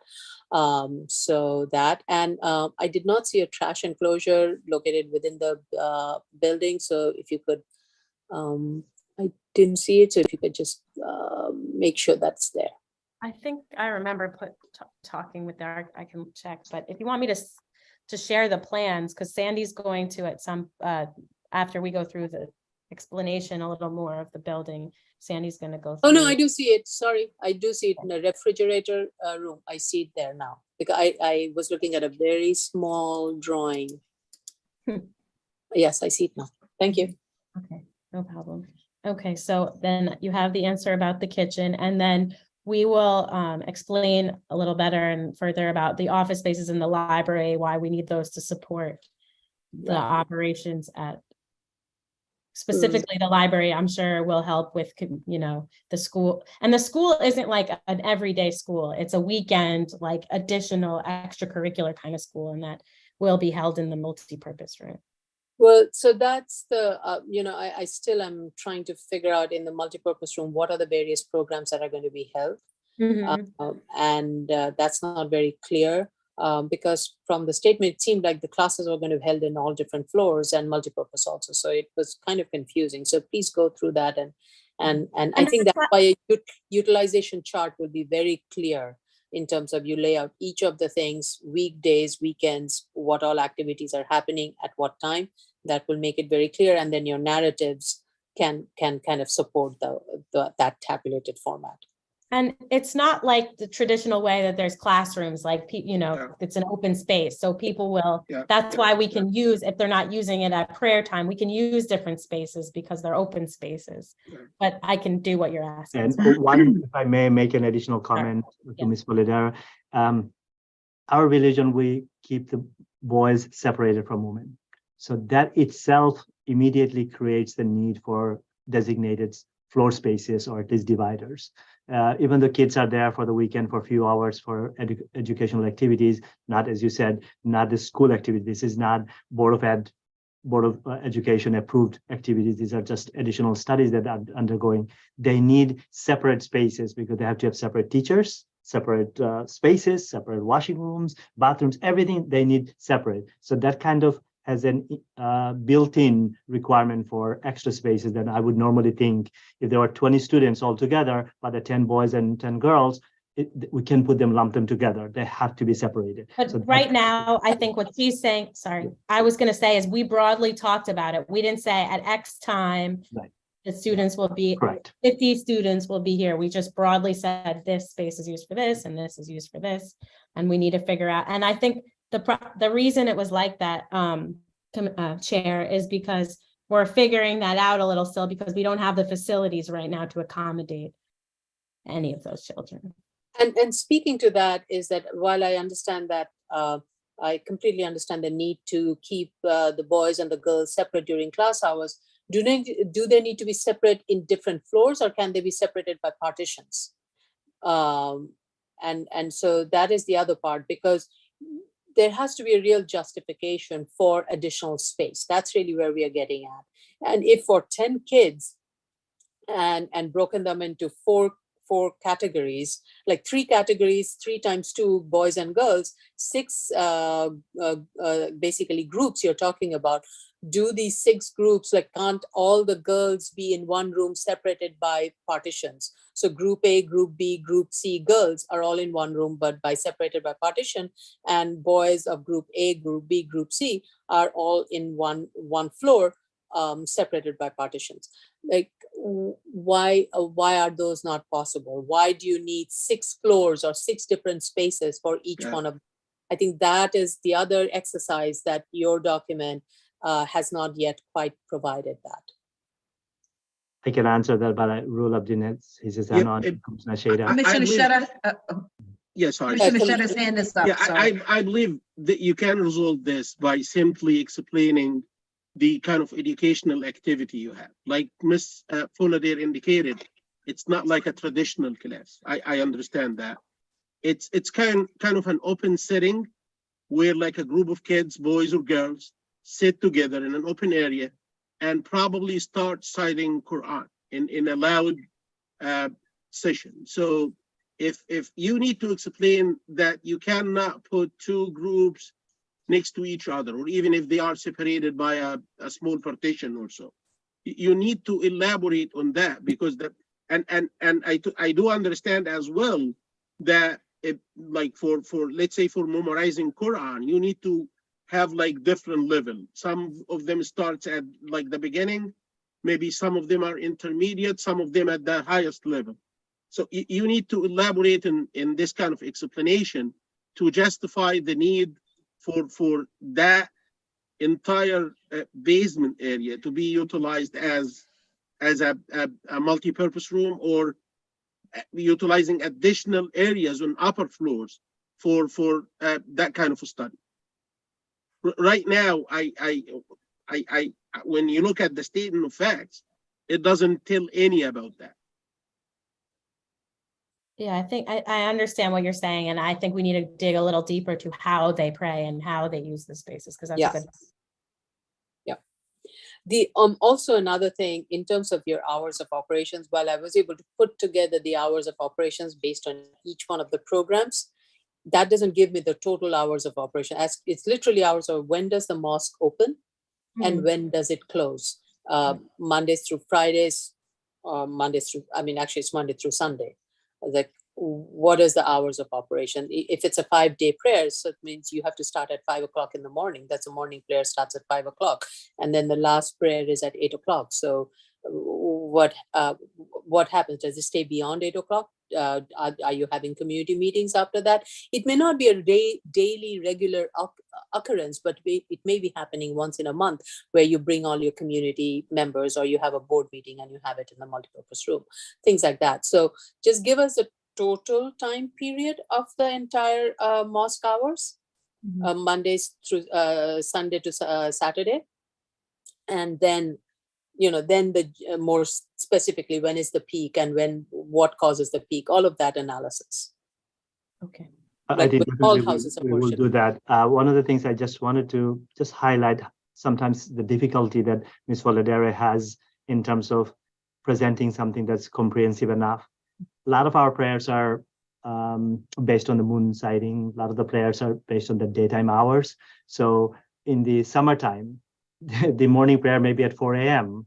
and the evening prayers might last until 10 p.m. Right. If we talk about Ramadan, it's open 24 hours a day. Done. Yep. It doesn't even explain anything else. In the winter months, it might be nights are a little bit longer, just like the Sabbath is on sundown and sunrise, the same thing we observe.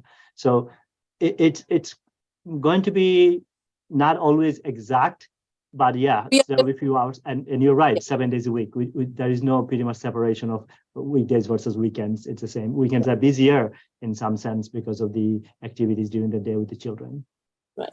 So yes, you're absolutely right. And there are other religions that do practice the hour variation based on time of the day and seasonal. So, but we have reviewed documents that can capture that. Ms. Pollader is very familiar with it. So we recognize that, and that can be very clearly stated in the narrative, and that's understandable. Yes. I think we have, I want to make sure that, have you answered all the questions related to the programmatic needs, or do you have some more? I think all the rest are tied to the next part, which would be Sandy just going through what she heard the comments are in the plans.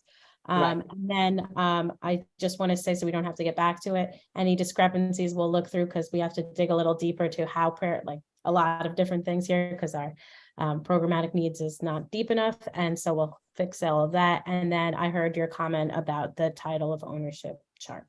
Yep. So I will turn it over to Sandy to go through her comments. And if you need us, we will be here.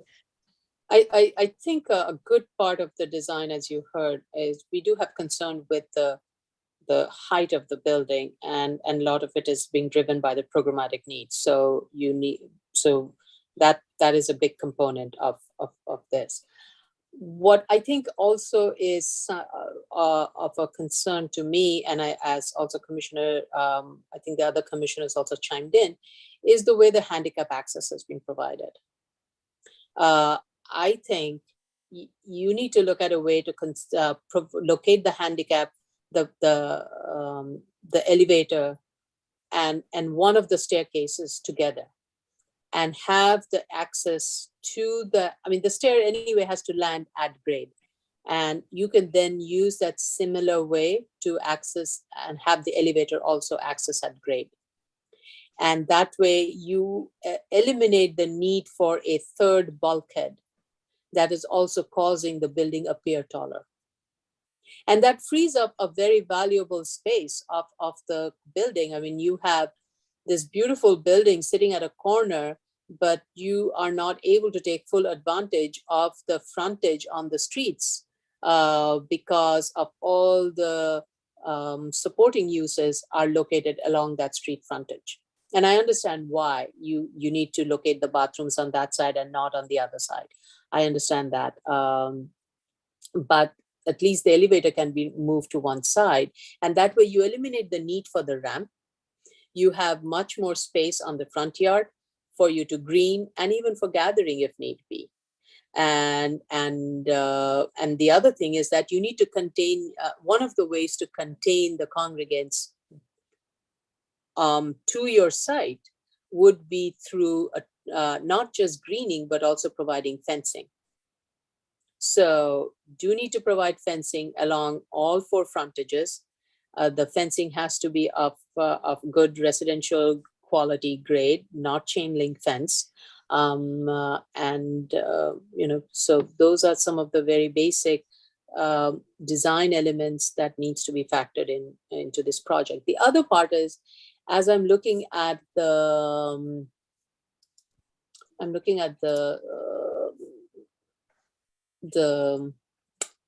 elevation rendering, there's too much verticality being emphasized in the design. And that is also making the building appear very, and it's a corner building. So you get to see both the frontage. It's not like an interior lot where you only see one facade. Here you're seeing both facades, and the verticality of it is so defined, is so enhanced with the continuous vertical windows alignment that it's making the building even look taller and bigger. So yes, thank you for sharing that. So I think that needs to be broken down with more horizontal treatment, and that way the building does not appear so vertical.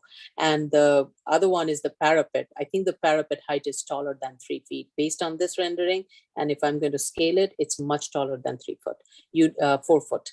And the parapets cannot be taller than 4 foot.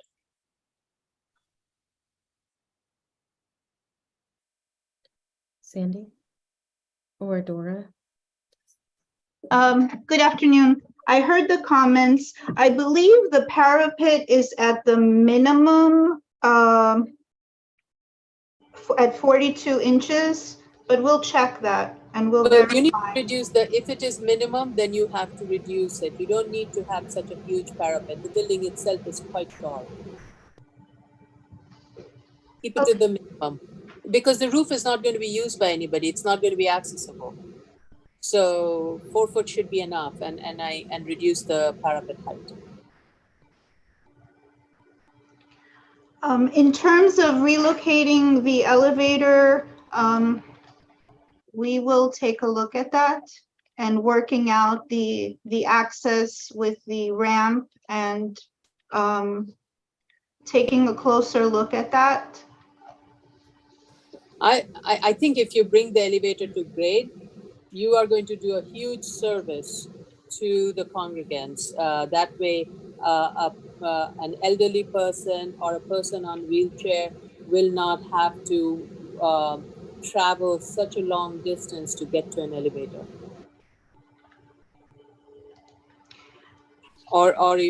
So it's a double.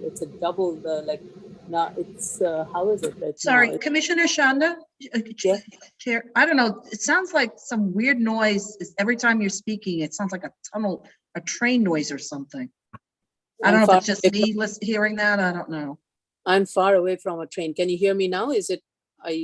Yeah, clearer now when you're speaking. Yeah. Okay. For some reason, there's some noise, background noise or something. Okay, I'm sorry. So let me repeat. Did you hear me? What I said, or? Sandy? Okay, so, yes, I hear you. Okay, so I think the ramp is too long, and it's a long way to navigate for someone, a senior person or a person in a wheelchair. It's like the full length of the building frontage. The person has to navigate twice, once exterior and one interior. You can completely eliminate that by having, I would say, for example, the way I was thinking is either one of the stairs. I think the preferred stair will be the one that is located to the, I'm forgetting the orientation. I'm looking at a map, to the north side, where the staircase is located, and it's also closer to the building entrance. You have a little entry lobby, you have the staircase that is going to land at the stair, and then you also have the elevator at that location. This way you have the elevator first, and you have a stair run that goes and then ramps up as a, it's a double back U-shaped elevator staircase that goes further away. So you are actually freeing up an entire corner of the space on all the floors above, which gives you a much better area in the corner where you can use it for your prayer, and I think, and also reduces that bulkhead. You anyway have two bulkheads on two corners, and by consolidating one, you eliminate one. Right, so we will definitely look at that and try to find a better way to lay out a better location for the elevator, which in effect will also work on the redesign of the entrance and ramp, which, yeah, we'll try to eliminate that. In terms, and try to bring down the building somehow, minimize the parapet and bulkhead, which is a concern of the board. In terms of the fencing, we do show on the rendering fencing and landscaping, but we'll provide a landscaping plan and detailed site plan with the proposed fencing. We do want to make this a very inviting area, and being respectful that this is a residential district. We want to provide green and landscaped area in the front yards, and you could kind of see what we were thinking of in the renderings, but we will provide more details in the landscaping plan. Right, and even in your site plan, P0, I do not see any statement or anything in the drawing that would indicate there is a fence that is being proposed along the northern lot line and along the eastern lot line. Definitely none along the property line. And if I'm looking at the rendering that you have, that fence is too low. Anybody can jump over it. Even a dog can jump over it. So that's not a fencing I'm talking about.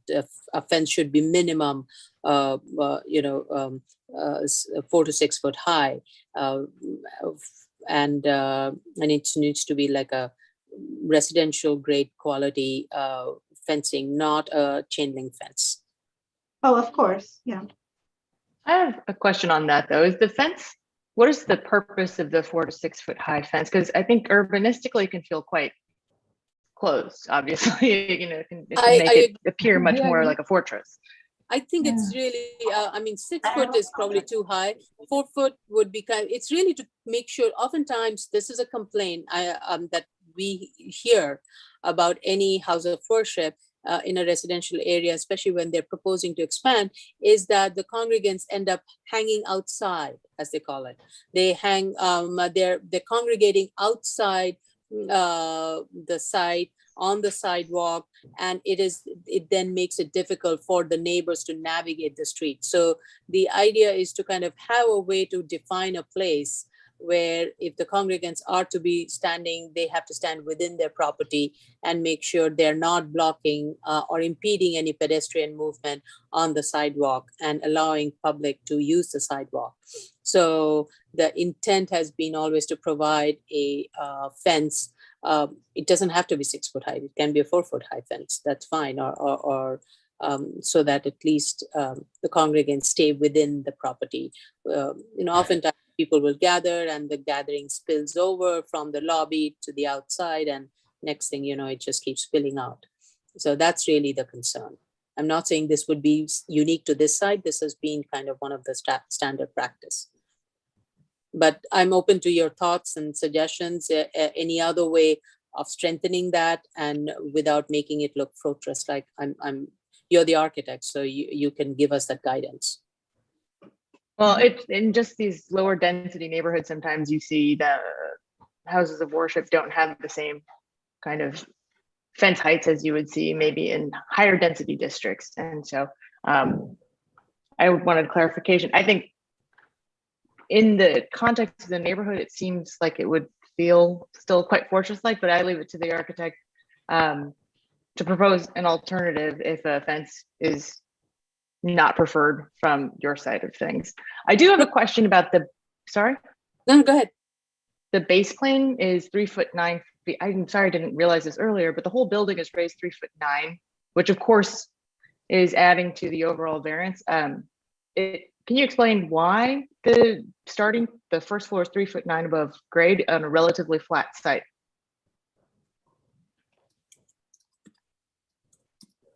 Dora, do you want to answer that?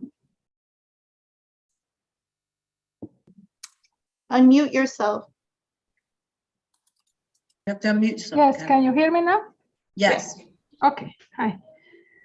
Well, in the beginning, our first design for the client, we provide actually the building all the way down to the grade level. But then our client preferred to live to a better elevated first floor, and that's the reason why we provide those steps at the entrance. I believe because gives more like importance of the entrance to the building instead of having at the grade level. But that was the decision that our client preferred to have it outside of the ground instead of having at the grade level. Okay, thank you. It's the monumentality that, because the variance is asking for the height, and it's the height that makes this potentially stand out from its neighbors and, need the request for the variance at all. So I think that that's something that on your side, you should reconsider, as we are questioning, I think all of us are questioning the height request here. And I apologize again, I didn't even pick up on that earlier today, but seems like you could come down a bit and even reduce the height of the cellar floor to floor, or dig down a couple feet deeper, and you would be thereby minimizing the variance request. Commissioner, Mr. Rahman has raised his hand, and so has Commissioner Sheta, just so you know. Yeah, I just wanted to mention that I have seen cellars in Muslim house worships with heights like around 10 feet. I would say 10 feet would be reasonable, clear. If you need to dig more, I don't think the area where this mosque is going to be located has an issue of a high water table. So I do believe that some more digging would be helpful. Some reduction in the cellar floor height would be helpful as well to mitigate the total height of the building. So I'm looking at the plan right now. The floor to ceiling height of the cellar below the usable floor to ceiling height is 11 feet. So it is quite generous, and about 3 foot of that is above ground, above grade.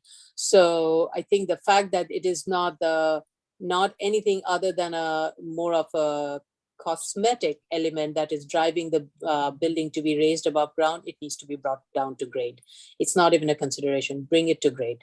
And there are other design ways you can enhance the building entrance and give it prominence. The building, because the variance that is before us is height and setback, and this is not being driven by the programmatic element. It's just an aesthetic or and that's not good enough of a reason to ask for the building to be raised 3 foot 9 inches above ground.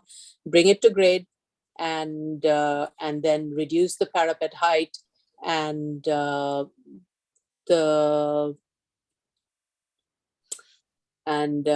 remove the bulk, elevator bulk from the corner.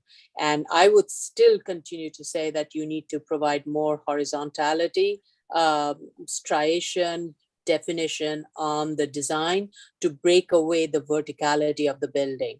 And it is making visually appear much taller. You have, that needs to be addressed also. So Mr. Rahman. Thank you, Chairperson Chanda. I think you did answer my question already. Commissioner Sheta talked about digging a little bit deeper, and I'm not the architect, I'm just a physician. So I leave it to Sandy and her crew to figure that out. But we are actually at the same time, I think, discussing, and this is just me asking a question, using that cellar space as a regular space for much of the functions.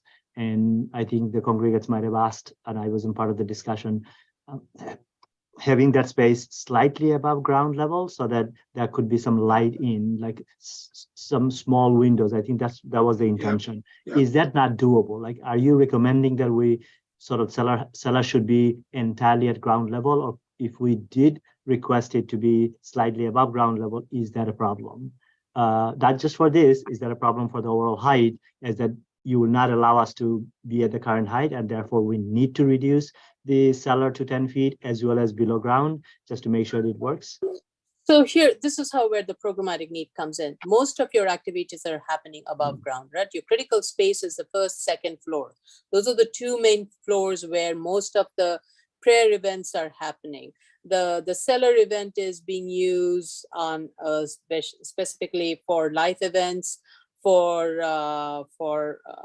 kids on Sundays, maybe not even, because you're going to use the other floors because of the separation of the boys and the girls and such. So if the activity of this is going to be for those occasional gatherings, which is not going to be the primary time, I really don't see there being a very strong argument for wanting to provide that. There are other ways of providing natural light, and it could be through, there are vents that are created, like a cutout into the ground that allows for lights to come in. And if you eliminate, and I strongly suggest you eliminate the ramp, the ADA, the handicap access ramp, you can get natural light coming from the street frontage of which is it, and Glenmore, and that is facing south. So you get very nice natural light coming from the south, and that would work too. So, and so also from the side yard. So there are ways of getting natural light in when specifically that is not the primary function space. That's a very secondary supportive function space. So I don't think programmatically, I don't think you can make that argument. I leave it to the other commissioners to make their determination on that.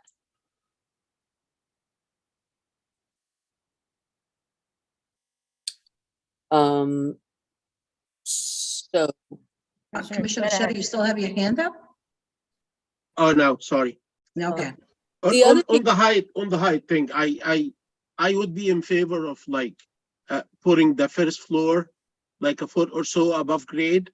In addition to that, like the chair mentioned, you could utilize some ideas by having some depressed areas around the perimeter where you don't have blockage to the first floor to get some street like windows placed there, like by depressing the grade for a 1.5 or 2 feet. But I want to say I'm in favor of like putting the first floor maybe a foot or so above grade. yeah, that's okay, but nothing more than that. Yeah. Can I go back to something that I think affects this, just so I understand? I'm not an architect either, but if the landscaping, so it doesn't feel like a fortress, was so what you could, there are ways to make sure the landscaping is so people don't walk around. There's no space for walking around in the, people don't walk through landscaping. And I think that could bring more light and open it up more. If we chose landscaping that stopped people from using the front as a hangout spot, would that be another potential? Because I'm thinking now about light. Yes, and that is possible. However, in your plan, the so-called seeded area, which I'm not sure what that means, unless that's where you're proposing the landscaping. If the seeded area is outside your property, I don't think that's great. You're providing additional greening outside your property, but that greening needs to extend into your property too.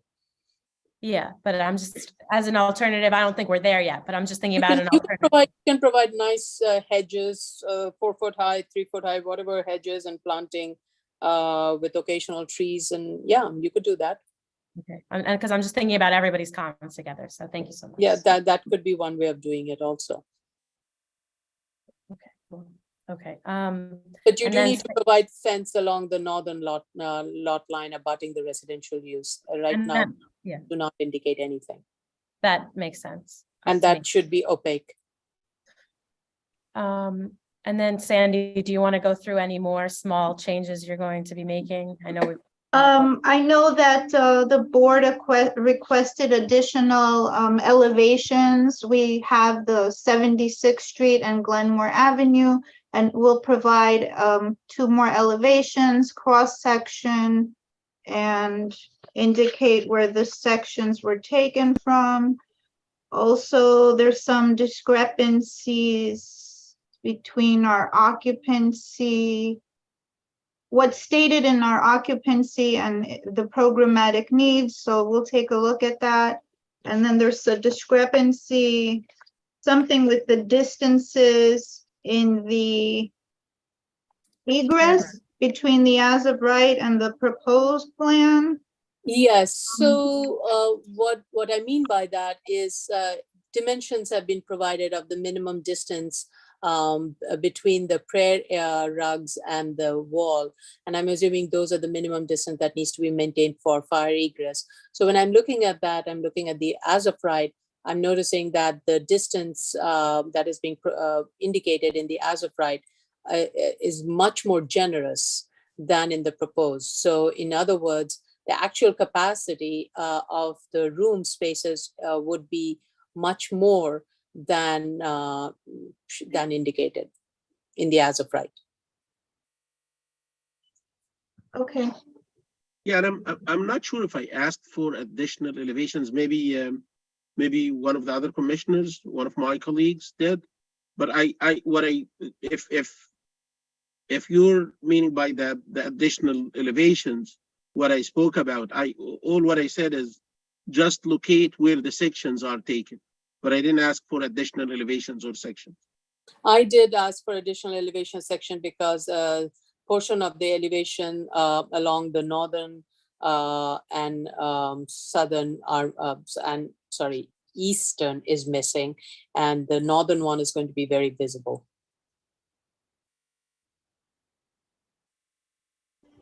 That makes sense. And then did we talk about, Sandy, the cellar area?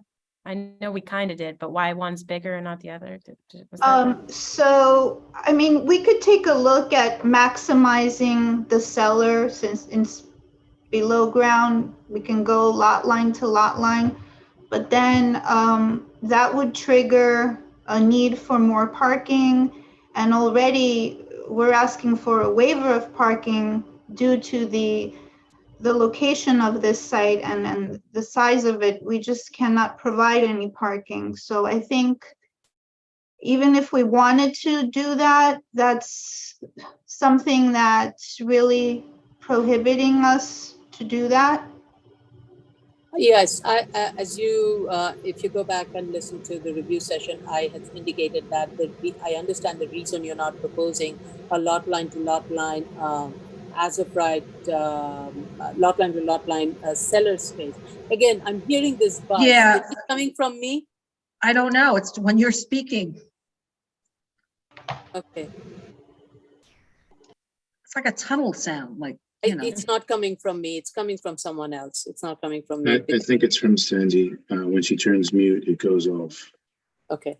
So in that, at the review session, I stated that I understand why you're not proposing a lot line to lot line cellar space, because that would result in the highest occupancy space. That cellar space will end up being a room with the highest number of occupancy. And therefore that would require parking, and which you may not be able to accommodate. And so in your statement, you need to then clearly state that while that can be provided, it would result in requiring parking spaces at site, which is not feasible along with the programmatic need. And therefore you're proposing an as of right cellar space that would not require the parking. And that is why it is the size what it is. Okay. Is that clear for Ms. Fuller? Yes.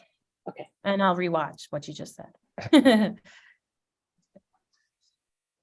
And then we're good though on there was a discussion at the end for a while about parking, and we tried to do the CPC waiver to show that it would qualify theoretically for the CPC waiver. Are we good on that? I stood corrected. Yeah, thanks. Okay, no problem. I just want to make sure it's what you want. Okay, Sandy, is there anything we're missing, or do you think? No, I think we covered it pretty thoroughly. Okay, cool. I know we've been at this for a while, so. Are you gonna be looking at the reconfiguration of the third floor to like comply with the skyline exposure plan? Is that something that, based on if you update your programmatic needs and you believe that you can live with a kind of a reduced footprint of the third floor, can you set back just the third floor to comply with the sky exposure? Is that something that you're gonna look at? We can look at it, yes. Thank you. And again, in your elevation section, please indicate the area of waiver. As you have shown in the plan, you have shown a hatched area of the waiver area. Indicate that in the elevations and sections also, especially in this. If you have the same finishes for the facades, it should be the same hatch symbol in CAD. I can look at the two elevations provided, and one of them at glance it looks like it's a brick. The other one it looks like a stucco. I understand there is a call out there, but if they're gonna be the same finish, and I believe this would be the case, just make him the same hatch simple. It's, Sure. thank you.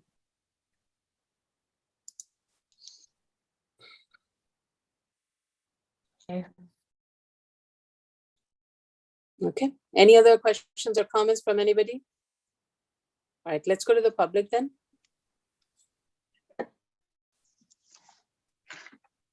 Okay, the case that we're currently discussing, can you stop sharing your screen, please? Sure. Thank you. Steve? The case we're currently discussing is 2021-71BZ, 105-31 76th Street, Queens.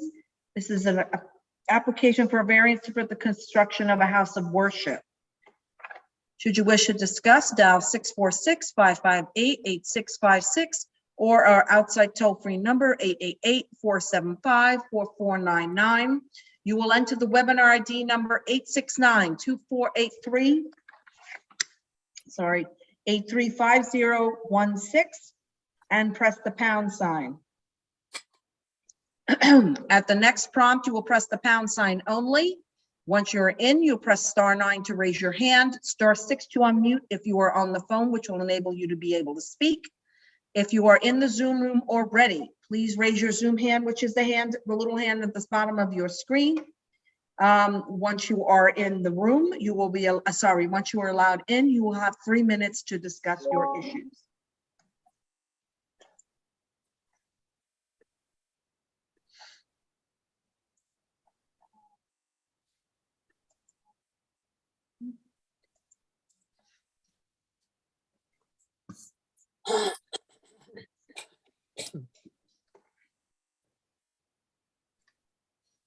Okay, while we are waiting for, do we have a lot of people wanting to participate? No, I don't see any. There's only the applicant for the next case and Mr. Abdeen. That's it. Okay. Again, I don't know why his thing is back there as attendee. Okay. No one's All right. pulled in. How long will it take for your team to make all these corrections, Ms. Fullader? I guess I should ask Sandy and Dora how long they need. I have a guess about how long I need, but I'll see what they say. I think we would need about 4 weeks to revise the drawings. That's what I was gonna say. So if I'm working with the mosque to do the programmatic needs, we probably have to go back and forth to get those little details you're asking for. So I would say a month as well for that part. Okay, so you'll need a month. Okay. All right, we'll do our best. I think maybe towards the end of February. March schedule is pretty packed up, so maybe end of February we can try to schedule. We'll let you know. No problem. Thank you. Thank you. Thank you. No Thank one you. pulled in. Have a good day. Thank you. Okay. Thank you. Thank you.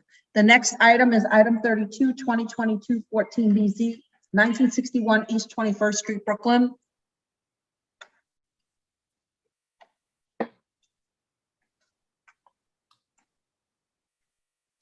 I did email you earlier a submission from the applicant. It's too late. That's No, I know it's too late. I'm just saying I did email it to you. They are aware it's too late. Councillor Ms. Altman, you're mute. You're muted. Muted, Ms. All right. Altman. Hello, I apologize. First of all, Ms. Altman, I hope you're not driving and taking this call. I am pulled over in the pickup line. I just had to pick my daughter up from school, and I do apologize for that. All right, let me swear in though, Madam Chair, even though you may have not had a discussion. Do you affirm to tell the truth, the whole truth, and nothing but the truth in your testimony before this board and to respond honestly to board member questions? Of course. Okay. Okay. All right, Ms. Altman, you heard what we said. We Yes, really don't, I did.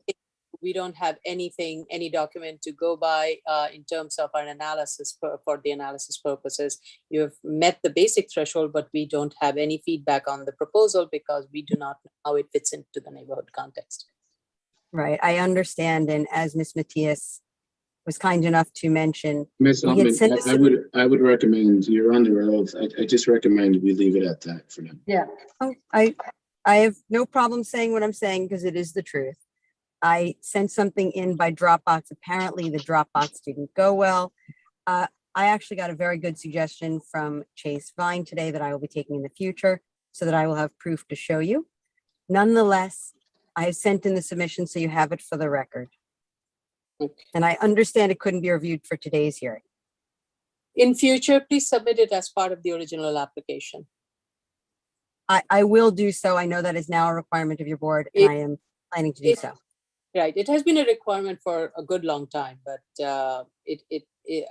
going forward, I'm going to advise my team that we do not proceed with any application that is incomplete because it's a waste of everybody's time. Understood and agreed. Okay, thank you. Okay, should we go to the public? You want to go to the public? Okay. Yes. Okay, the case we're currently, the case that is currently on is 2022-14 BZ, 1961 East 21st Street, Brooklyn. This is a special permit to permit the enlargement of a enlargement of a detached single-family home.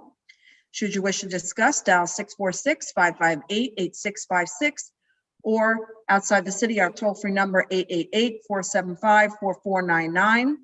Once you're on the prompt, you will enter the webinar ID number 869-2483-5016 and press the pound sign. At the next prompt, you will also press the pound sign. Once you're in, press *9 to raise your hand, *6 to unmute to speak on the phone if you're calling in by phone.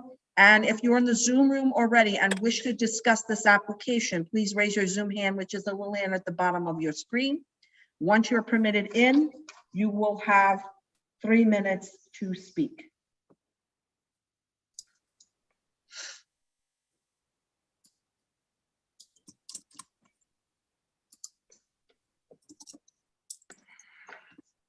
Okay, so since I haven't opened the document, I'm assuming it responds to all the elements that we need for the analysis, Mr. Allman. And if not, please look through it again and make whatever necessary submission you need to make.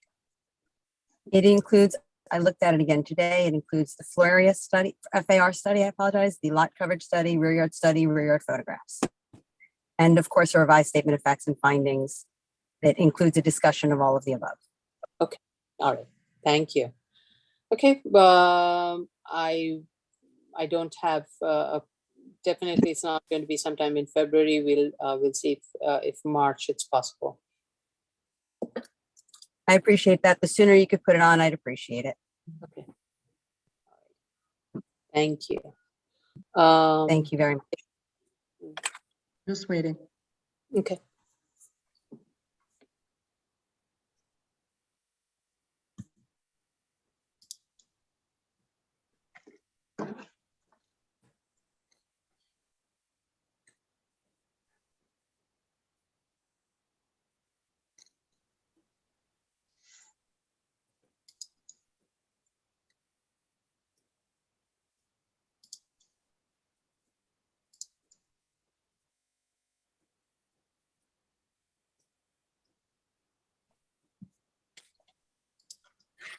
Almost done.